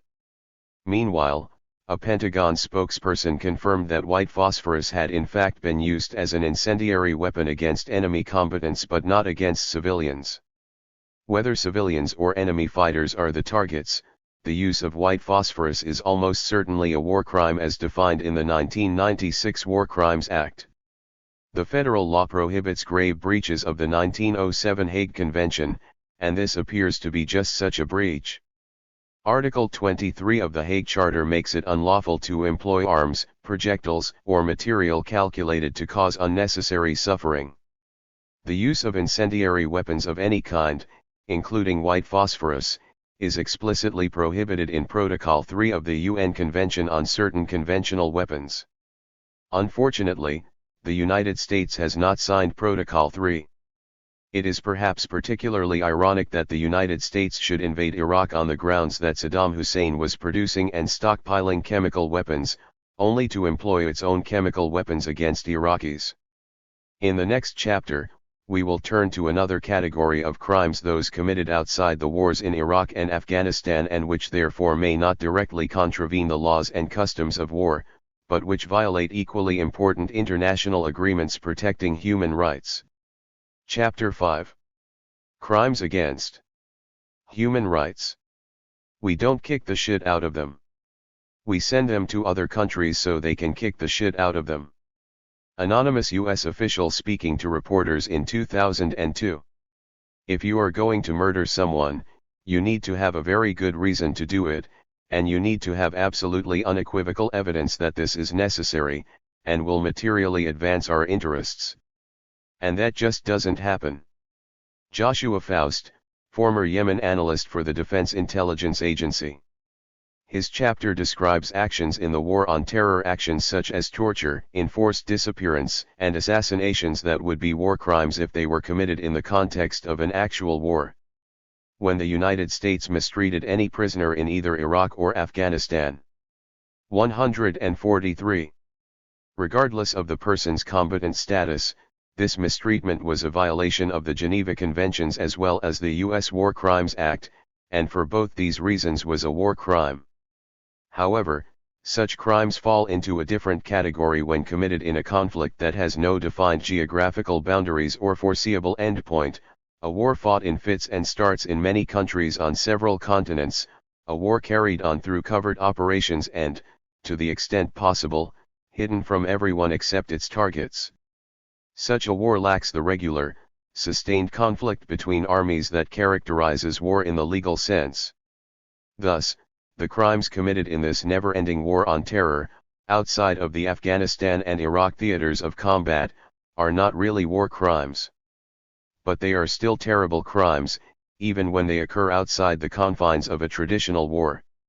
Torture, for example, always violates the UN Convention Against Torture, and is clearly illegal under international law. Because the United States has signed and ratified the convention, torture is always illegal under U.S. domestic law as well. Furthermore, when the United States tortures someone outside U.S. territory, then as we saw in Chapter 2, a specific U.S. law comes into play, Section 2340 of the U.S. Criminal Code, which outlaws torture outside the United States.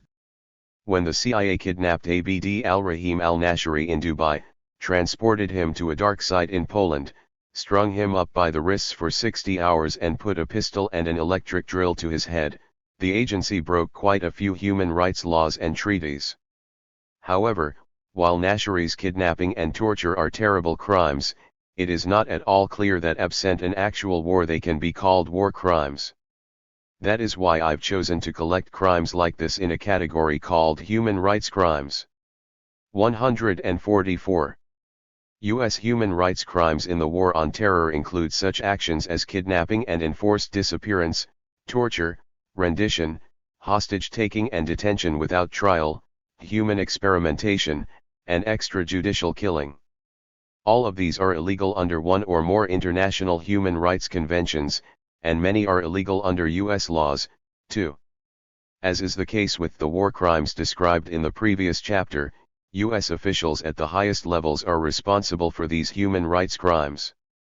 These include George W. Bush, Dick Cheney, Donald Rumsfeld, and their coterie of top deputies and lawyers, as well as high-ranking members of the Obama administration, including President Barack Obama himself, who has personally approved extrajudicial assassinations carried out by the remotely piloted aircraft known as drones.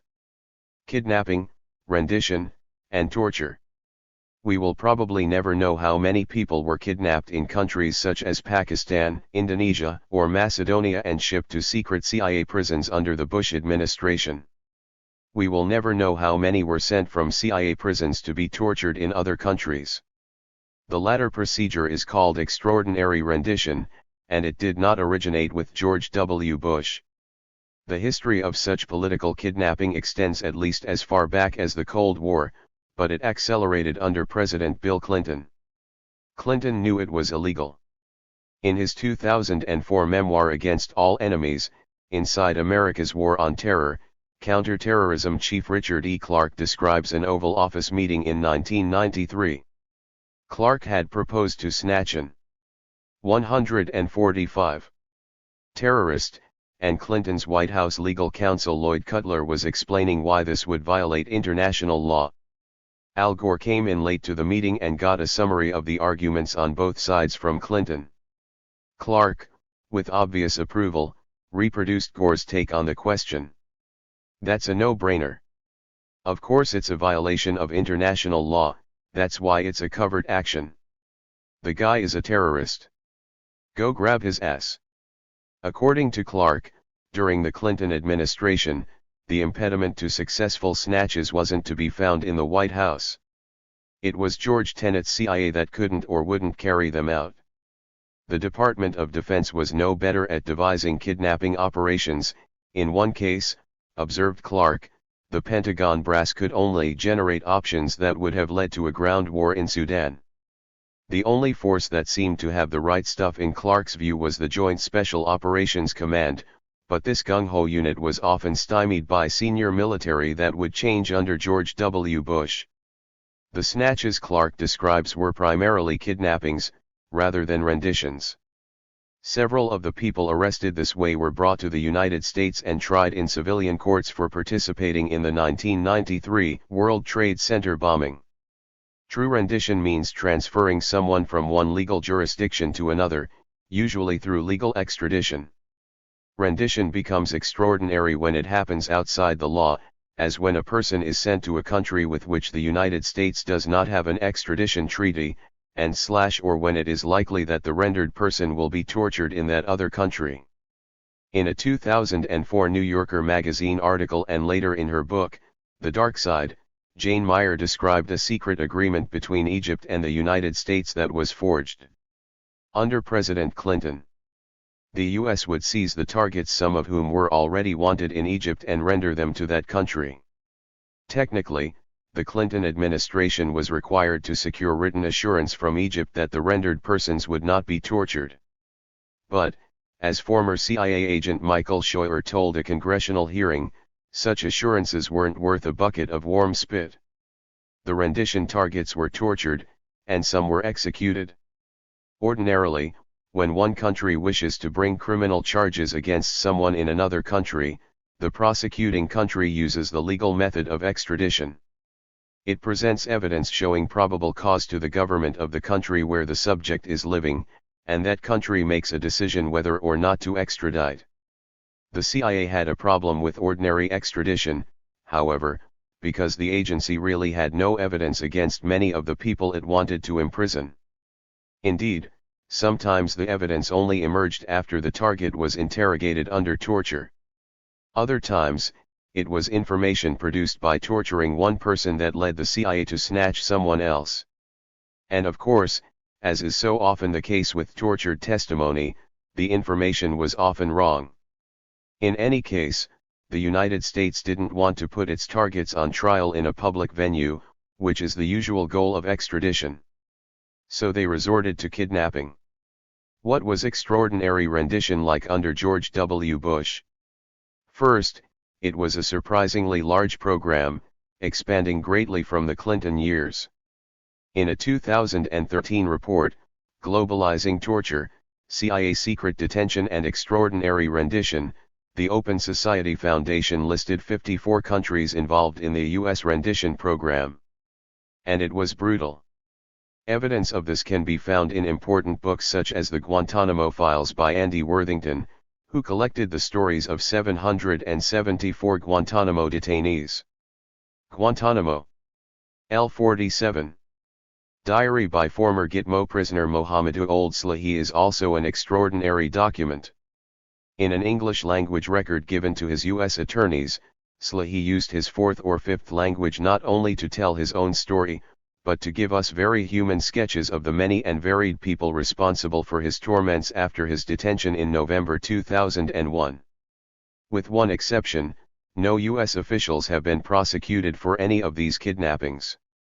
The exception is a case brought by Italy against 26 U.S. citizens, most of them CIA operatives, for the kidnap and rendition to Egypt of Hassan Mustafa Osama Nasr.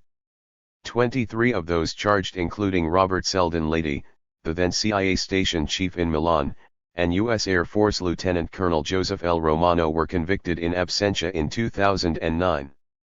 The United States, notwithstanding its 1983 extradition treaty with Italy, has refused to turn over the convicted Americans.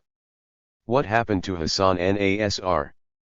He was snatched off the streets of Milan in February 2003 and transported to Egypt, where, according to a 2008 Washington Post story, he was tortured for months with electric shocks and shackled to an iron rack known as the bride. His torturers threw him onto a wet mattress, and while one sat in a wooden chair pinning his shoulders down, another interrogator would flip a switch, sending jolts of electricity into the mattress coils, forcing the electric current through his immobilized body.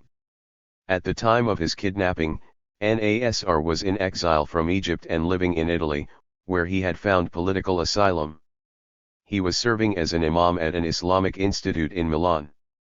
There he apparently preached frequent sermons against U.S. policies in Afghanistan and the Middle East, and may have been trying to recruit fighters for the Afghanistan war. It is not clear why the CIA, which was working with the 148th Italian Military Intelligence and Security Service, suddenly decided to kidnap Nasr, particularly since the agency had tapped his phone and was developing intelligence from his conversations with potential jihadis. The Italian newspaper La Repubblica suggested Nasr's kidnapping was an attempt to provide the slam-dunk evidence of an al-Qaeda-Saddam Hussein link, which George Tenet had promised to give Dick Cheney and George W. Bush. Nasr's experience, reported the Italian newspaper, was just a chapter in the intelligence psychological warfare information war engaged in by Washington and London to justify the invasion of Iraq. Nasr's rendition to Egypt violated Article 3 of the Union Convention Against Torture, which reads, "No state party shall expel, return or extradite a person to another state where there are substantial grounds for believing that he would be in danger of being subjected to torture." Similarly, the U.S. Foreign Affairs Reform and Restructuring Act of 1998 holds that it shall be the policy of the United States not to expel, extradite, or otherwise effect the involuntary return of any person to a country in which there are substantial grounds for believing the person would be in danger of being subjected to torture, regardless of whether the person is physically present in the United States. Perhaps the CIA didn't get the memo. In any case, the agency seems to have developed its own rendition criteria. Former CIA agent Robert Baer explained the methodology to British New Statesman reporter Stephen Gray: "If you want a serious interrogation, you send a prisoner to Jordan. If you want them to be tortured, you send them to Syria. If you want someone to disappear never to see them again, you send them to 149 Egypt." Or, as an unnamed U.S. official told Washington Post reporters Dana Priest and Barton Gellin in 2002, "We don't kick the shit out of them. We send them to other countries so they can kick the shit out of them." The case of Benyam Mohammed. Benyam Mohammed was a young man in his early 20s who held asylum rights in England. He was arrested while visiting Pakistan and turned over to the Americans, who, as I've written elsewhere, decided he was connected to the so-called dirty bomber José Padilla. The Americans sent him from Pakistan to Morocco, because the Pakistanis can't do exactly what we want them to. Mohammed testimony about what happened next appears in Andrew Worthington's The Guantanamo Files. His Moroccan jailers cut his clothes off with a scalpel, which they then turned on his chest. Then, one of them took my penis in his hand and began to make cuts. He did it once, and then they stood still for maybe a minute, watching my reaction. I was in agony. They didn't stop. They must have done this 20 to 30 times in maybe 2 hours. There was blood all over. This happened once a month for 18 months, after which Mohammed was happy to tell the interrogators anything they wanted to hear. About once a week or even once every 2 weeks, Mohammed told Worthington, I would be taken for interrogation, where they would tell me what to say. They said, if you say the story as we read it, you will 150. Just go to court as a witness and all this torture will stop. So that's what Mohammed did. Eventually, he says, he repeated what was read out to me. Among those he implicated were big people Mohammed had never heard of before the torture: José Padilla, Khalid Sheikh Mohammed, Abu Zubaydah, and Ibn al-Sheikh al-Libi. Torture and detention without trial. In fact, the CIA was also doing its own kicking. From 2001 until at least 2009, The agency ran secret prisons in several countries besides the ones in the combat theaters of Afghanistan and Iraq. Countries that have been identified include Cuba, Lithuania, Poland, Romania, and Thailand, as well as the British island territory of Diego Garcia in the Indian Ocean. Although President Obama ordered all the agency's black sites closed when he took office in 2009, the CIA continues to run at least one interrogation center. It is located in Mogadishu, Somalia, where, according to a December 2014 report by Jeremy Scahill in The Nation magazine, CIA agents are training Somalia's National Security Agency in interrogation methods. Scahill reported that U.S. agents also directly interrogate suspected militants of the Al-Shabaab network. According to former detainees, the underground prison consists of a long corridor lined with filthy small cells infested with bedbugs and mosquitoes where prisoners pace their cells or sit rocking endlessly back and forth. Some have not seen daylight in more than a year. On August 1, 2002, Jay Bybee, Assistant Attorney General in the Bush Justice Department, sent a memo to John Rizzo, then Acting General Counsel at the CIA, addressing 151. Rizzo's questions about what the agency could do to a prisoner named Abu Zubaydah without running afoul of U.S. anti-torture law. Zubaydah, a so-called high-value detainee and supposedly a top aide of Osama bin Laden, had just been captured in Pakistan and was being held at detention site Green, the CIA's black site in Thailand. Bybee's memo assured Rizzo that waterboarding Zubaydah, among other sorts of proposed conduct that Rizzo had suggested, would not violate U.S. laws prohibiting torture. Bybee's memo reminded Rizzo that the CIA had described Abu Zubaydah as one of the highest-ranking members of the Al-Qaeda terrorist organization.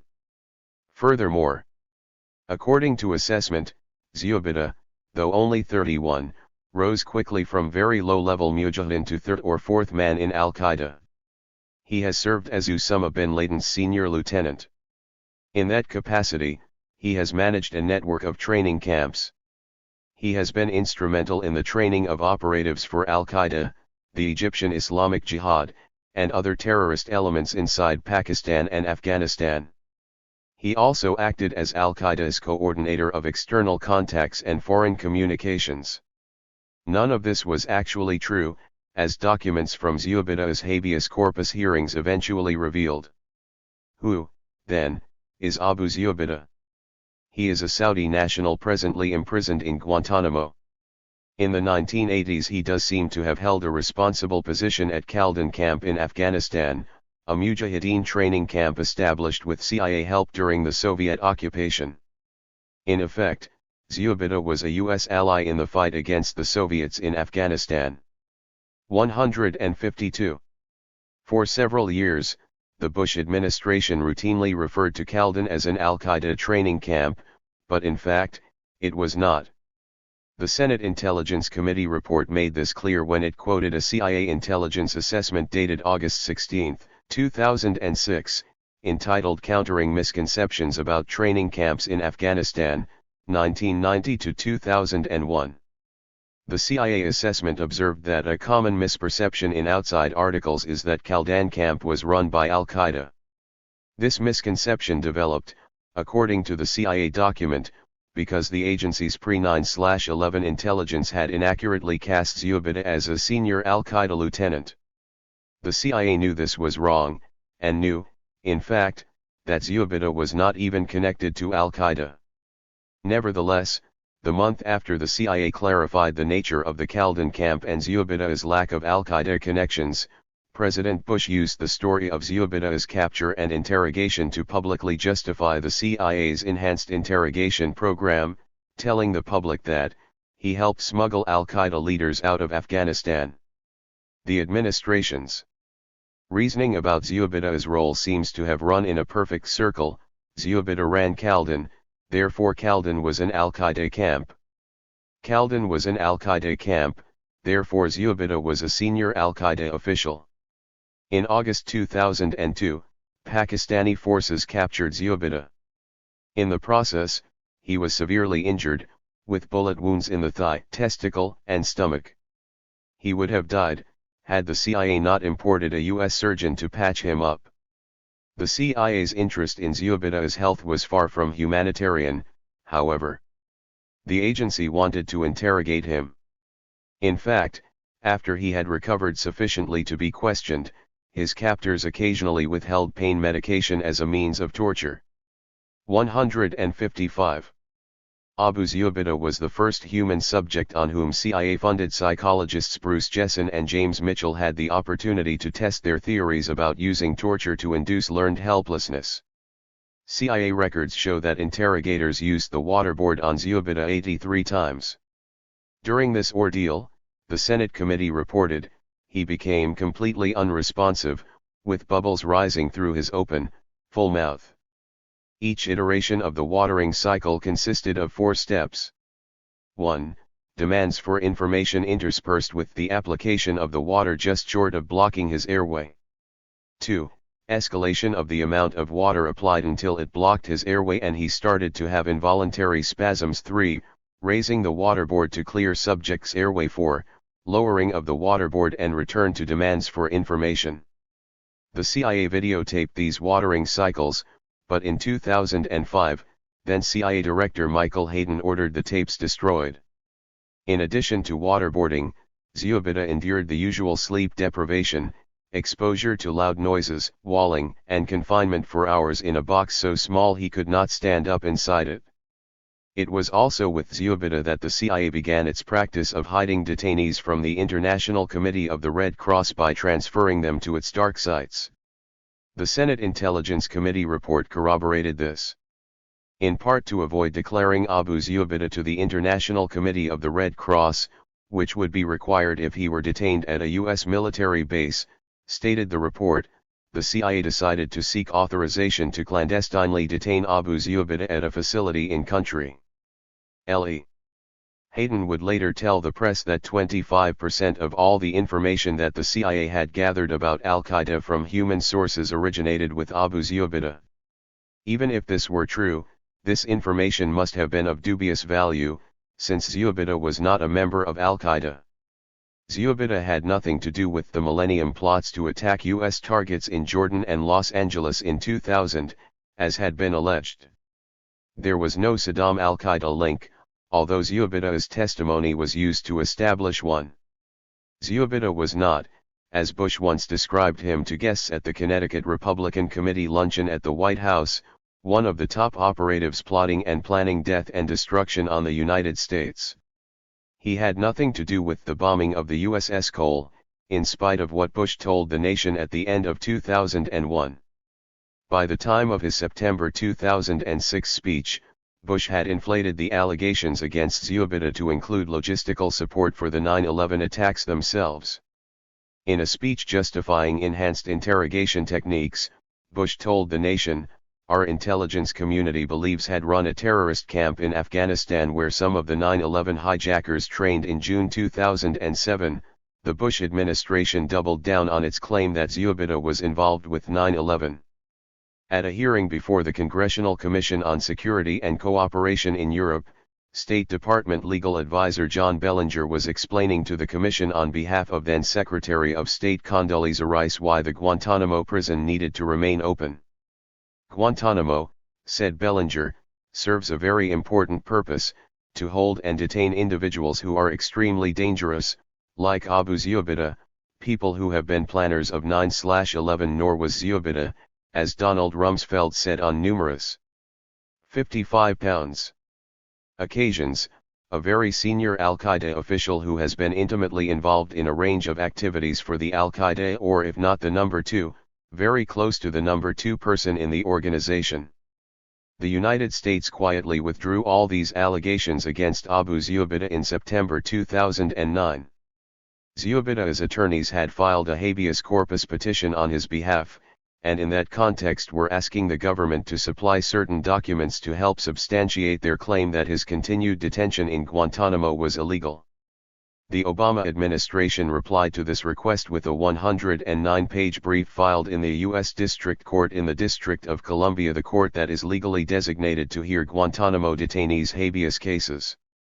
Buried in the middle of this brief lay the government's argument that there was no reason to turn over any exculpatory documents that would demonstrate that Zubida was not a member of Al-Qaeda, or that he had no involvement in 9/11 or any other terrorist activity, because the government was no longer claiming that any of those things were true.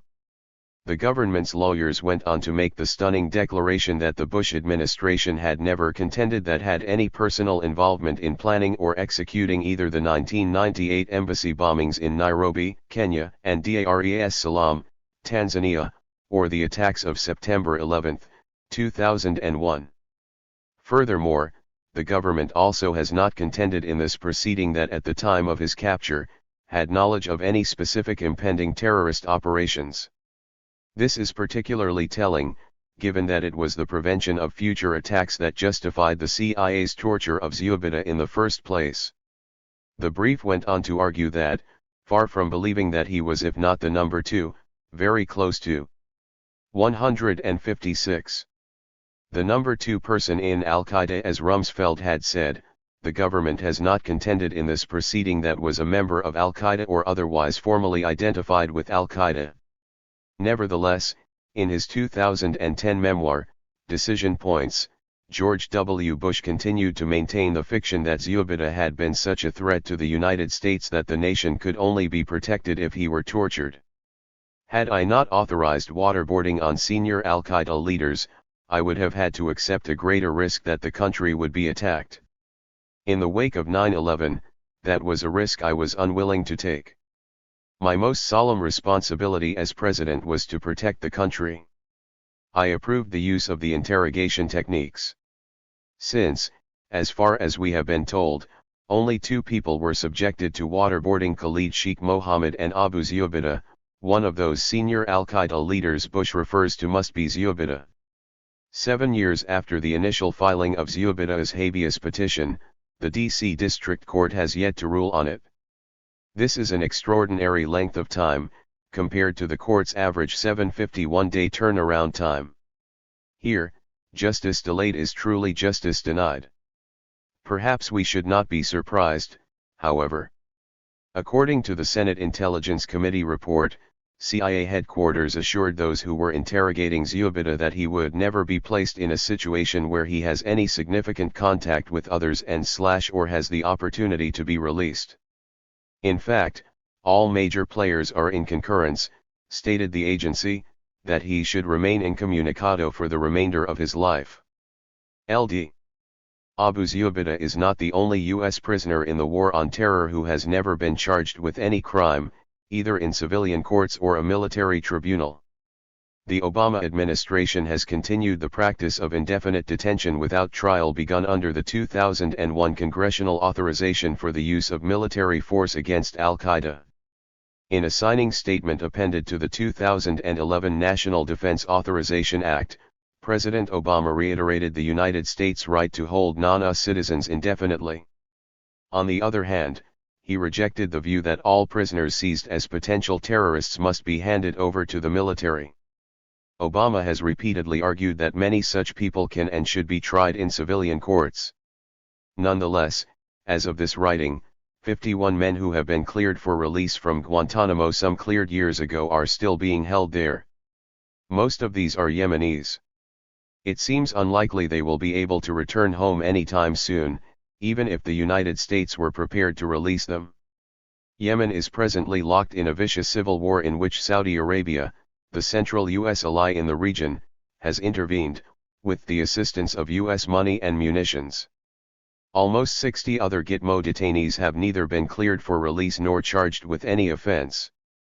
They remain in the same legal limbo they entered when they were first imprisoned in the top security island compound more than a dozen years ago. Many of them are held in continual solitary confinement, itself widely recognized as a form of torture. If and when they are eventually released, they will have lost many years of their lives to illegal detention without charge or trial.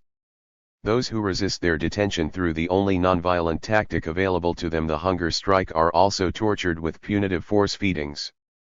Yemeni detainee Samir Naji al-Hassan Moghbal described the procedure in a 2013 guest column in the New York Times. 158.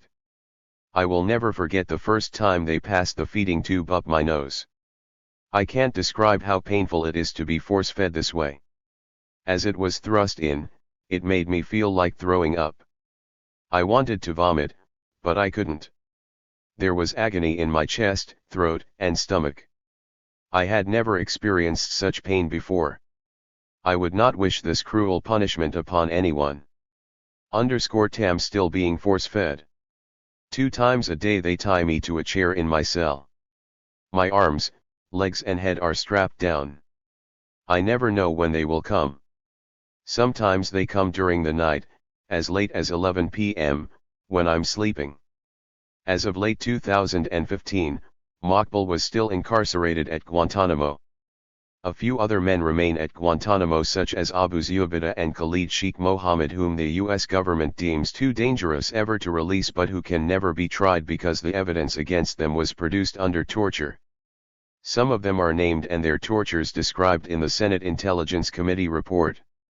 Finally, we know almost nothing about who is being held in secret sites like the one that the CIA operates jointly with Somali forces, or that JSOC may well be operating in any of the 50 to 60 countries where Defense Secretary Rumsfeld told CBS News in 2001 that Al-Qaeda and other networks of terrorists are active.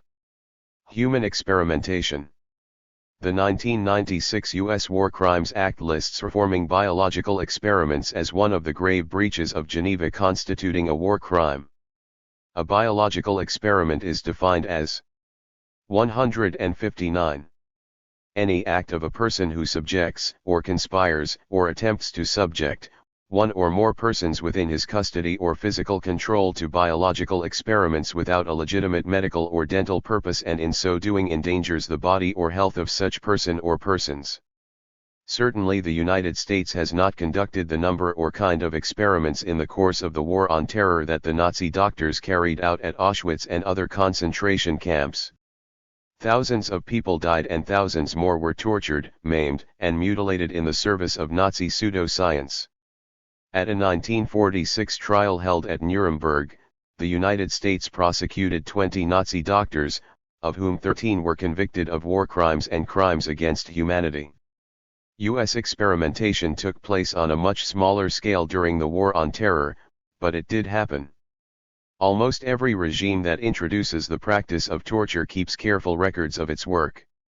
This was true of the Nazis in the 1930s and *40s, as well as of the military dictatorship in Brazil, which ruled from 1964 to 1985. The CIA was no exception during the years following 9/11.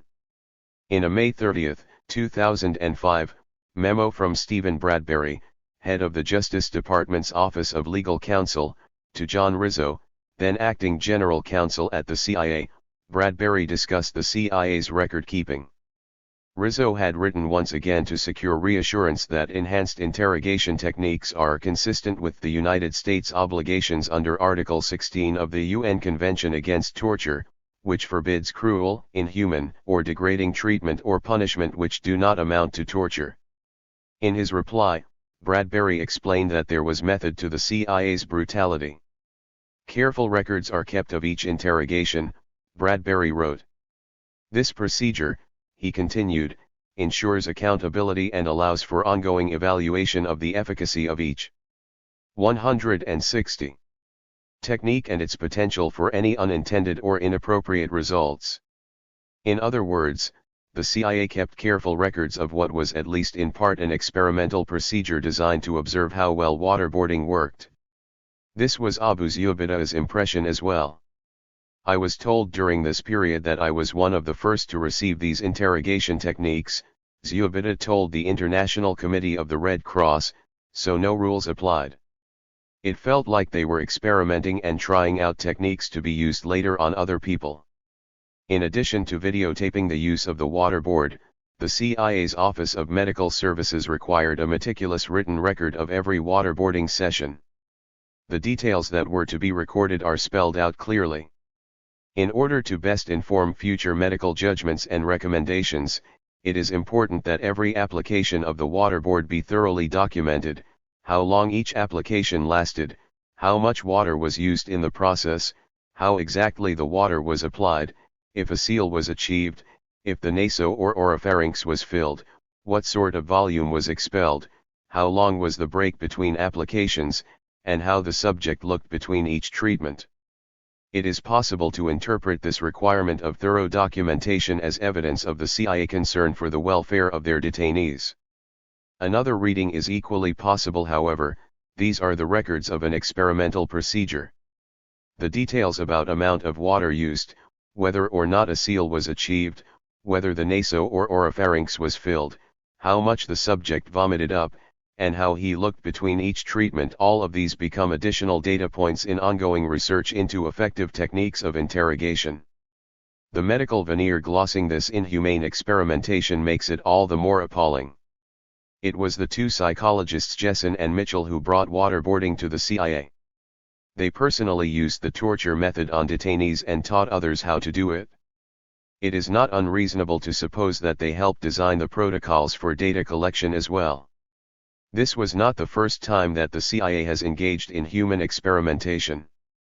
As we saw in Chapter 4, the CIA's Cold War research program, codenamed Gultra, paid hundreds of elite researchers and institutions to experiment on involuntary human subjects, using psychedelic drugs, isolation regimens, and other brainwashing techniques in an effort to control people's minds. Indeed, as a result of the 1975 Church Commission hearings into CIA abuses, President Gerald Ford issued an executive order prohibiting the CIA from engaging in experimentation with drugs on human subjects, a prohibition later expanded in executive orders issued by Presidents Carter and Reagan to include any kind of non-consensual experimentation on human beings. Carter's Executive Order 12333 stated clearly in Section 2.10, "No agency within the intelligence community shall sponsor, contract for or conduct research on human subjects except in accordance with guidelines issued by the Department of Health and Human Services. The subject's informed consent shall be documented as required by those guidelines." But this executive order on human experimentation was flagrantly violated during the War on Terror. It seems that 162 psychological consultants like Jessen and Mitchell were hired specifically to engage in this sort of research. In fact, a 2004 CIA document from the agency's own Inspector General's office, the department that is supposed to ensure legal and ethical conduct in the agency, suggests that the IG wanted the CIA to engage in more research on enhanced interrogation techniques. The IG observed that inasmuch as EITs have been used only since August 2002, and they have not all been used with every high-value detainee, there is limited data on which to assess their individual effectiveness. If only the CIA had tortured more people, the data would have been more complete.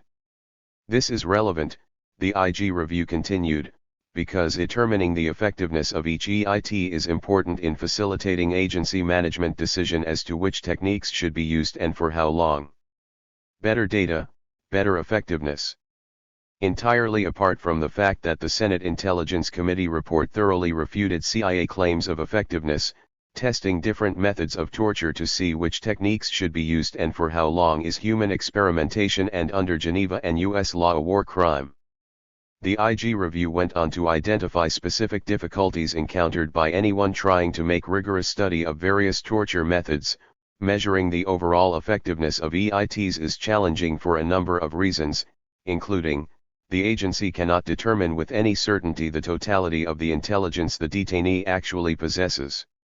In other words, there's no way to measure effectiveness in this experiment, because you can never really know what the subject knows. So how can you decide whether he's told you everything he knows? Torture him. In fact, CIA cable traffic referred to in the Senate report suggests that interrogators of Abu Zubaydah took exactly this approach. 163. They were no longer using torture to encourage Zubaydah to give up information about threats to U.S. safety, but rather to achieve a high degree of confidence that is not holding back actionable information concerning such threats. There were other challenges to successful measurement of the overall effectiveness of CIA interrogation methods, such as the fact that each detainee has different fears of and tolerance for EIT, so it was difficult to know whether to attribute the success of an interrogation method to the strength of the technique or the weakness of the detainee. Furthermore, it was difficult to standardize the experimental procedures because the application of the same EITs by different interrogators may have different results. A fourth difficulty is left to our imaginations. It is redacted in the Inspector General's review. Although they never called it research, it is clear that the CIA was engaged in a semi-formal program of experimentation on human subjects, complete with objectives and a protocol for careful documentation of each procedure. These are human rights crimes: assassination and extrajudicial killing. When President Barack Obama took office, looking for a way to continue the war on terror while avoiding U.S. casualties, he turned to the remote-controlled aerial drone program. Under Obama, the use of drones expanded ninefold over the drone strikes of the Bush era, with growing numbers of attacks on human targets in Pakistan, Yemen, and Somalia, as well as in the Afghanistan and Iraq war zones. As the deadly bolts from the sky struck villages, farm fields, and roads, and the collateral civilian casualties mounted, anti-drone outrage spread. 164. Throughout the regions where they were used. And many, even within U.S. national security circles, began to question the efficacy of the escalating drone war, wondering whether the strikes were creating more enemies in the region than they were eliminating. As a result, in May 2013, President Obama publicly announced a shift in his drone strategy, telling an audience at the National Defense University that the United States would engage in targeted killings of al-Qaeda militants only when there was a near certainty that no civilians would be injured. He added that he was planning to make the U.S. drone program more transparent than it had been, and to transfer most of its operations from the CIA to the Pentagon. None of this has happened.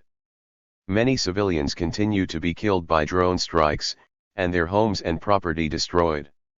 Transparency has hardly increased since Obama's speech. The drone program remains swathed in secrecy. And despite Obama's announced intention to transfer responsibility for the program to the Pentagon, the CIA continues to run most of it, with the exception of strikes carried out by the equally secretive Joint Special Operations Command. Finally, even Obama's stated policy of tightly targeting al-Qaeda militants is a human rights crime. These remote-controlled assassinations are extrajudicial killings, executions that take place outside the rule and processes of the law. 3 months after Obama spoke at the National Defense University, Arafat Qaid Salam Arfaj and his 3 brothers, Hussein, Hassan, and Abdullah, went shopping for holiday supplies in the Yemeni city of Marib. In Death by Drone, a report written for the Open Society Foundation, Armit Singh describes what happened next. The brothers bought food and new clothes for their family in celebration of Eid al-Fitr, the end of the Muslim holy fasting month of Ramadan. 165. Now they were driving home in 2 cars, Arafat up front, and his younger brothers bringing up the rear in their 1998 red Suzuki Vitara. They just called their mother. "Put Eid henna on your hands," they told her. "We are on the way." Arafat's 3 brothers never made it. Moments later a drone fired 4 missiles, one of which hit the Suzuki and set it on fire. Arafat rushed to the car, where he found his 3 brothers dead. He told an interviewer what he saw. The children's clothes and shoes and the Eid supplies were scattered all around. The body of Abdullah was about 10 meters away from the car. Hussein had turned into a burned body under the car. The body of Hassan was headless and charred, lying about 2 meters to the right of the car. Hussein, the youngest brother, was just 15 years old. None of the 3 who died that day were HVT's high-value targets. None of them were top-level al-Qaeda leaders. None of them had anything whatsoever to do with the US-identified enemy in Yemen at the time, al-Qaeda in the Arabian Peninsula, or AQAP. They were just 4 brothers on their way home to celebrate one of the most joyful days in the Muslim calendar. In February 2013, President Obama nominated John O. Brennan, his assistant for Homeland Security and Counterterrorism, to replace Leon Panetta as CIA director. In his confirmation hearings, senators queried Brennan about the U.S. drone program and civilian deaths. He said such deaths were few and far between. Furthermore, in those rare instances in which civilians have been killed, after-action reviews have been conducted to identify corrective actions and to minimize the risk of innocents being killed or injured in the 166 future. But the researchers who compiled the Open Society Foundation report on the drone attack on the Arfage brothers stated there is no evidence of any after-action review in the deaths of the Arfage brothers following the killings or in any of the 8 other U.S. drone attacks discussed in the report, all of which took place in Yemen between 2012 and 2014 and resulted in civilian deaths.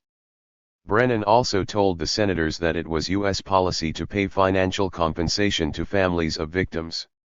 Where possible, he said, we also work with local governments to gather facts and, if appropriate, provide condolence payments to families of those killed. None of the families interviewed for the Open Society report had ever been offered any kind of compensation for the deaths of their family members. The drone assassination program began under George W. Bush, with the 2002 strike in Yemen, which killed Qad Salim Sinan al-Harathi and 5 others, including a U.S. citizen named Kamal Darwish. The Bush administration maintained that al-Harathi was a top al-Qaeda operative and the mastermind of the bombing of the USS Cole in 2000. The program grew during the Bush presidency, primarily in Pakistan. Because of the secrecy surrounding drone strikes, it is difficult to say how many operations Bush ordered and how many people died as a result. A New America Foundation report based on mainstream news coverage identified 48 drone strikes in Pakistan between 2004 and 2008, resulting in the deaths of between 115 and 141 civilians and between 205 and 350 militants. According to the same report, in Pakistan alone, the Obama administration has ordered 351 strikes, killing between 1,864 and 3,066 civilians and between 1,581 and 2,634 militants. In Pakistan, over 60% of all strikes target domestic buildings, people's houses, according to the Bureau of 167. Investigative journalism. In other words, in addition to killing people, including many civilians, drone strikes frequently destroy the homes of any survivors.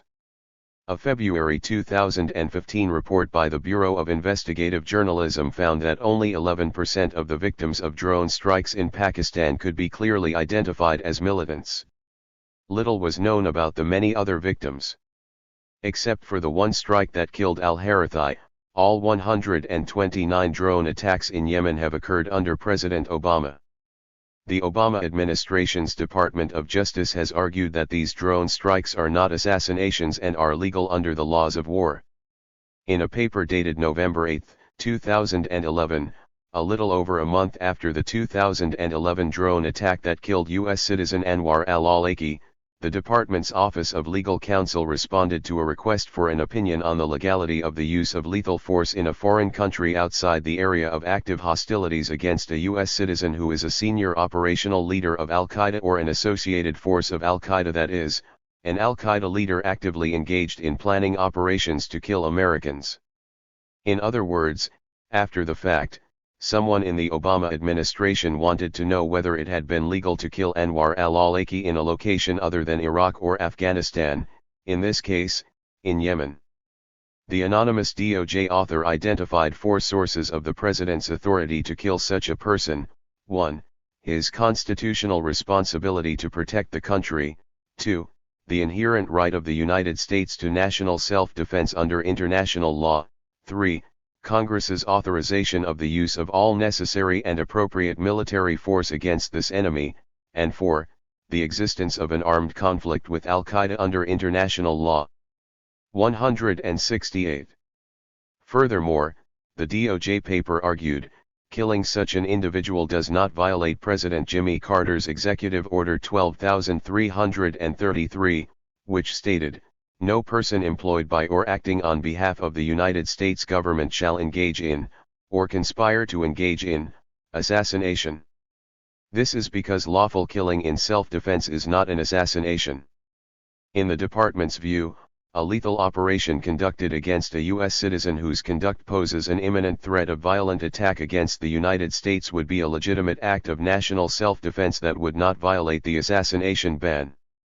Finally, the Justice Department paper outlined 3 requirements for legally killing al-Awlaki and presumably, for killing anyone else who fit these criteria.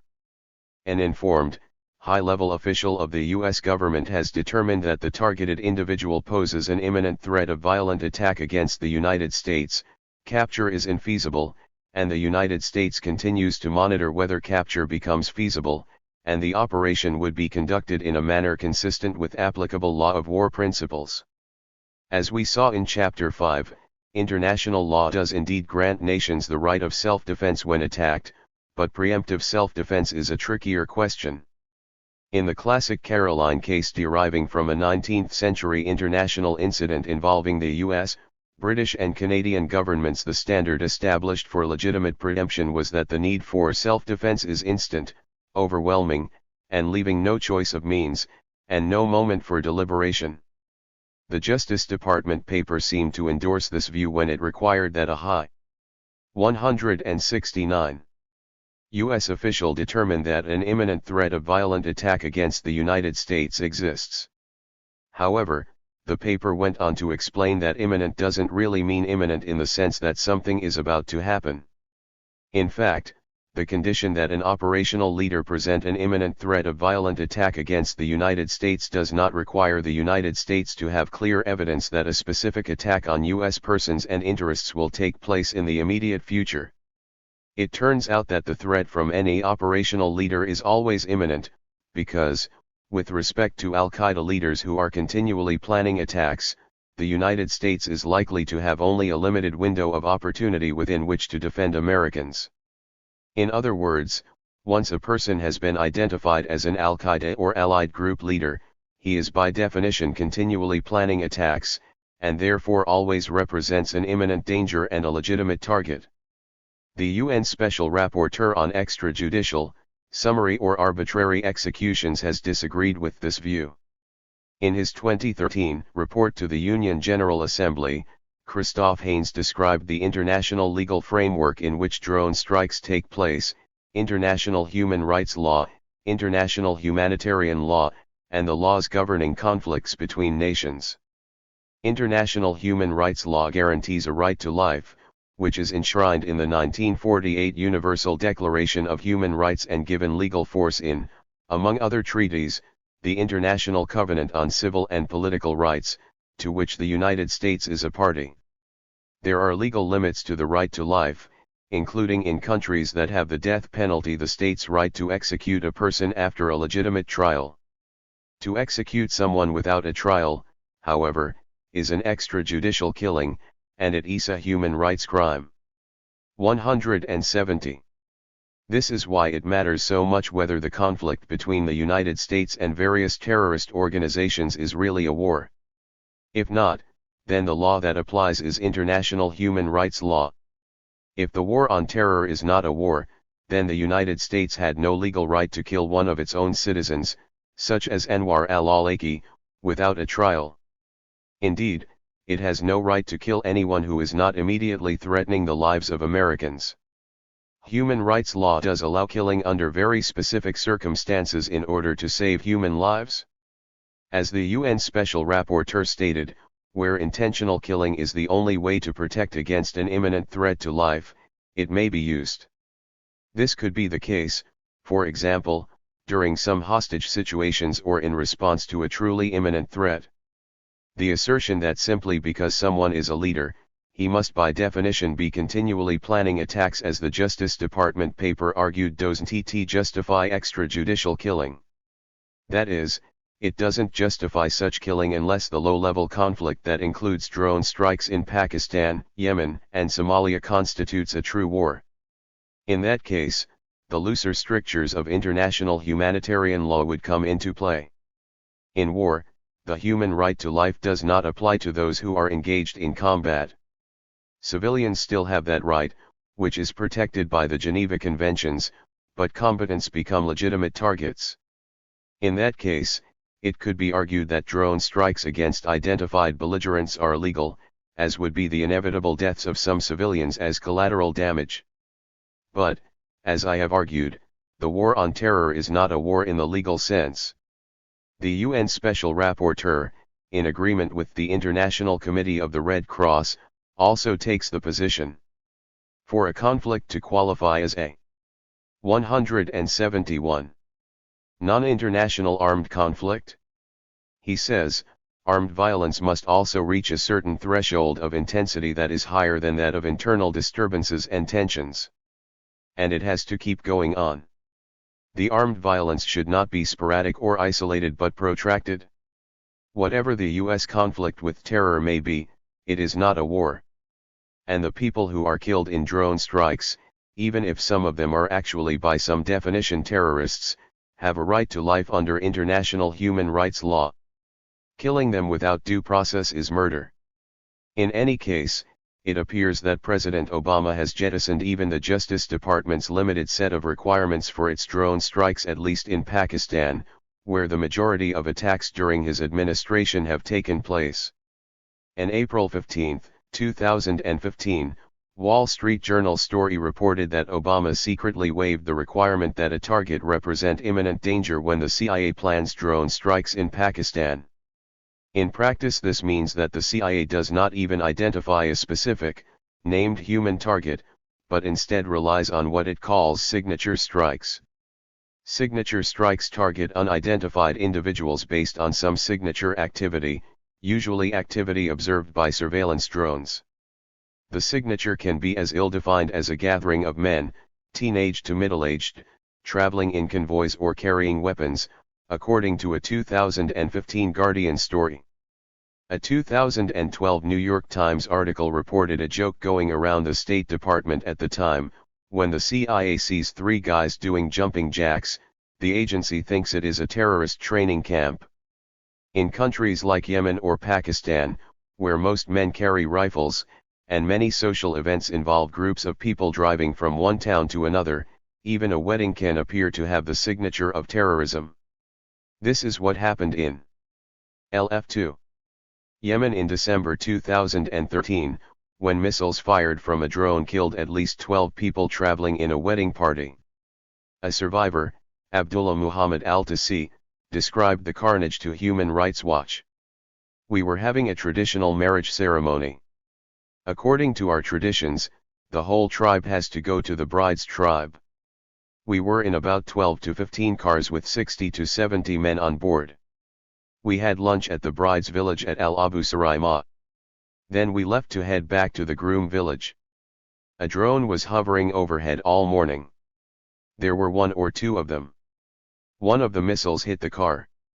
The car was totally burned. 4 other cars were also struck. When we stopped, we heard the drone fire. Blood was everywhere, and the people killed and injured were scattered everywhere. The area was full of blood, dead bodies, and injured people." One aspect of the mostly secret drone program is not a secret. As has been widely reported, President Obama personally decides who should live or die at a grim ritual held each Tuesday, during which Obama reviews kill lists with Pentagon and CIA officials. The U.S. press has often treated this Tuesday meeting with a respect bordering on awe. American citizens are asked to marvel at the awesome power, the high seriousness, the heroic suffering of the lonely man at the top. Lonely, perhaps, but not entirely alone. Beside the president at every step, wrote Joe Becker and Scott Shane in a 2012 New York Times article, is his counterterrorism advisor, John O. Brennan. According to the Times report, colleagues described the Catholic-educated Brennan as a priest whose blessing has become indispensable to Mr. Obama, echoing I-73. The president's attempt to apply the just war theories of Christian philosophers to a brutal modern conflict. It would seem, however, that the U.S. war on terror violates several of the tenets of just war theory, not least the requirement also found in international humanitarian and human rights law of proportionality. A country's actions must be proportional to the harm it has suffered, or the imminent danger it faces. In what sense can we call the deaths of hundreds of thousands of Iraqis and Afghans, thousands of Pakistanis and Yemenis, the millions of people made refugees, proportional to what the United States suffered on September 11? And according to what moral calculus is it justified to repeatedly blow up civilian families and individuals in the process of trying to assassinate terror suspects? For that matter, why is it proper for the US government to kill even these suspects, people who live outside war zones and may or may not be guilty of belligerent actions, without the due process of law? Certainly, as the case of Abu Zubaydah demonstrates, the government does not have a good record of identifying al-Qaeda leaders.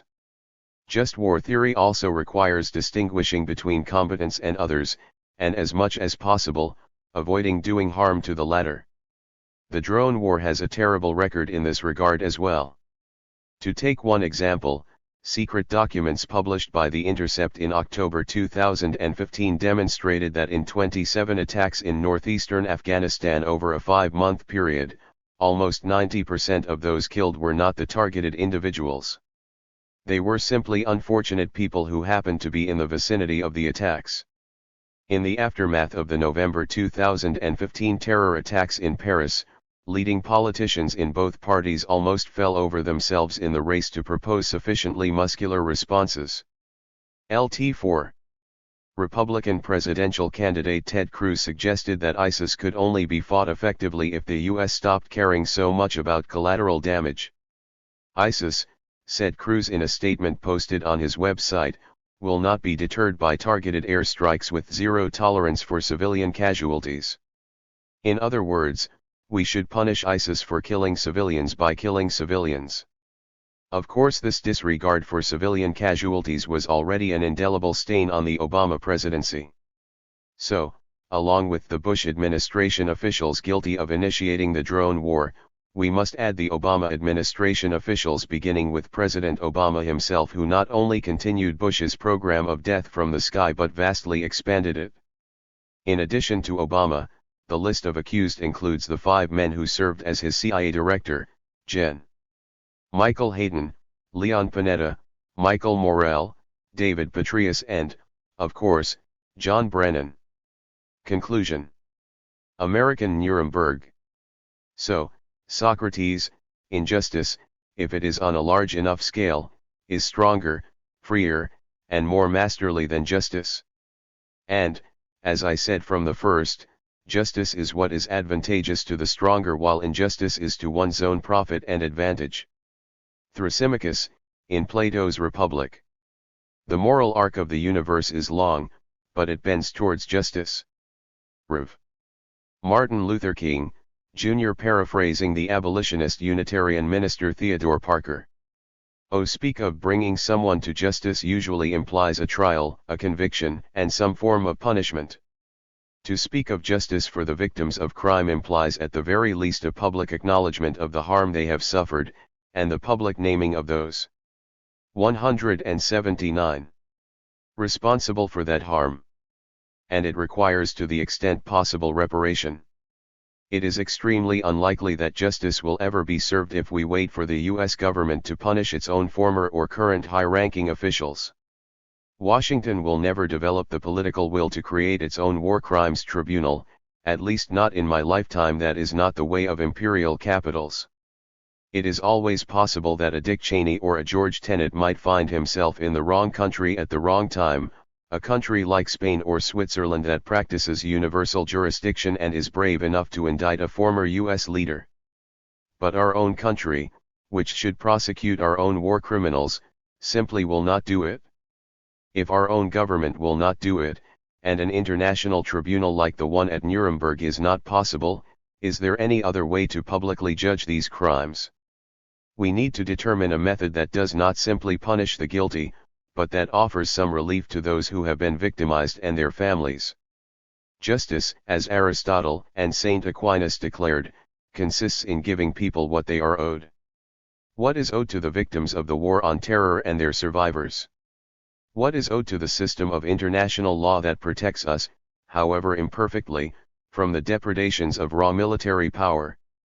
Many of those who work with the victims of organized terror say that the most important thing is genuine acknowledgement of what has happened to them. This is the deep insight behind the South African Truth and Reconciliation process, the public hearings that sought to exorcise the demons of apartheid, the recognition that there can be no reconciliation without first fully revealing what has been done. In South Africa, those who had tortured and murdered under the apartheid system could receive an 180 amnesty for their crimes, but only after they had publicly acknowledged their actions. It is this acknowledgement of wrong that marks the beginning of justice. As the crime is exposed, the disappeared become visible once more. Of course, the Truth and Reconciliation process was only possible because it had the official sanction of a new and democratic South African government, one that was under the extraordinary presidency of former revolutionary leader Nelson Mandela. The architect of the Truth and Reconciliation process, Archbishop Desmond Tutu, was another hero of that nation's anti-apartheid resistance movement. The collection of searing stories that were told during this process of national reckoning became part of the official record of the history of a new nation. This was possible because the forces of democracy had triumphed over white rule, and a new government truly had the power to grant or withhold amnesty. Justice in South Africa was, in the best sense of both words, victor's justice. Is there some way this remarkable process could be replicated in the United States, without the support of the federal government? People's justice. Those opposed to the war on terror do not, of course, control Congress. We do not have the power to set up official inquiries into war crimes or to offer or withhold an amnesty. We do not have the power to write the official story of this sorry period in U.S. history. In fact, the war we oppose has not even ended. We do not even have the votes in Congress to push for hearings like those convened by Senator Frank Church in 1975, which shed at least some light on the dark actions of the CIA during the Cold War. 181. But even if we can't hold hearings on Capitol Hill, we must find other ways to honor the victims of the war on terror, as well as the rule of international law. The world demands from the U.S. government a full accounting of all that has happened since 9/11 and a full list of those who are responsible for these dark deeds. As I suggested in the To This Book, there are certain concrete steps that Washington could and should take to begin to correct the injustice of our country's vicious war on terror. These are: The United States should permanently end the practice of torture, both in its foreign affairs and in its own jails, prisons, and migrant deportation centers.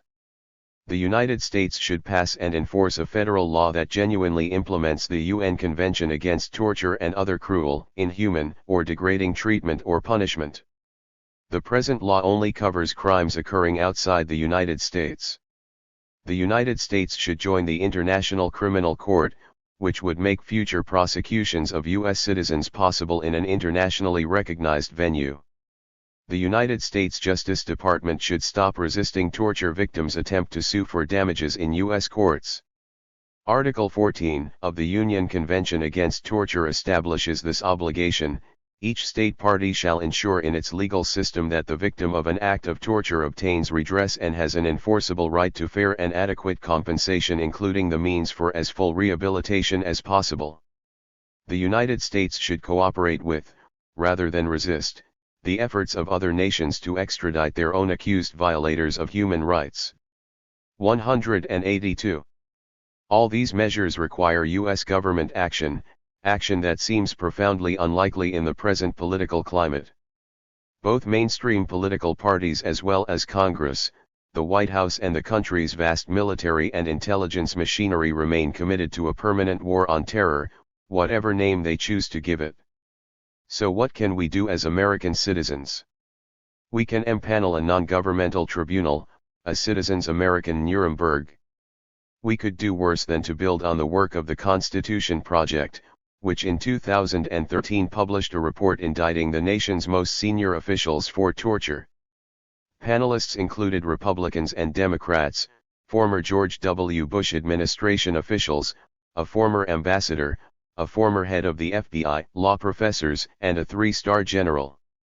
The project's focus was limited to the abuse of detainees, but a new panel's charge could be expanded to include all the illegal war-making, the war crimes, and the human rights crimes committed in the War on Terror. There are precedents for such a tribunal. One of the more well-known such citizen efforts was the International War Crimes Tribunal held in Sweden and Denmark in 1967, at the height of the Vietnam War. Near the end of his life, the great British philosopher, mathematician, and Nobel Prize winner Bertrand Russell collaborated with the French philosopher Jean-Paul Sartre to convene a tribunal on U.S. crimes committed in the Vietnam War.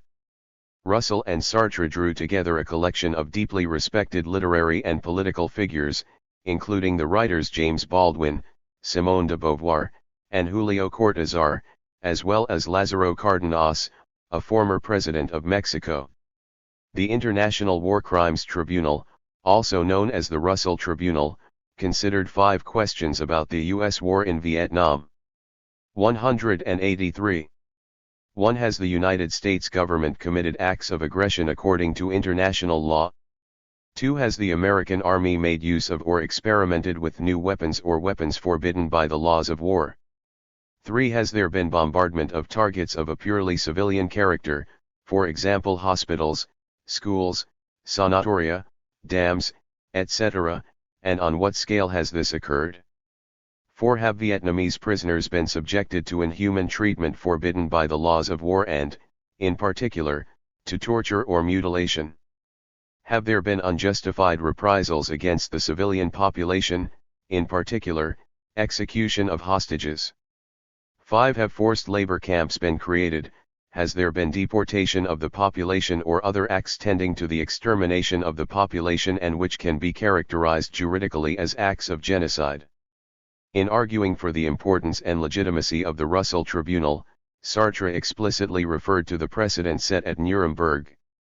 In 1945, something absolutely new in history appeared at Nuremberg with the first international tribunal formed to pass judgment on crimes committed by a belligerent power, wrote Sartre in his inaugural statement for the Russell Tribunal. Before Nuremberg, the world continued. 184. To operate under the law of the jungle. Nuremberg, stated Sartre, changed that forever.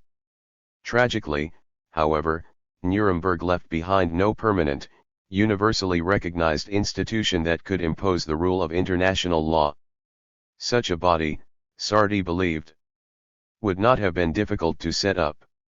It would have sufficed that the body created for the judgment of the Nazis had continued after its original task, or that the United Nations, considering all the consequences of what had just been achieved, would, by a vote of the General Assembly, have consolidated it into a permanent tribunal, empowered to investigate and to judge all accusations of war crimes, even if the accused should be one of the countries that had been responsible for the sentencing at Nuremberg.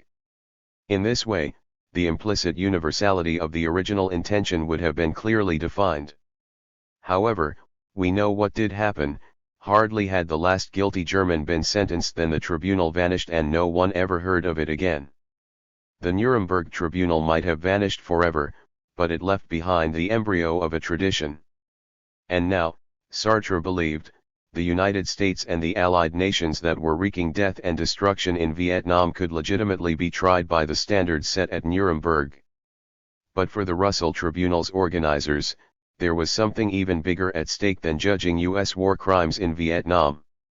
The tribunal's ultimate purpose was to make everybody understand the necessity for international jurisdiction, the need for an official international body that could permanently adjudicate the crimes of war, that is, to resuscitate the 185 undertaking that was stillborn at Nuremberg, and to substitute legal, ethical laws for the law of the jungle. A half-century after the Russell Tribunal, such a body still does not exist. The closest approximation we have is the International Criminal Court, but the United States has withdrawn its signature from the treaty that created it. So we find ourselves in the same situation that Russell and Sartre faced in 1967, there is no official international body that has the power to try U.S. war criminals. Very well. We shall have to create our own tribunal, our own American Nuremberg. Such an undertaking would require time and careful preparation. It would cost money and require the work of many people. The tribunal's scope would first have to be defined and its procedures agreed upon.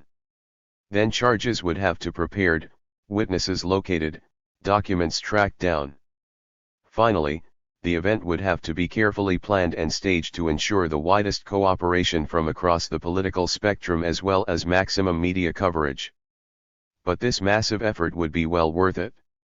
Such a tribunal would both make history and produce a precious historical record. Such a tribunal might also help resuscitate American democracy.